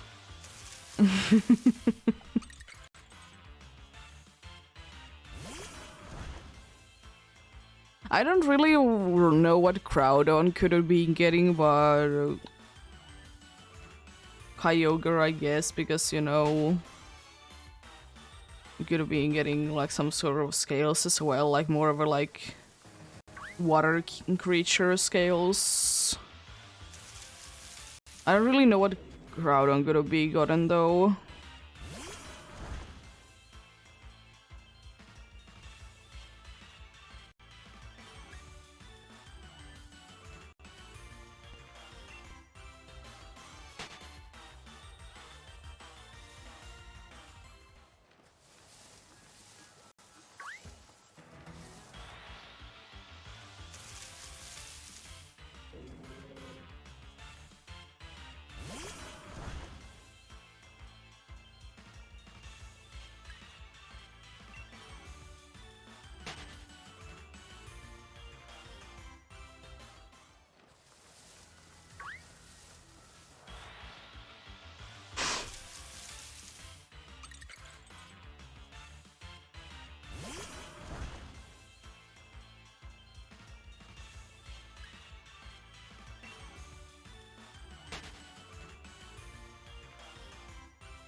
There we go.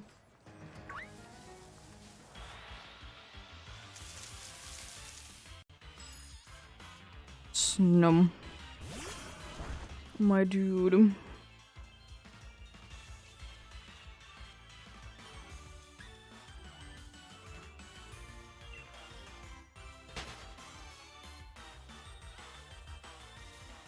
Snum is probably one of the worst Pokemons to be getting when you're making curry.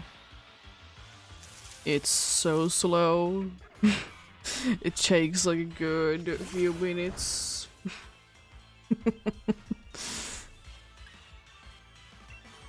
Takes good few minutes, and when there is something like blocking it, it's gonna be even worse. I mean, I kind of like it. I'm planning on hunting with that one day.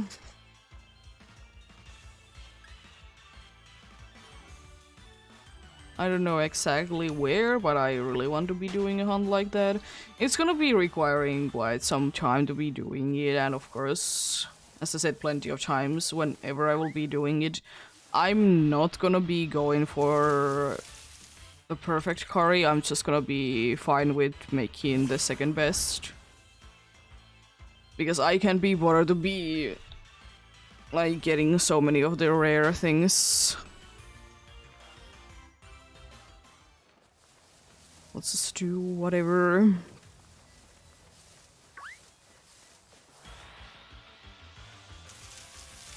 An interesting way to be getting Pokemons, that's for sure.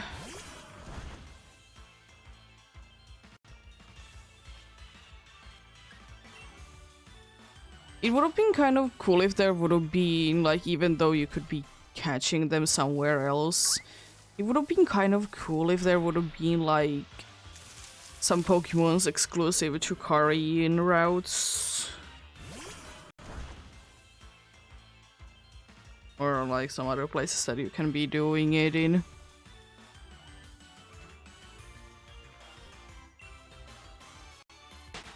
It definitely could be better, for sure, but definitely an interesting one, though.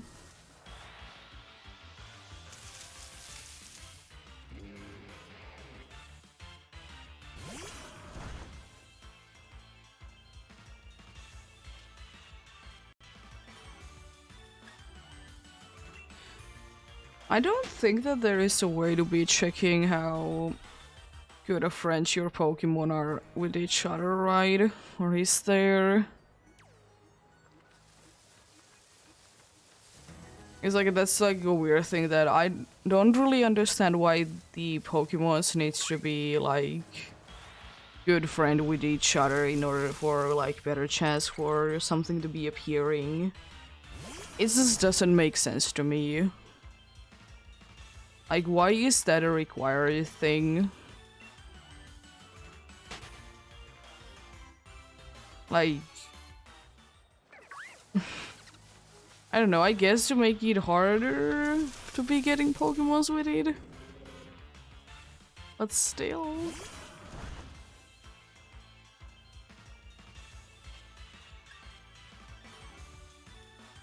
It would have been very nice if there would have been like, in each place there would have been like something random.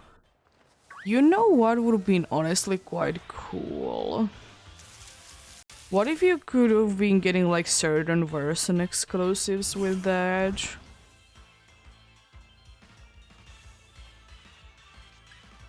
I think that could have been interesting. Like, not all of them, of course, but maybe some of them.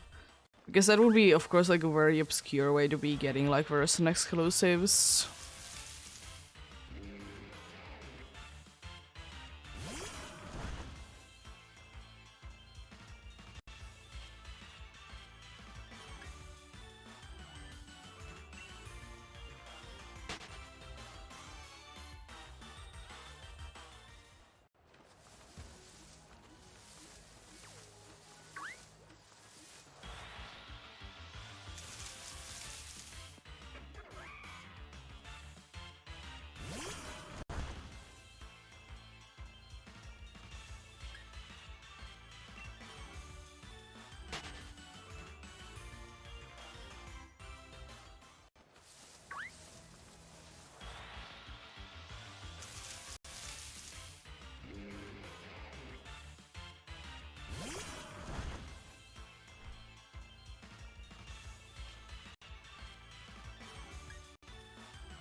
Yeah.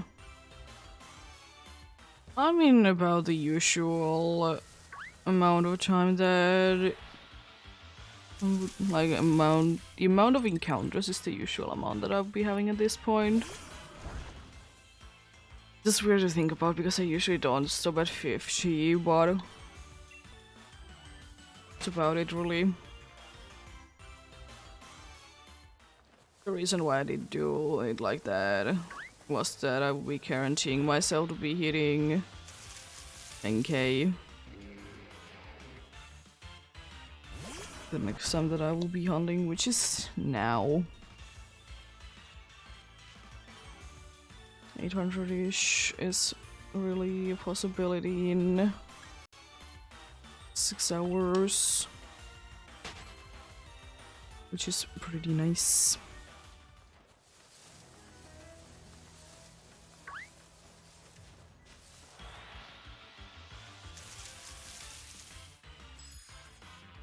And yeah, I think I will be doing one more encounter and I will be having a little bit of a walking break.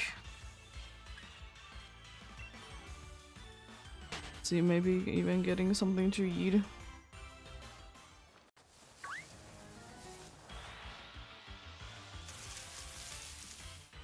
But yeah, I'll be back.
There we go.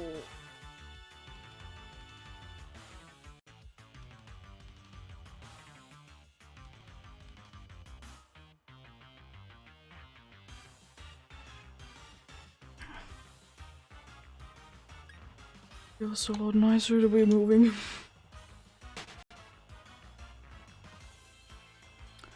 Did give even catch the rest of the food. And I'll be just in time in here for sunset time.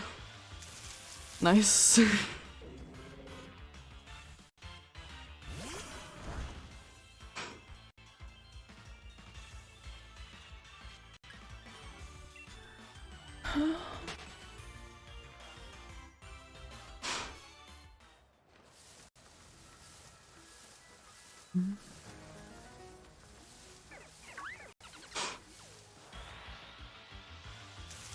Yeah.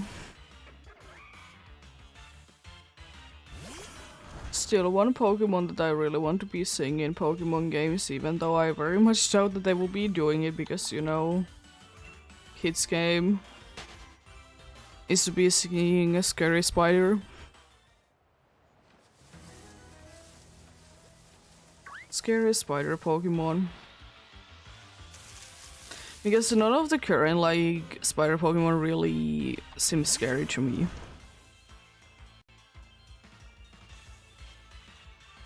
But yeah, I really doubt that they will be doing it ever. But you never know. You never know. Maybe they will.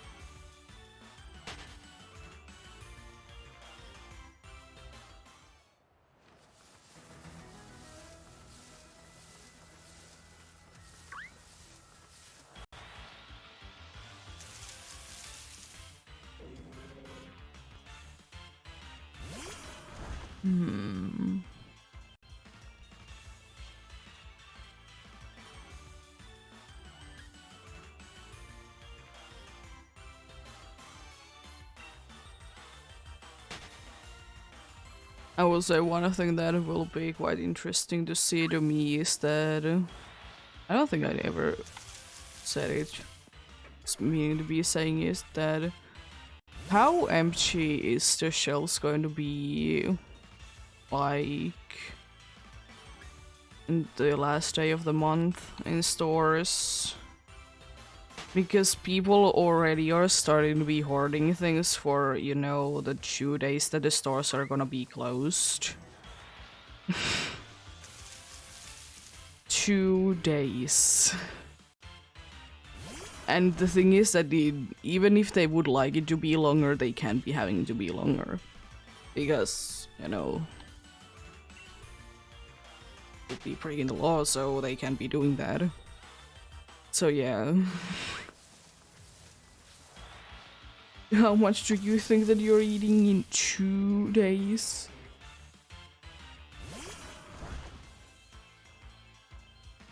I mean, I know that a bunch of people are gonna be like at home or somewhere else because, you know, they're not working.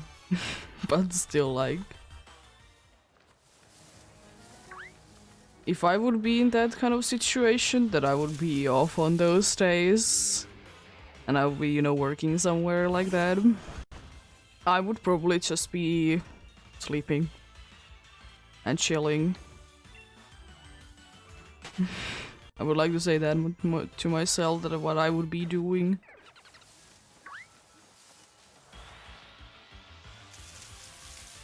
Especially because you can't really be going somewhere. Because most of the places are closed.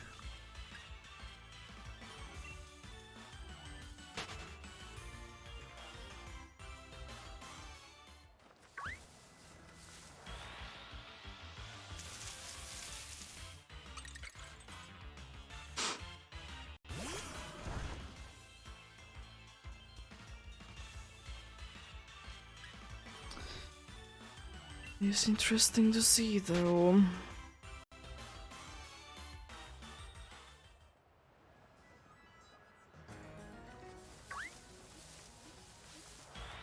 Because I think like almost never that when there has been in other parts of the world there has been like the hoarding situations that it never really hit us. Like there was like maybe few things that people did hoard, but nothing else really. I remember how much of a problem it was that something happened to basically all the pasture, and you know there wasn't like nothing of the pasta sort was anywhere. That was like a big deal for everyone, but it's understandable, like there just isn't gonna be any, and you know no one can be doing anything for it.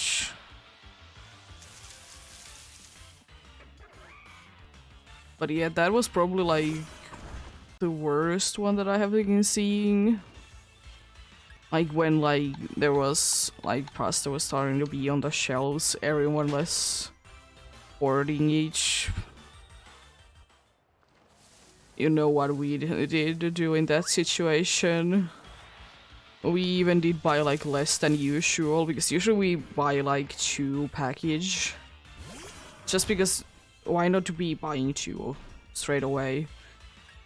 We just bought 1 because we can be surviving with that for like a few weeks, because we don't use pasta in every single dish.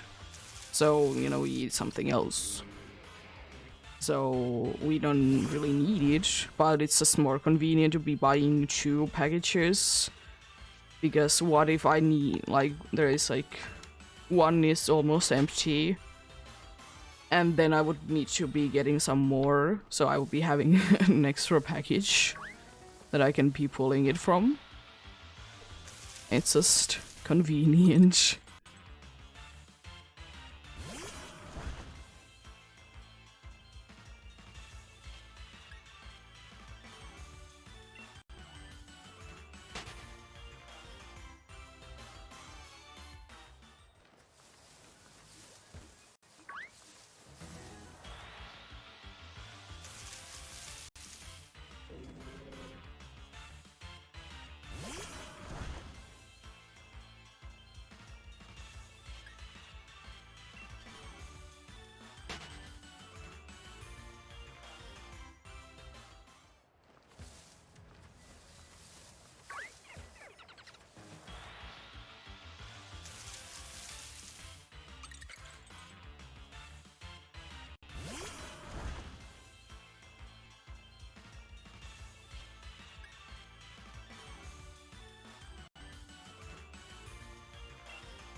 Oh yeah, the thing with eggs was also like pretty recently that was like no eggs anywhere.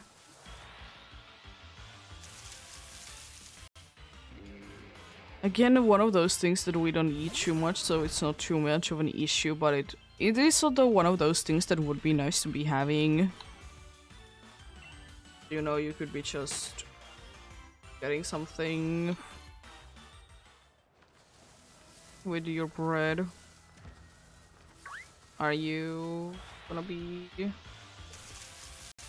the table soon? Are you gonna be watching out the window?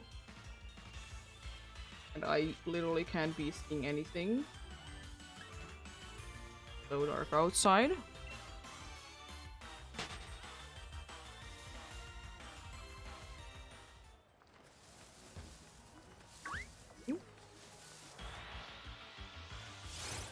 Find catch.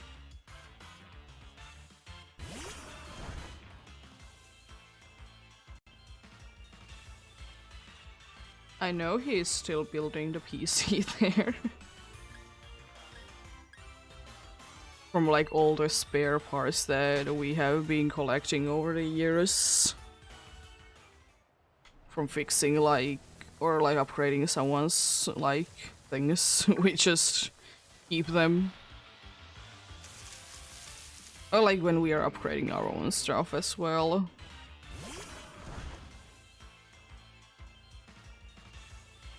And she's always very helpful when we are building PCs. Because she's eating the plastic bags.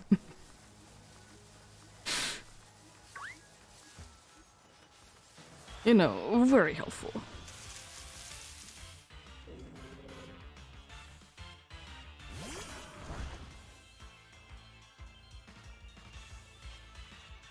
And of course we we don't allow that, but it is very interesting.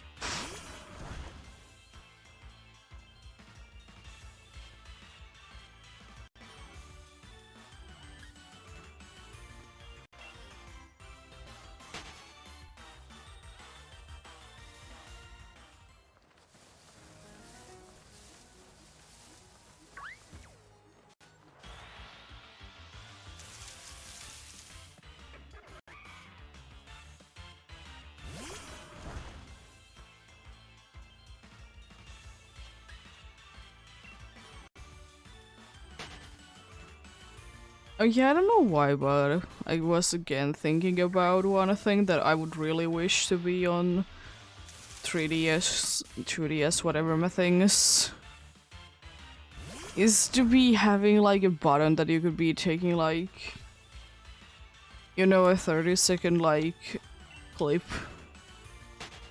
Because it's just, even though I don't use it too much anymore, since, you know, I'm streaming, I don't really need to be taking screenshots or the screen recordings like that. But it's just so nice. And you can be doing that. I always would be wishing that it would be the case with 3DS and whatever my things. Of course I know that it's a kind of new, like, not really a new thing, but it is a newer thing. That, like, places will be having that.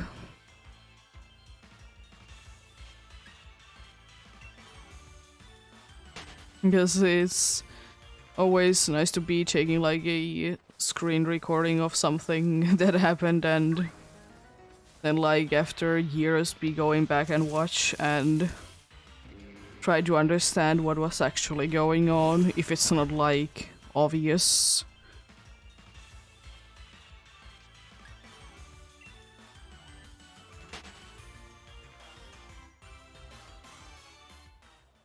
It's very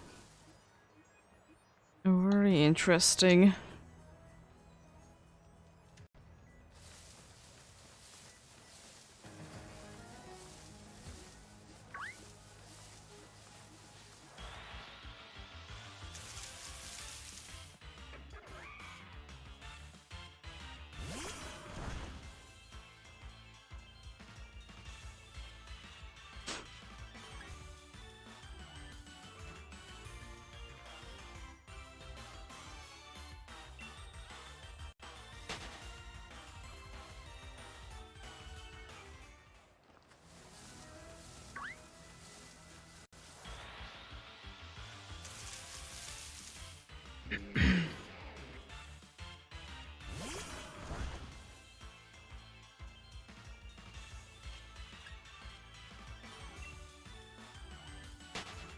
I wonder if in a Pokemon world there would be the case that there would be some sporage around Galarian Darumaka. Or I guess a regular one would be working, but I think maybe the snowy version would be like nicer to be handling. Because, you know, it is like if it would be wanted to be like, it is very easy to be making it to be a ball shaped, very round. already. I could totally see it to be a nice little sport to be doing with it.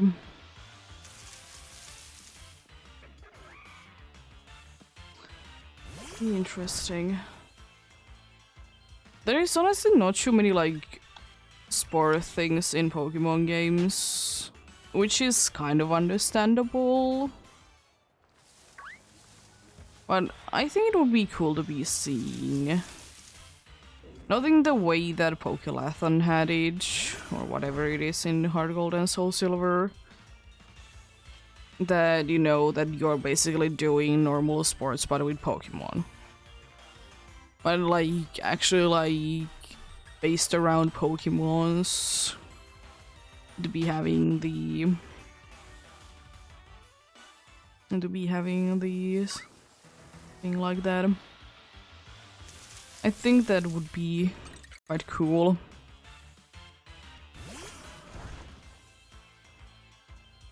I doubt that it's ever gonna be a thing, but then again, there has been quite an interesting amount of like... Has been quite a good amount of like interesting games lately with Pokemon, like Pokemon Sleep. So you never know, maybe there is gonna be Pokemon Sports.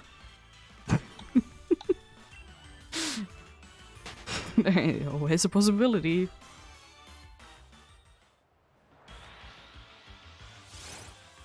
Always a possibility. You never know.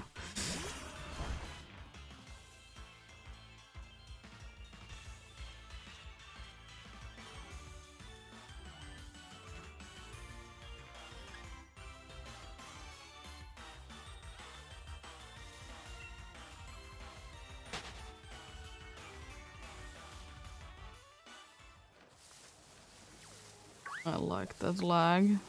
Oh, hello, Sneasel. Most definitely not gonna be running into that dude soon.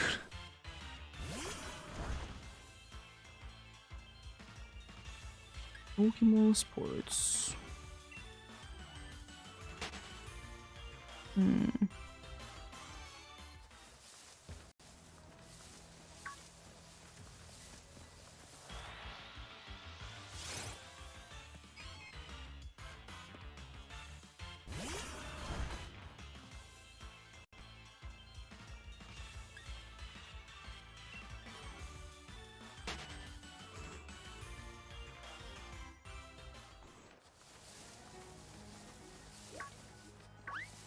And not a Sneasel. How dare you?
Oh, Mount Lanakila. You're a funny place. But I kind of don't want to be coming back another day. I don't want to be coming back another day, but at least thankfully it's still like soon 200 checks at least today. It's at least gonna be getting into 10k. That's at least the thing that I'll be doing today. It will be a big milestone to be hitting.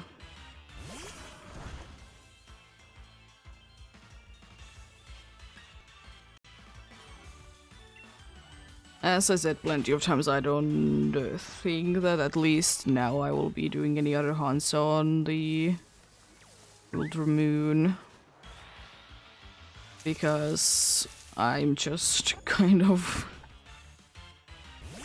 kind of done with it, you know. There is, like, right now, as I said, there is nothing that I really want to be hunting on there anyways. Maybe one day there will be. Never know, never know.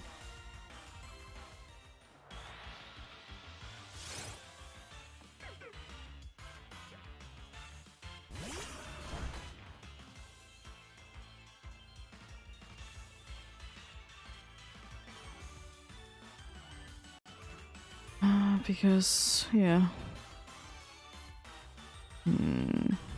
What would there even be that I would like to be hunting? I mean, Alolan Vulpix, but you know, it's on the other game. So I can't really be hunting it on there. And then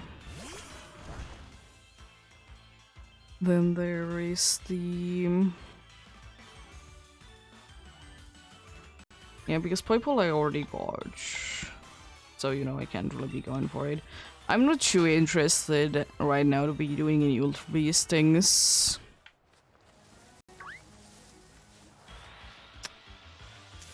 Same with the legendaries. Honestly, one of the only things that I can really think of that I would be interested in just for funsies is to be doing like the Ultra Wormhole thing. But that's about it, really.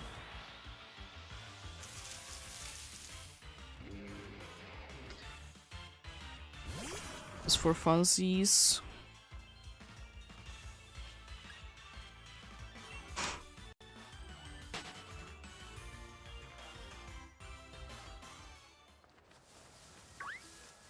There's definitely some hunts that I want to do at some point in there, but... I mean, that was never supposed to be really a shiny hunting file anyways. It was the file that I just did do the ghost only challenge on. That was the whole purpose of it anyways.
Snorn was again a little too close, I see.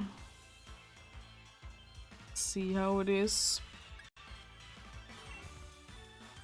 But yeah, as I said, it wouldn't be hurting too much to be doing only one-time hunting, because probably the next thing that I will be doing, probably not every single time that I do a hunt in either for the Darumaka or eventually Farfetched, is the Articuno hunt. Just to be, you know, continuing that. It has been indeed a while, but I just want to be doing the hunts that I'm feeling like doing. It's as Gen 1 hunting is pain.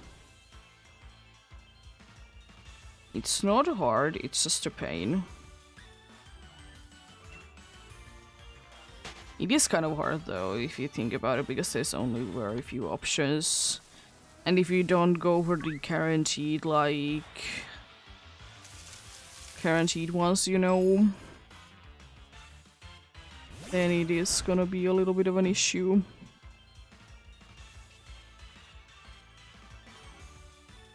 Because there's very few options.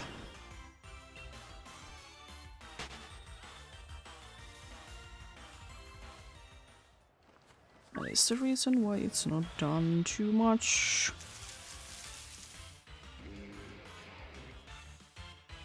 Very few targets and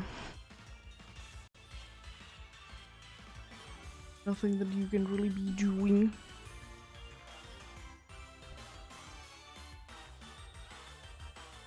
But then again, one thing that would be very interesting to know about Gen 1 though is that I wonder how many people, like, when they did transfer, like, their Pokemons into, or from Gen 1 to Gen 2, I wonder how many did get, like, you know, accidental little shinies with that.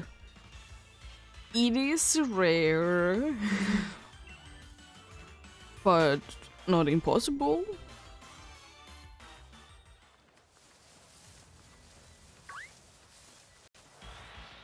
It is definitely a possibility. It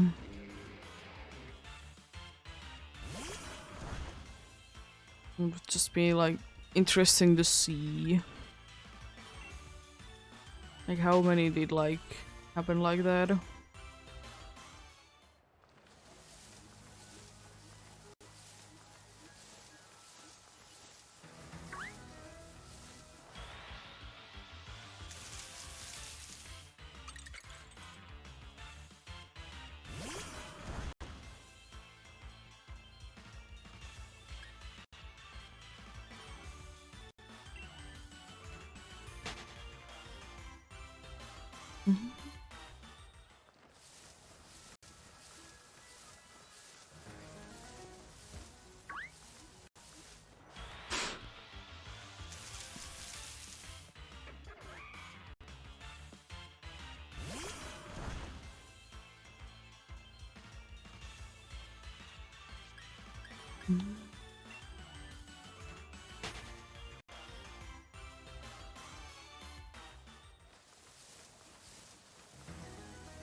I'm gonna check out one thing. Curious.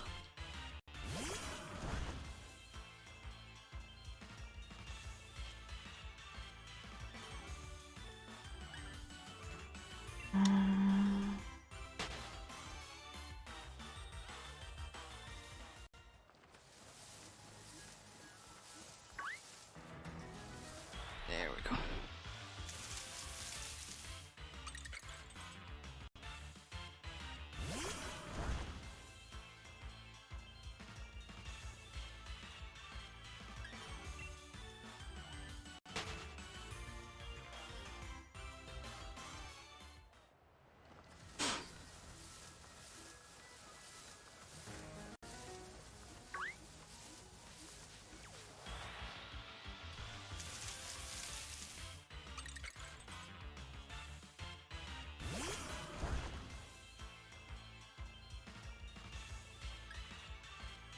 Because I'm just like curious about like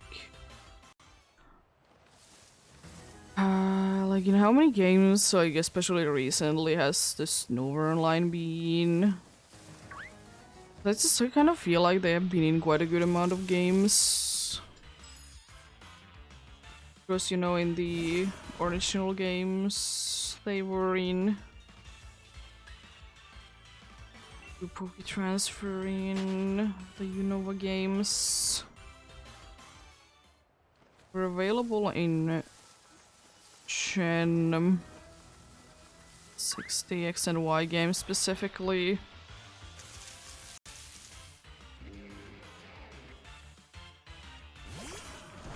In the Ultra games, it's breedable.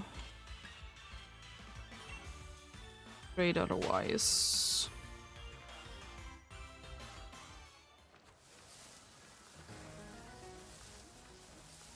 Yeah, it has been then. That line that has been in quite a good amount of places.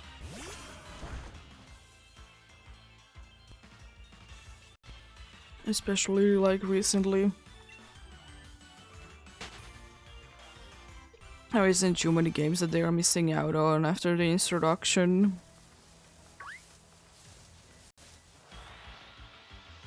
It really isn't.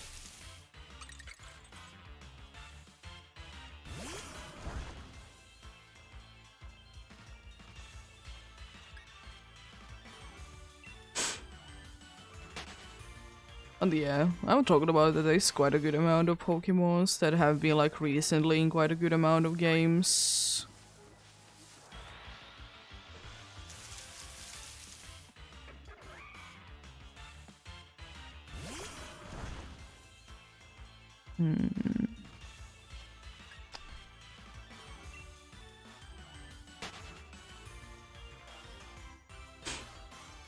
But yeah, we shall see. We shall see what happens.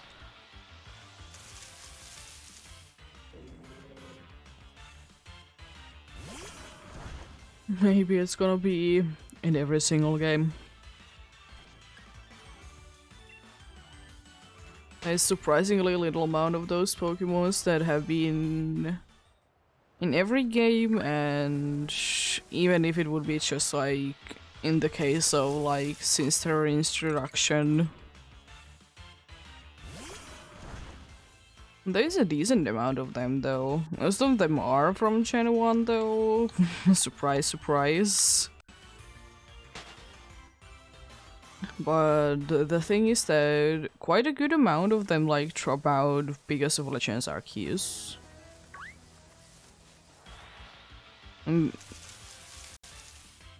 As you know, there's very much a lack of Pokemons in there.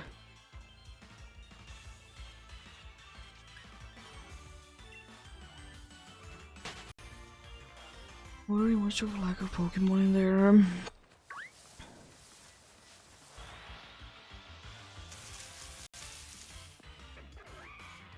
But then again, I do be kind of understanding. I kind of hope that Legends games like the decks would be like relatively small. Like, you know, maybe Pokemons weren't discovered yet, or they just haven't made their way to whatever it is gonna be based on yet, you know. Is, you know, being early days and such.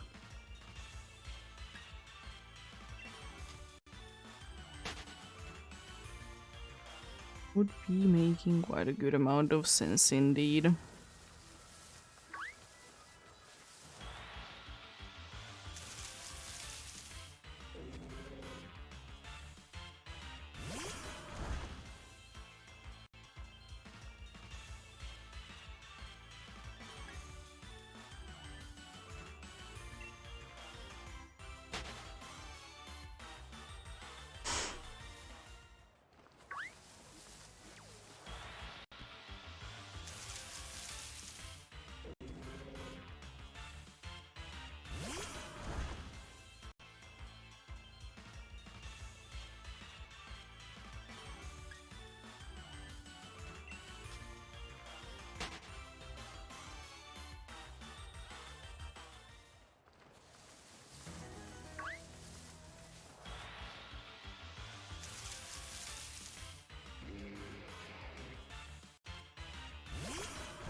You'll be liking pressure.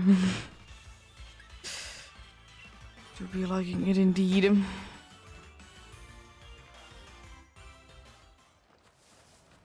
As I said, I wish there would be some sort of setting that I would just be able to.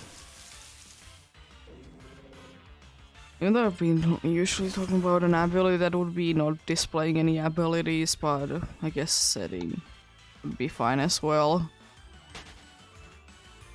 It's not really needed in like more recent Pokemon games like Legends Arceus or Scarlet and Violet. First of all, in Legends Arceus there wasn't even abilities, and in Scarlet and Violet, you know, you can just be avoiding things anyways. But I would kind of be wishing it would be the case. Also, one thing that I would be wishing to be also a case in more Pokemon games going forward is to be having some sort of like mechanic in the game, especially if we have overworld Pokemons, to be able to like see that do they have like hidden abilities, stuff like that. Like you see the ability or something like that. It could be like tied to like you would need to be capturing it again. It's kind of like a similar idea what we have like the lock-on feature upgrade in Scarlet and Violet. You can purchase. It's such a nice thing to be seeing, like you can see it's small, is it big? Over like to the average size of that species, and then you can be seeing that it does have a mark, a guaranteed mark.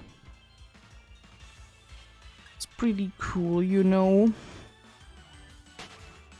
Pretty cool indeed.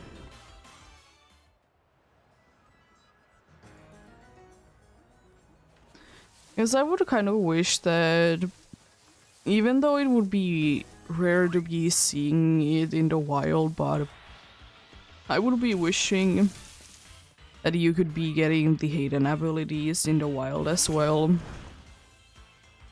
Like, maybe you would need to be, you know, defeating the game first, or something like that.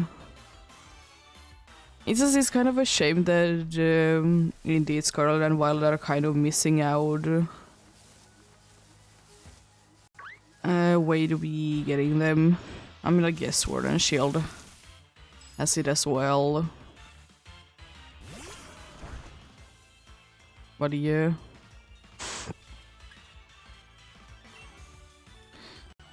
It would be very nice. I know that there's the items and they are kind of easy to be getting nowadays.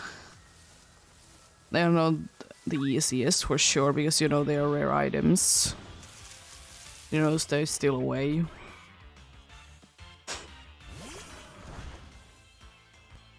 I don't know, I wouldn't mind if we would be able to find hidden abilities in the wild. Of course. Why would I be minding it? Because, I don't know, it kind of makes sense to me that if hidden abilities would be available in the wild like that. Rarely, as I said, would be the case. But, that it could have been the thing though.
How dare you be going to the back menu? How dare you?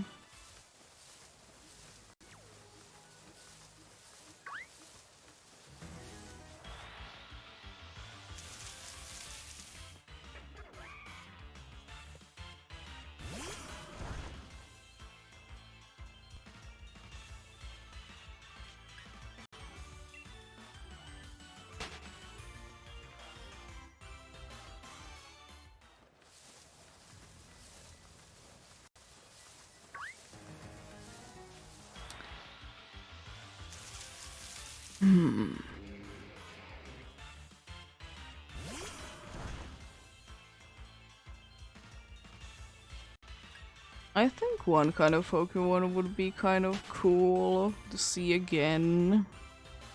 We don't have too many of those kinds of Pokemon. That would be having quite low HP stats, but with like it would be very like having very good both of the defenses. Yes, of course we have truly only one Pokemon that will forever be having 1 HP. No matter the situation.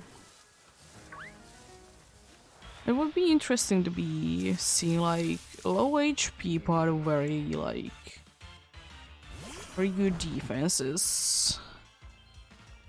But you know the HP would still be like decently high, like maybe base like I don't know 20? It's quite low, but I don't know. And then like have a bunch of like defenses. Decent like attacks. Or one of the attacks would be decent, the other one wouldn't be so much.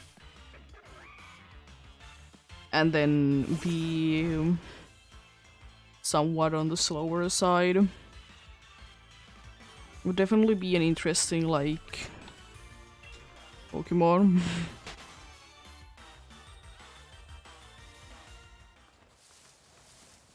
Because usually like the way that the very bulky Pokemon are that they have a bunch of HP and then like some on the defenses. But what if we would be like not be having that much of HP but have a bunch of defense? Or both of the defenses being high?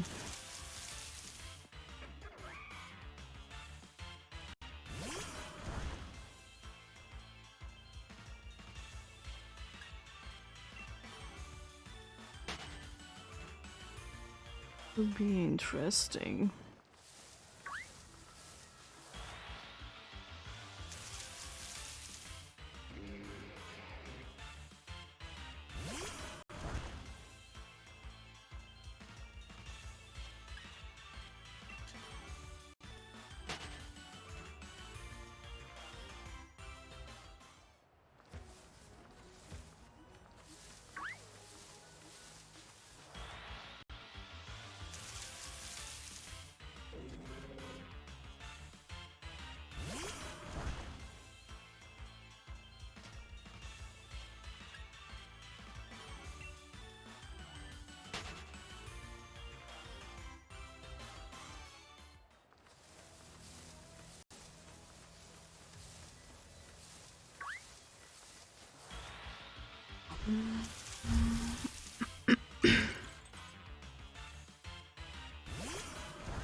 Nice lag there again.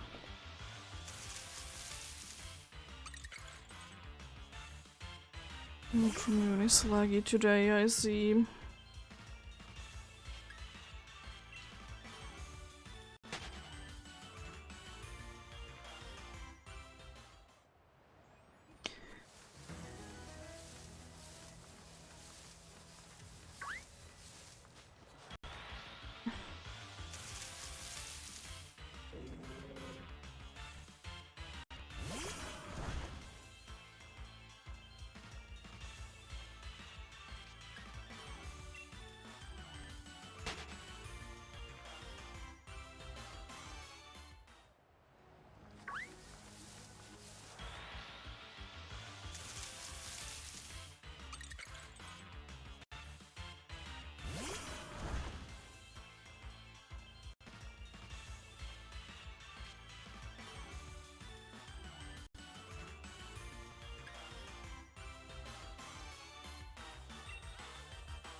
That's about everything.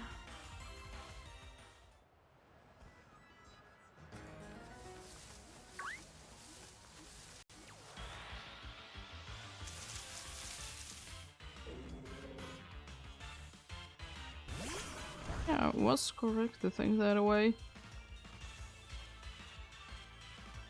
Yeah. It is interesting, honestly, that how long did it take to be getting another ghost and poison type? Because, you know, only the ghastly line was like that for like until Scarlet and Violet's epilogue. Need a Petron to be there.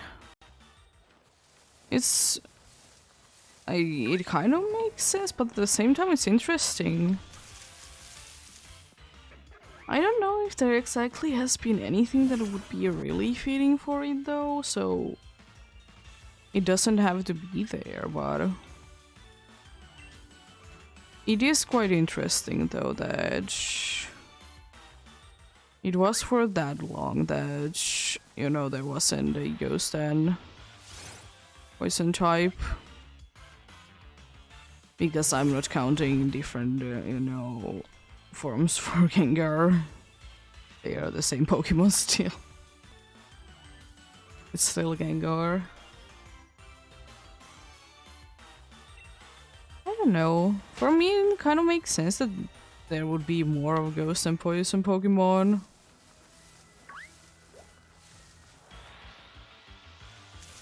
But as I said, I can't really be pointing who would be making sense to be that way.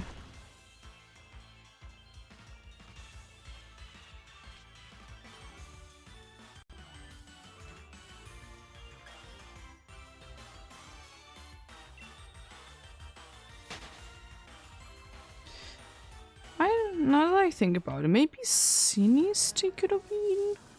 Because, you know... Yeah, I think it's not really good to be drinking the... whatever liquid it is. Maybe that could have been working. Sinisty could have been working.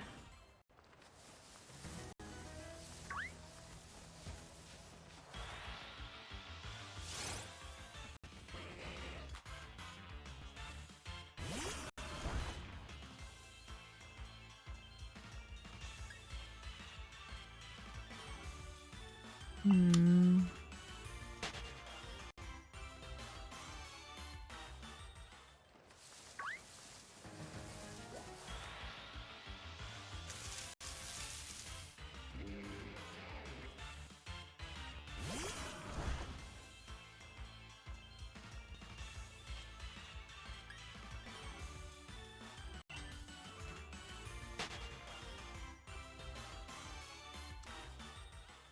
Hmm.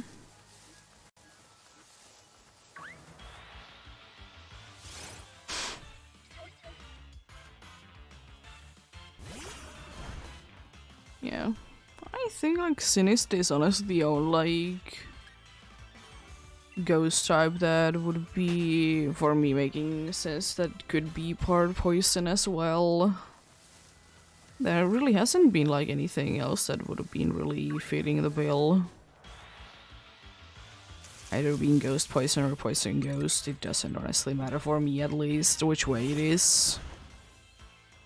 It is technically different, but is it really? For me at least, it's like I don't care.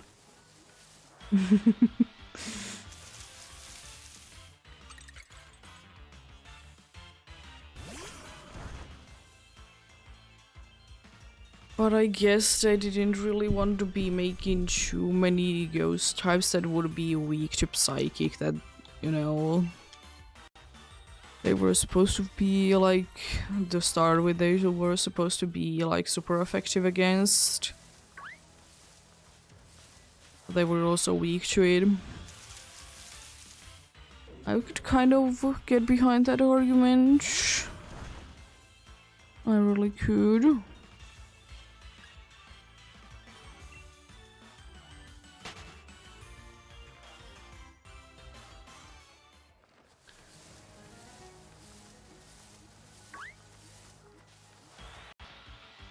But then again, there's quite a good amount of...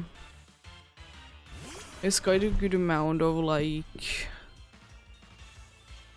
type combos that are like that. That are strong against with the other one and weak against with the other one. Against the one that is dead, they are strong against, you know. Yeah! I am quite close indeed.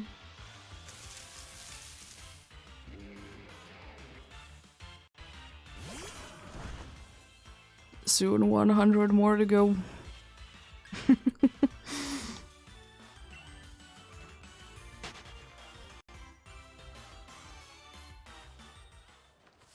Mount Lonakila be like that, I guess.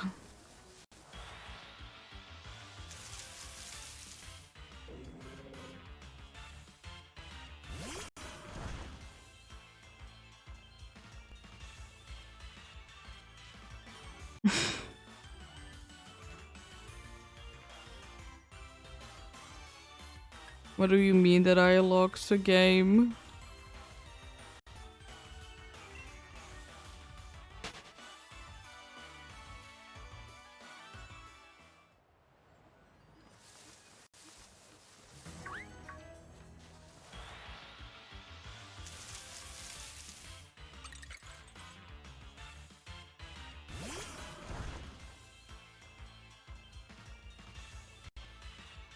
No, I haven't done that.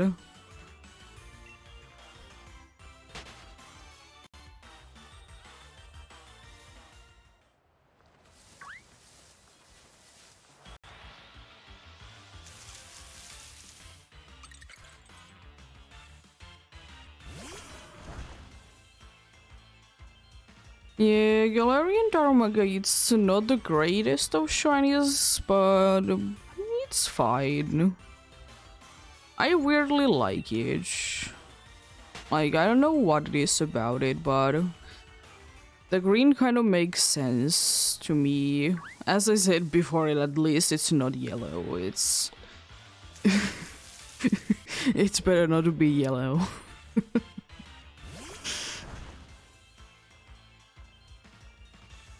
But yeah.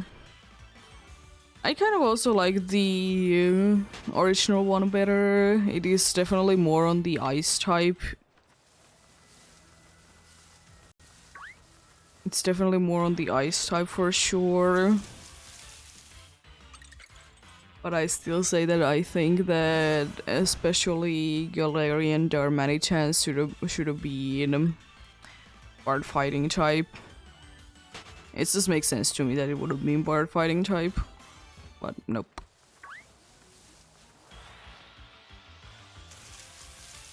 It isn't.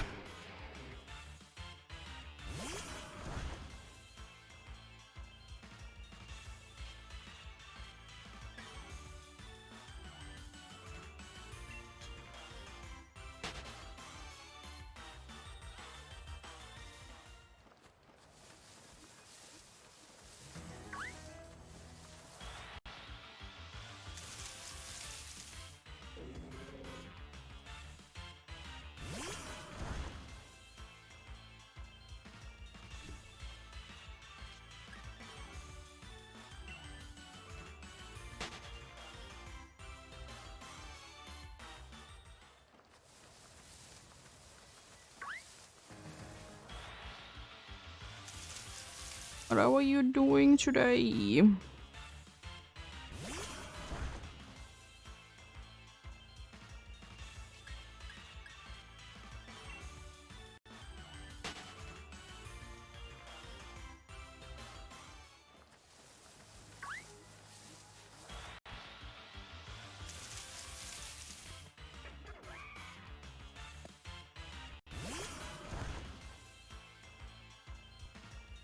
I'm doing quite fine, thanks for asking.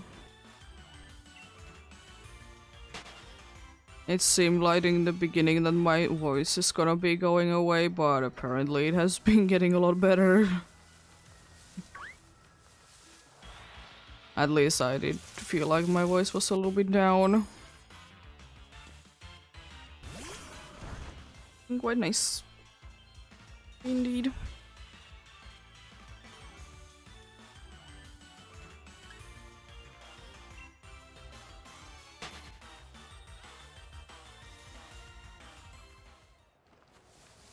You'll be getting into the nighttime encounters.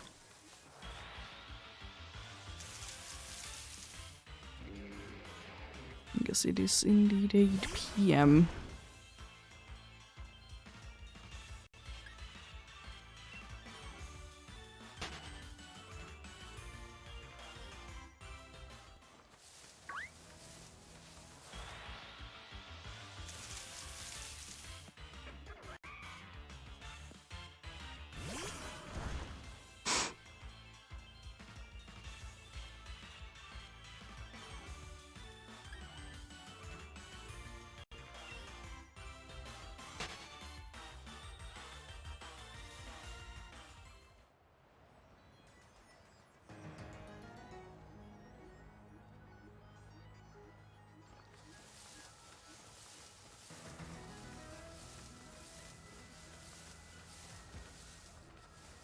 Yeah, that's unfortunate.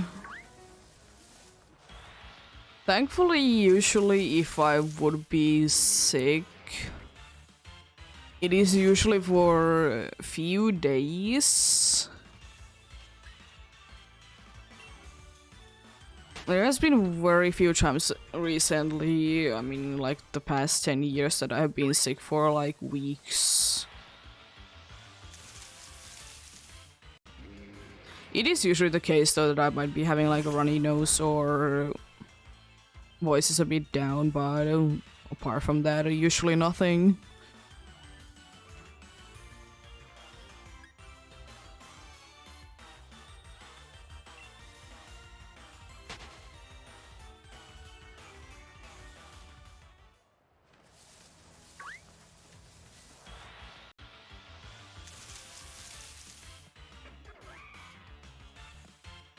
Well, hopefully you get better then.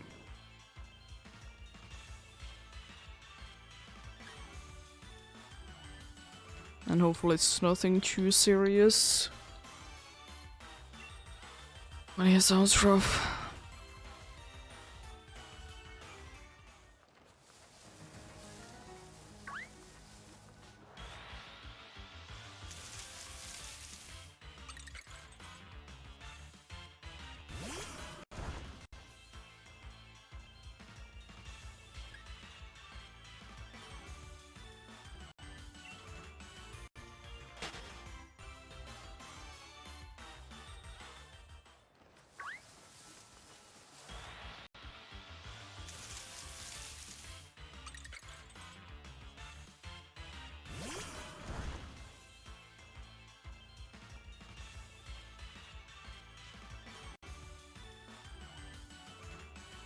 Yeah, I can imagine like talking a lot is definitely not gonna be helping with the situation if the voice is down already.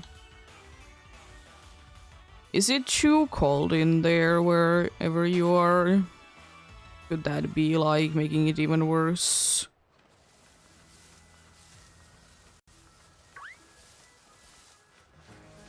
Because usually, at least in here, people tend to be more sick when it's, cold because, it's cold.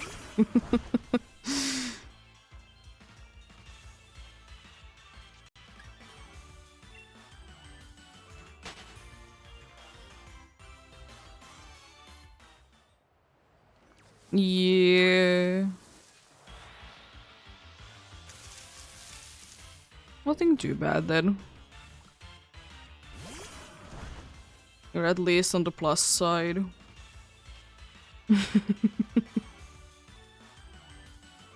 So are we today. By 2. 2 on the plus side. On Celsius.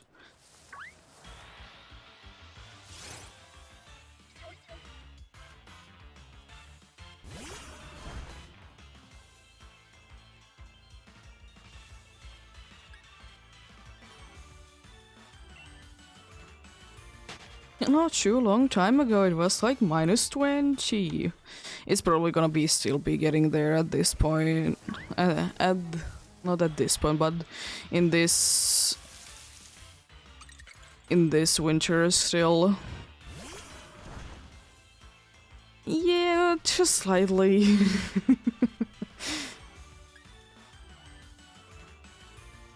Just slightly.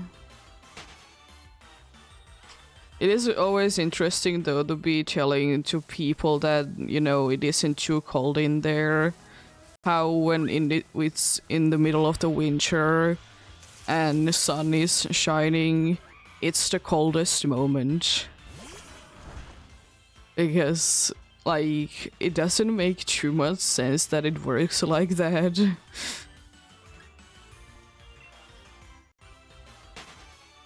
But yeah.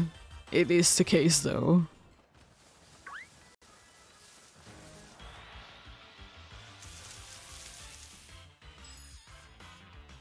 Logically doesn't make too much sense, but it is indeed the case that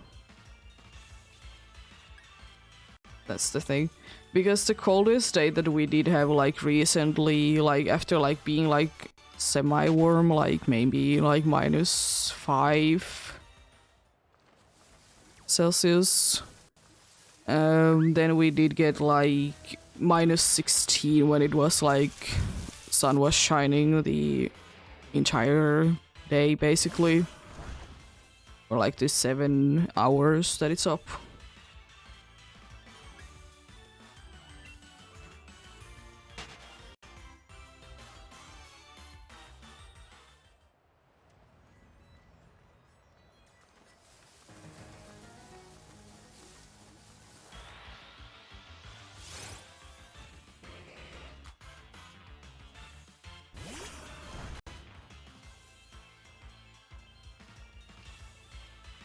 Soon to be 8 even. It's not too long that it's gonna be 8 hours.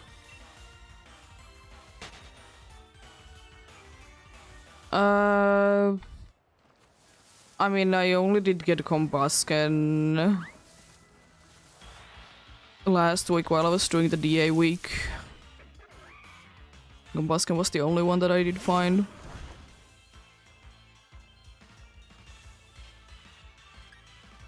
But I managed to do 51 checks for Xerneas though in a week. 5 days specifically. So that's pretty decent.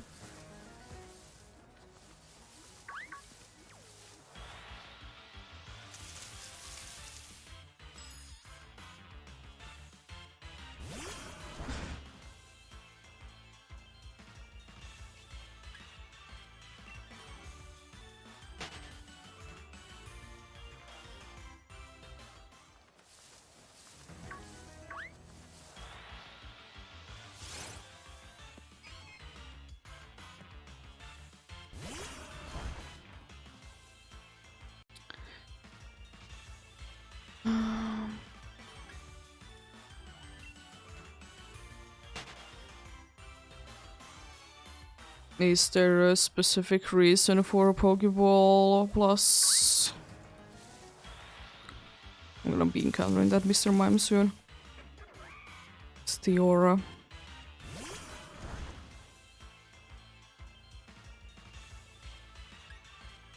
Because if you ask me, at least for like what I would be using it for, Pokeball Plus would be kind of useless. But some people might be finding it to be more worth it. Yeah. I know some people did get it. I think it works with the sleep, so a bunch of people did get it for sleep, specifically.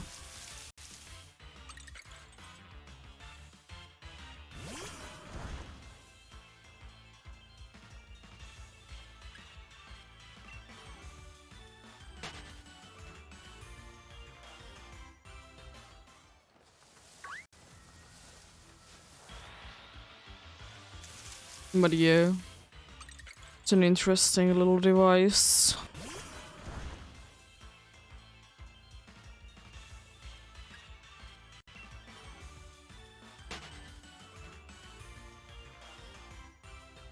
I remember when it was out, everyone was quite excited about it. Of course, it is kind of a waste of money. How expensive is it? I heard it is pretty pricey for what it is.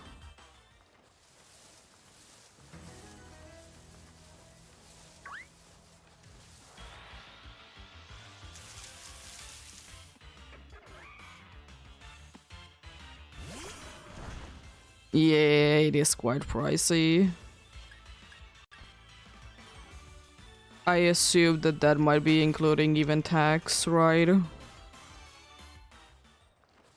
Or is that without tax?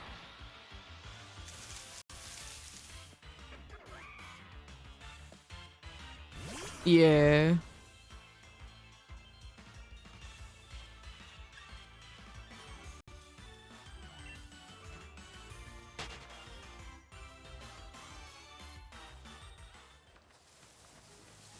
You can be buying a whole game with that amount of money.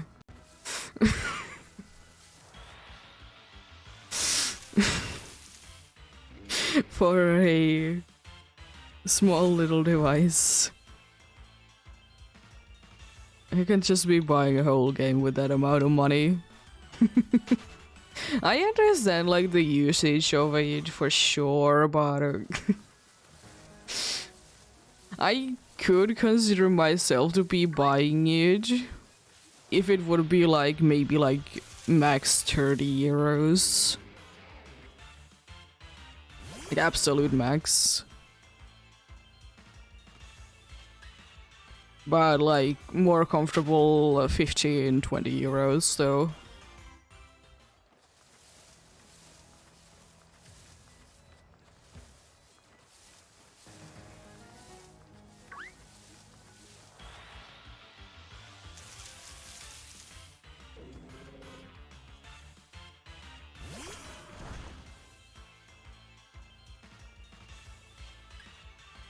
The Pokeball Plus Plus. I remember when I was watching when it was like being like announced. Oh god, the laughing.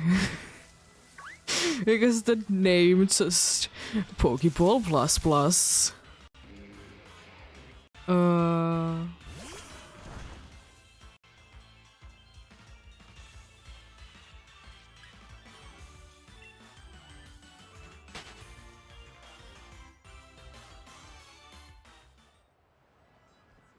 Yeah.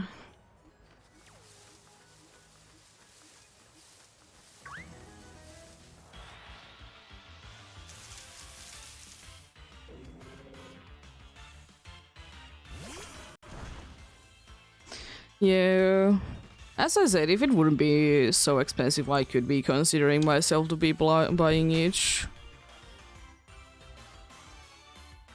But yeah, you know.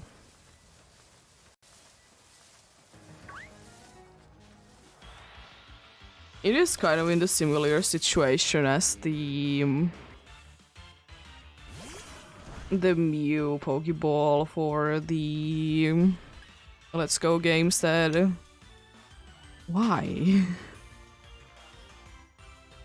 Why? Why oh why?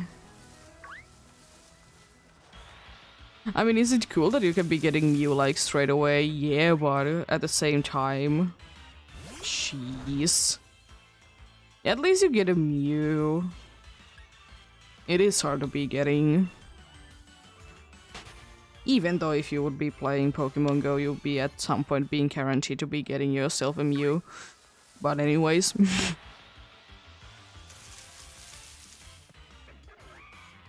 But yeah, at least you get a Mew for that. But I do be remembering that there was a lot of people, of course, that did sell them used. And like marketing them that they haven't been used yet. So, you know, people were very happy about that. They were very happy about it, of course.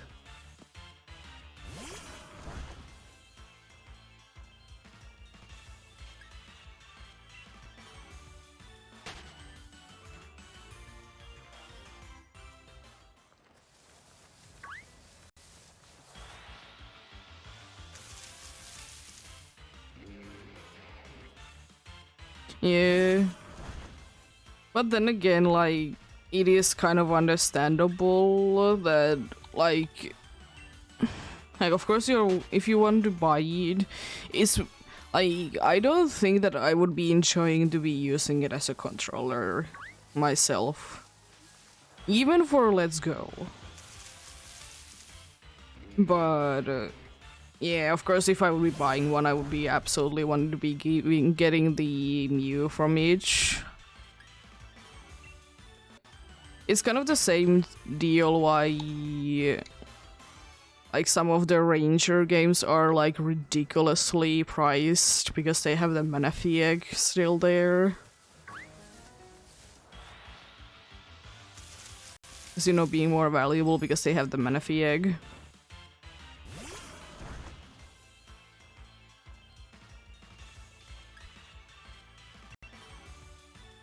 Which I think is kind of stupid, but anyways.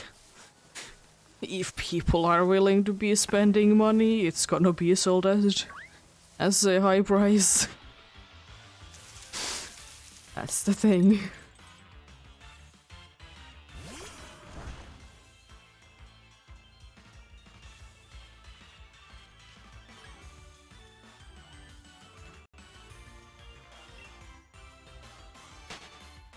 But I will say though, as cool as it was that like some Pokemon were only available through like some side games, I'm glad that it's not a thing anymore.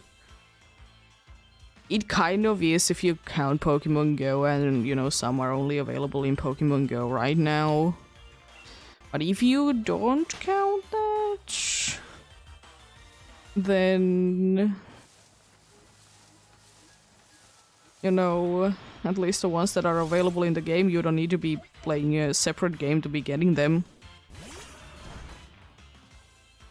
There's few situations like in PDSB and Legends Arceus, but the only thing it requires is to be having the game data, or save data specifically. Like, you don't have to like fully complete it. You could technically just be borrowing the cartridge from a friend and just be getting the data. If you really want those Pokemons.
Yeah.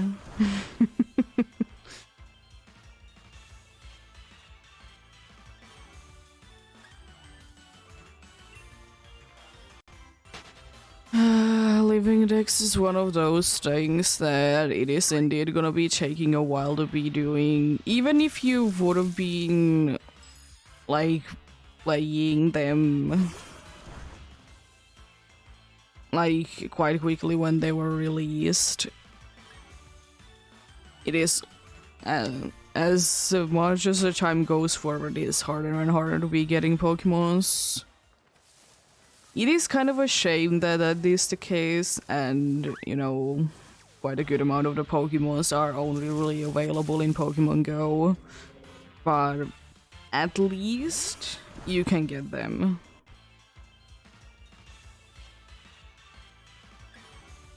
At least you can get them, but would be quite nice that if they would be like staying in forever there as the option, and not only as a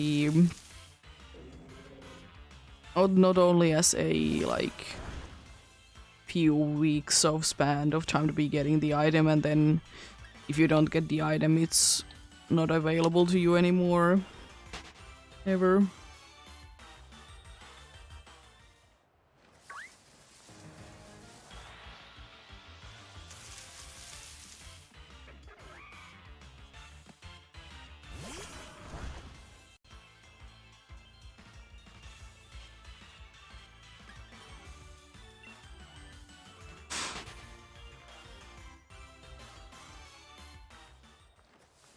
I wonder, by the way, when is Spinda gonna be available in a Switch game that it's not locked in the game that it's in.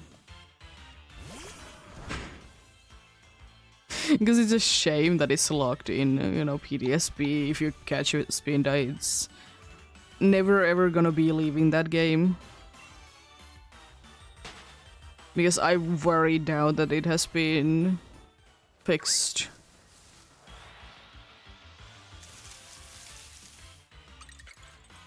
I very much doubt that it would be fixed, but it's so strange. But it's what it is, I guess.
But yeah, one decision, like now that I think about it, that I find very weird is that why did they decide to be switching in Scarlet and Violet the like different forms and their shininess? Because in Sword and Shield, it's the case that since I have Cantoni and Mr. Mime to be shiny, it's gonna be only Cantoni and Mr. Mime, you know? But for whatever reason, like in Scarlet and Violet, they did switch to that. Like, Minior is a great example, because it has a billion different forms. Like, once you have gotten one to be shiny, you see like every single one of them to be shiny. I mean, with Meteor's case, it doesn't do really anything because, you know, it's the same exact thing for every single one of the shinies, the colors. But I just wonder, like, what did like make the decision to be that? like why specifically that is the situation. Because I really like the way that it does work in Sword and Shield, that since you have this one version of the Wii Shiny, it's only this, not the other ones. Yeah, I guess. It's just a little strange.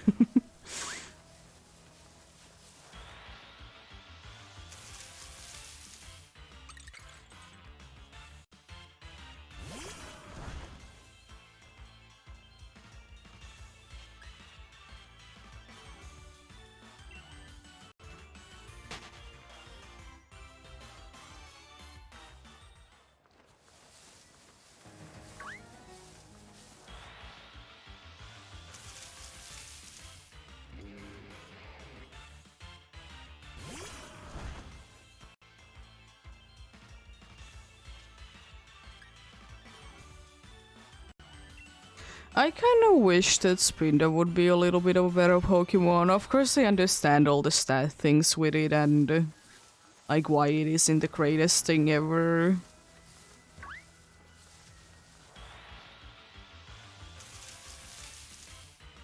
Hello there. How are you doing? Thank you for the follow.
There's been a bunch of Darumaka lately. There's been a lot of, honestly, Darumakas, like back-to-back Darumakas. It's not like I mind it, of course, but insane.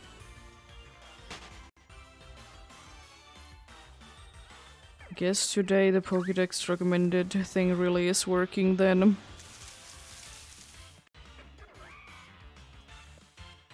Unfortunately, I can be using that to be getting more of the Darumakas. Like, when I get the first one. This only works for the ones that you haven't captured yet.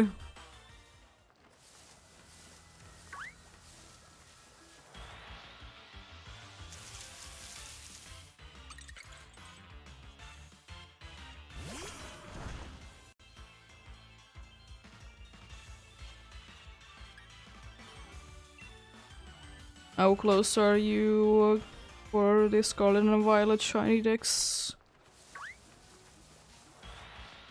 Is it a living one? So are you capturing every single one, like to be having every single of the evolutionary line every stage?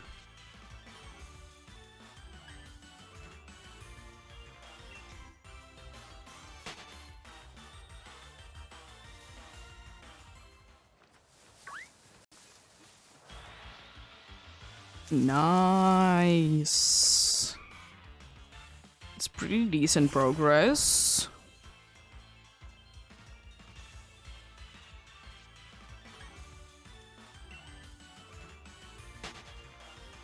Good luck with that then.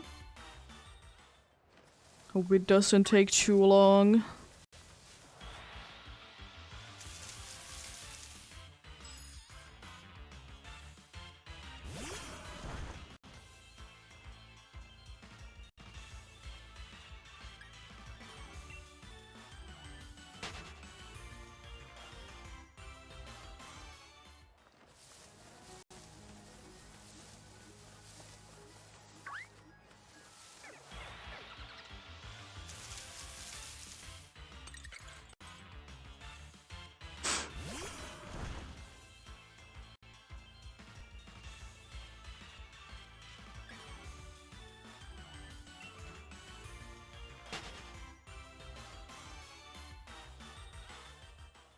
Oh yeah, moth. It is indeed poison type. Yeah.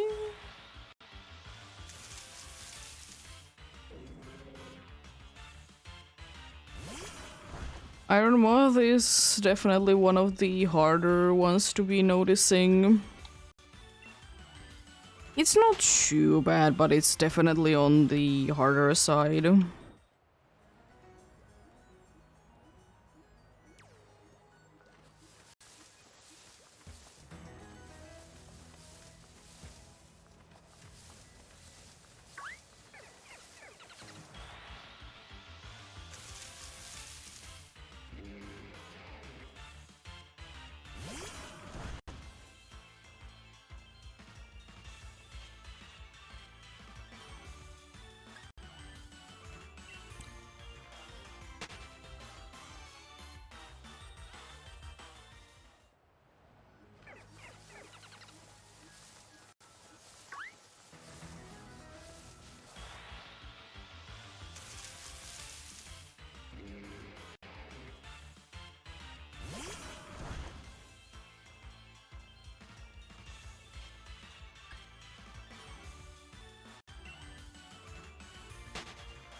Oh, that is certainly something else.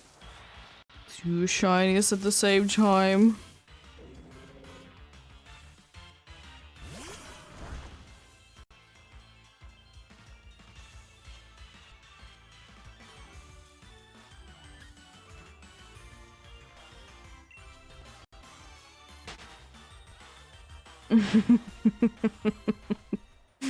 Someone is stealing all the luck.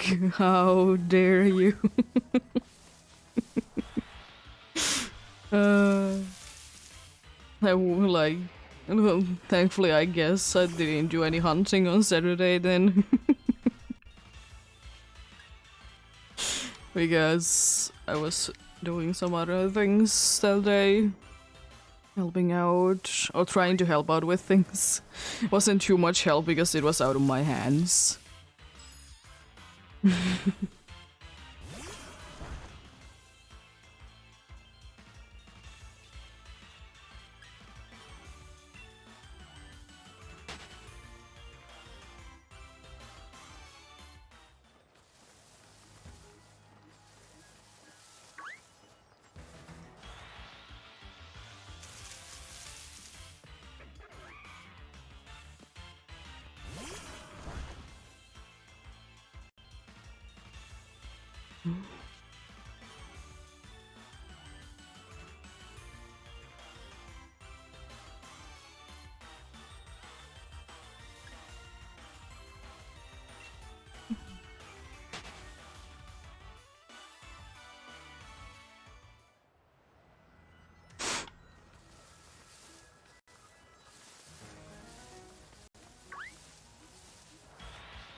Jeez, the game has been lucky today.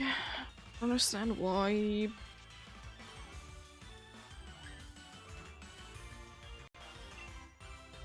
Specifically the Ultra Moon. And there's like nothing that I can do to be fixing it as well.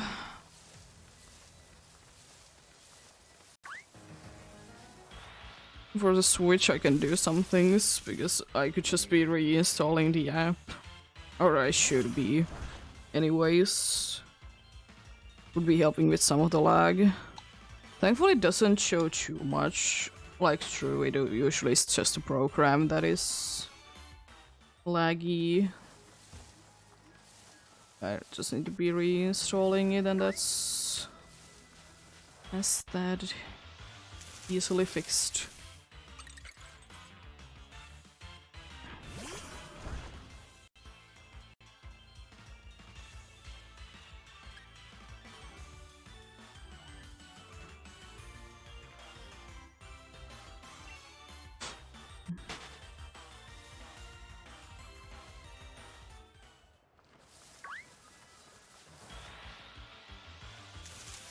But yeah, luck is definitely an interesting thing.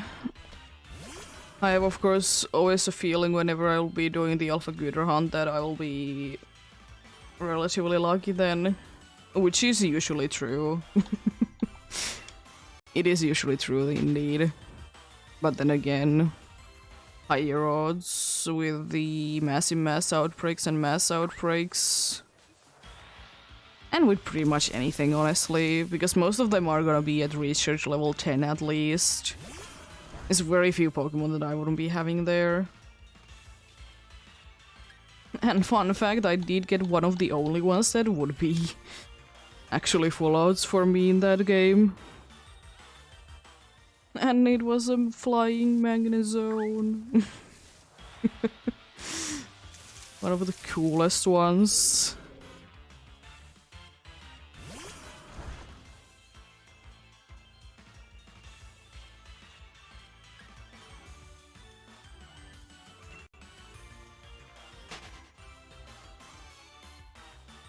Yeah, indeed, tomorrow some Alpha Gooder hunting. Currently a little bit over 1,200 checks in there. So maybe to 1,300 tomorrow. Possibility. Depends on how long I'll be running tomorrow.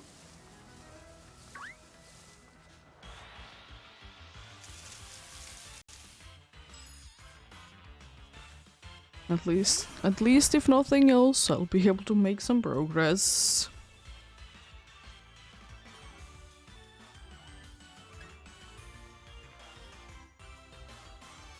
But I'm probably gonna be back to doing this on Thursday, I would like to say. It's on Wednesday, as it is usually my off day anyways. I'm off. We're gonna be checking if the car is still, you know, okay to be on the streets, you know. And also be buying things because the shops are gonna be closed for the next 2 days after that. Trying to be getting something to the fridge.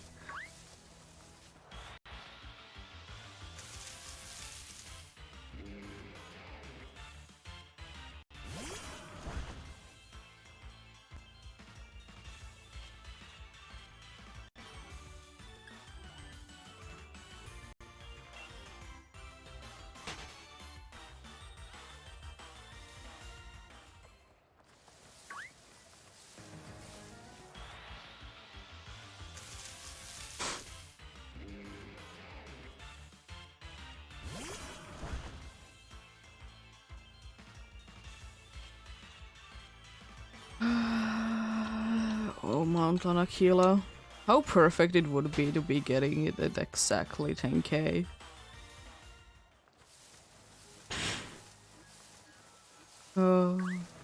Be quite nice.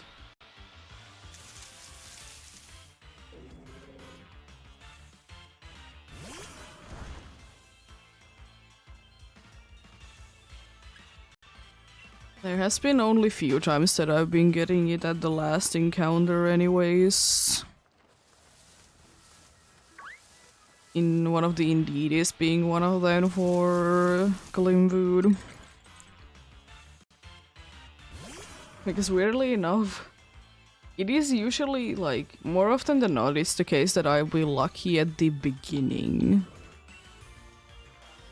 Like in, like, usual hunts that is in, like, Legends Arceus. Usually I'm, like, more lucky in the beginning. But then there was the one time that I did get both my Misdreavers, like, more towards the end, and I also did get a Hattrem as well. Like, they both were like, the Hattrem was like almost like I'm done with the checks today. I think it was like maybe like 4 checks more, kind of a deal. It was very like close.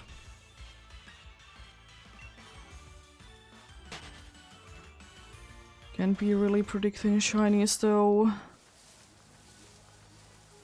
It will be surprising you.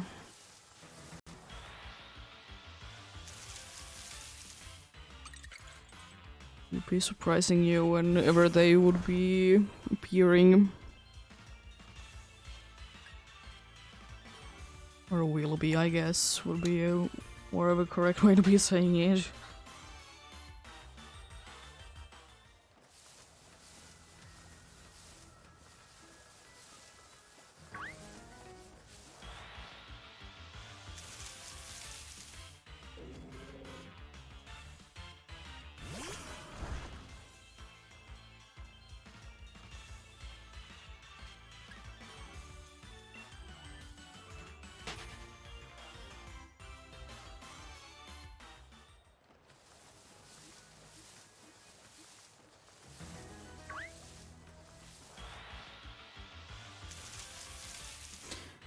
I love encountering the Capchu.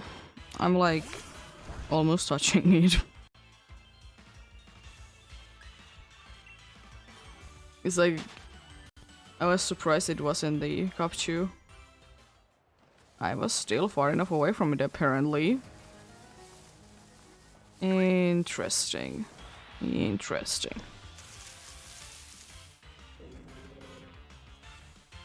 Still far enough away from it for me not to be encountering it straight away.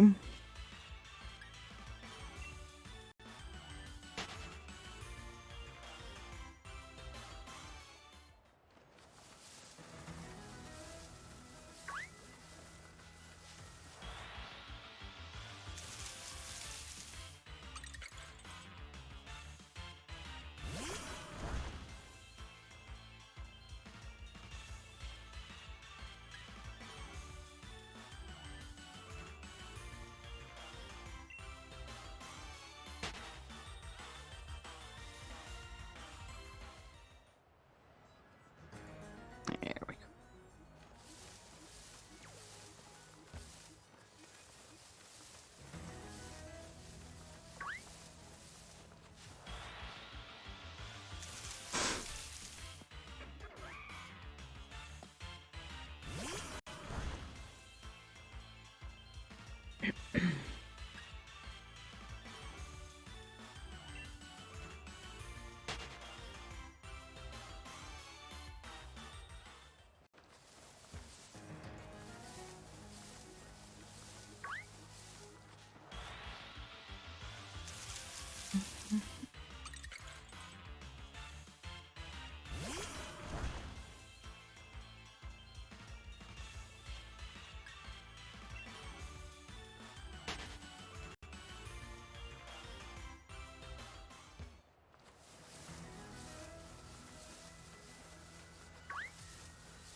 No.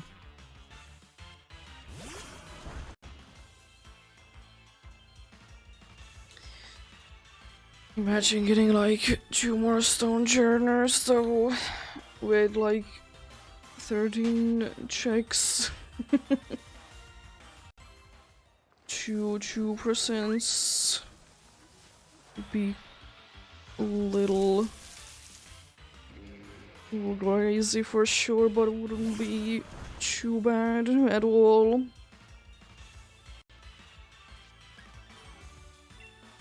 Be too bad at all.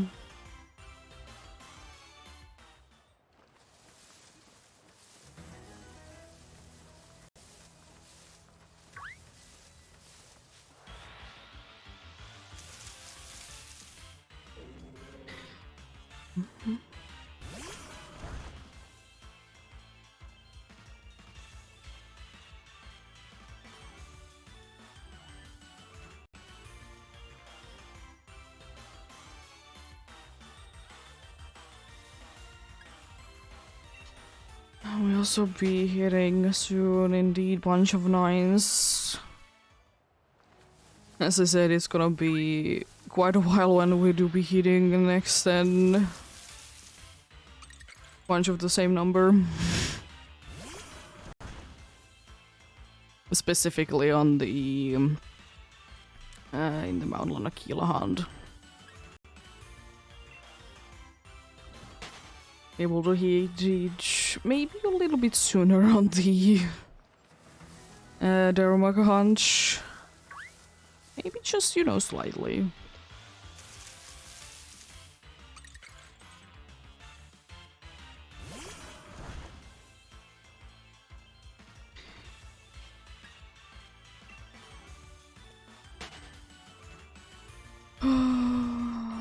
Yet another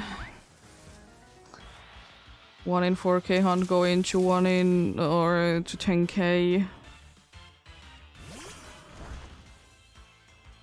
My 4th one.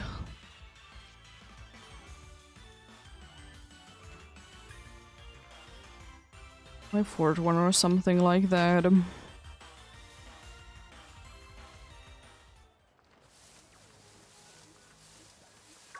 Because 2 during the badge quest. And then 1 during the Safari Week. Or not Safari Week specifically, but the hunt was started on then.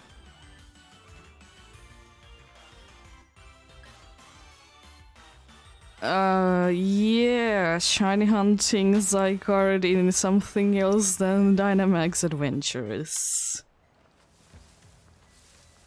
Unfortunately, not a possibility. If you're not gonna be modifying the game, that is. It's not gonna be legit in anywhere else. Yeah, it is unfortunate.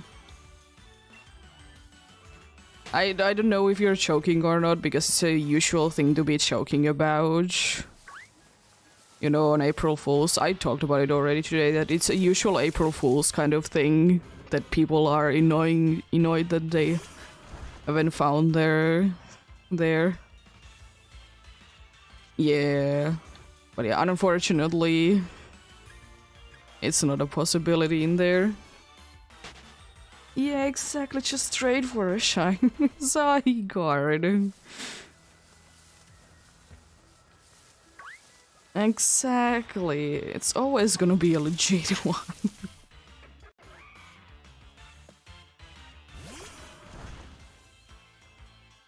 Yeah.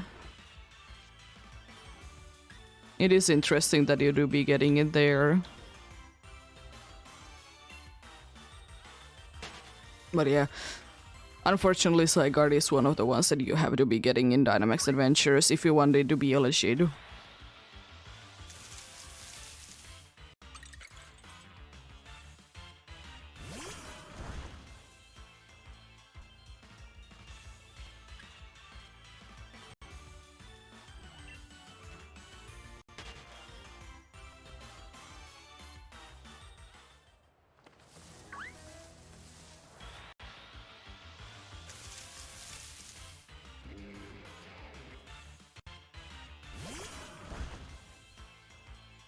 A bunch of 9s coming up.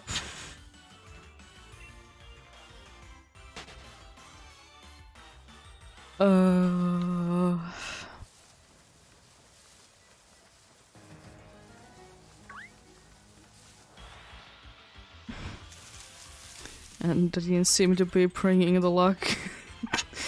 Oh boy, we go to 10K then.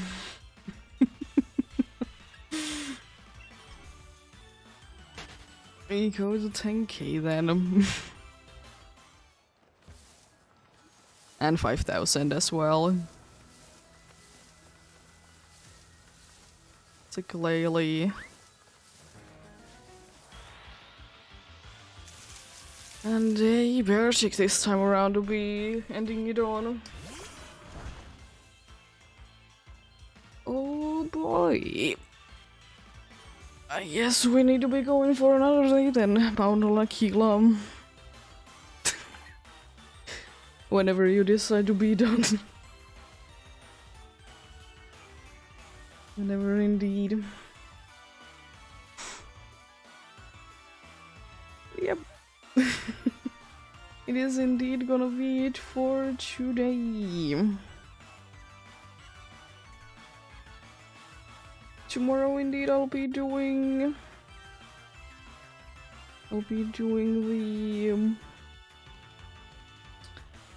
the Alpha Gudra hunch.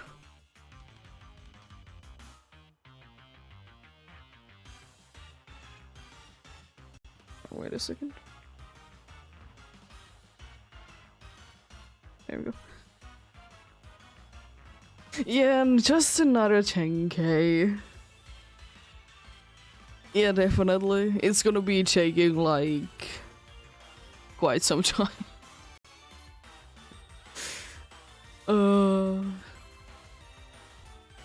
But yeah. Thank you so much for watching and sticking around. Have a great rest of the day. Remember to take care of yourselves. Remember to do everything you need to do today. And remember to get enough rest as well. I'll see you guys tomorrow with the Alpha Good round. Until then, bye!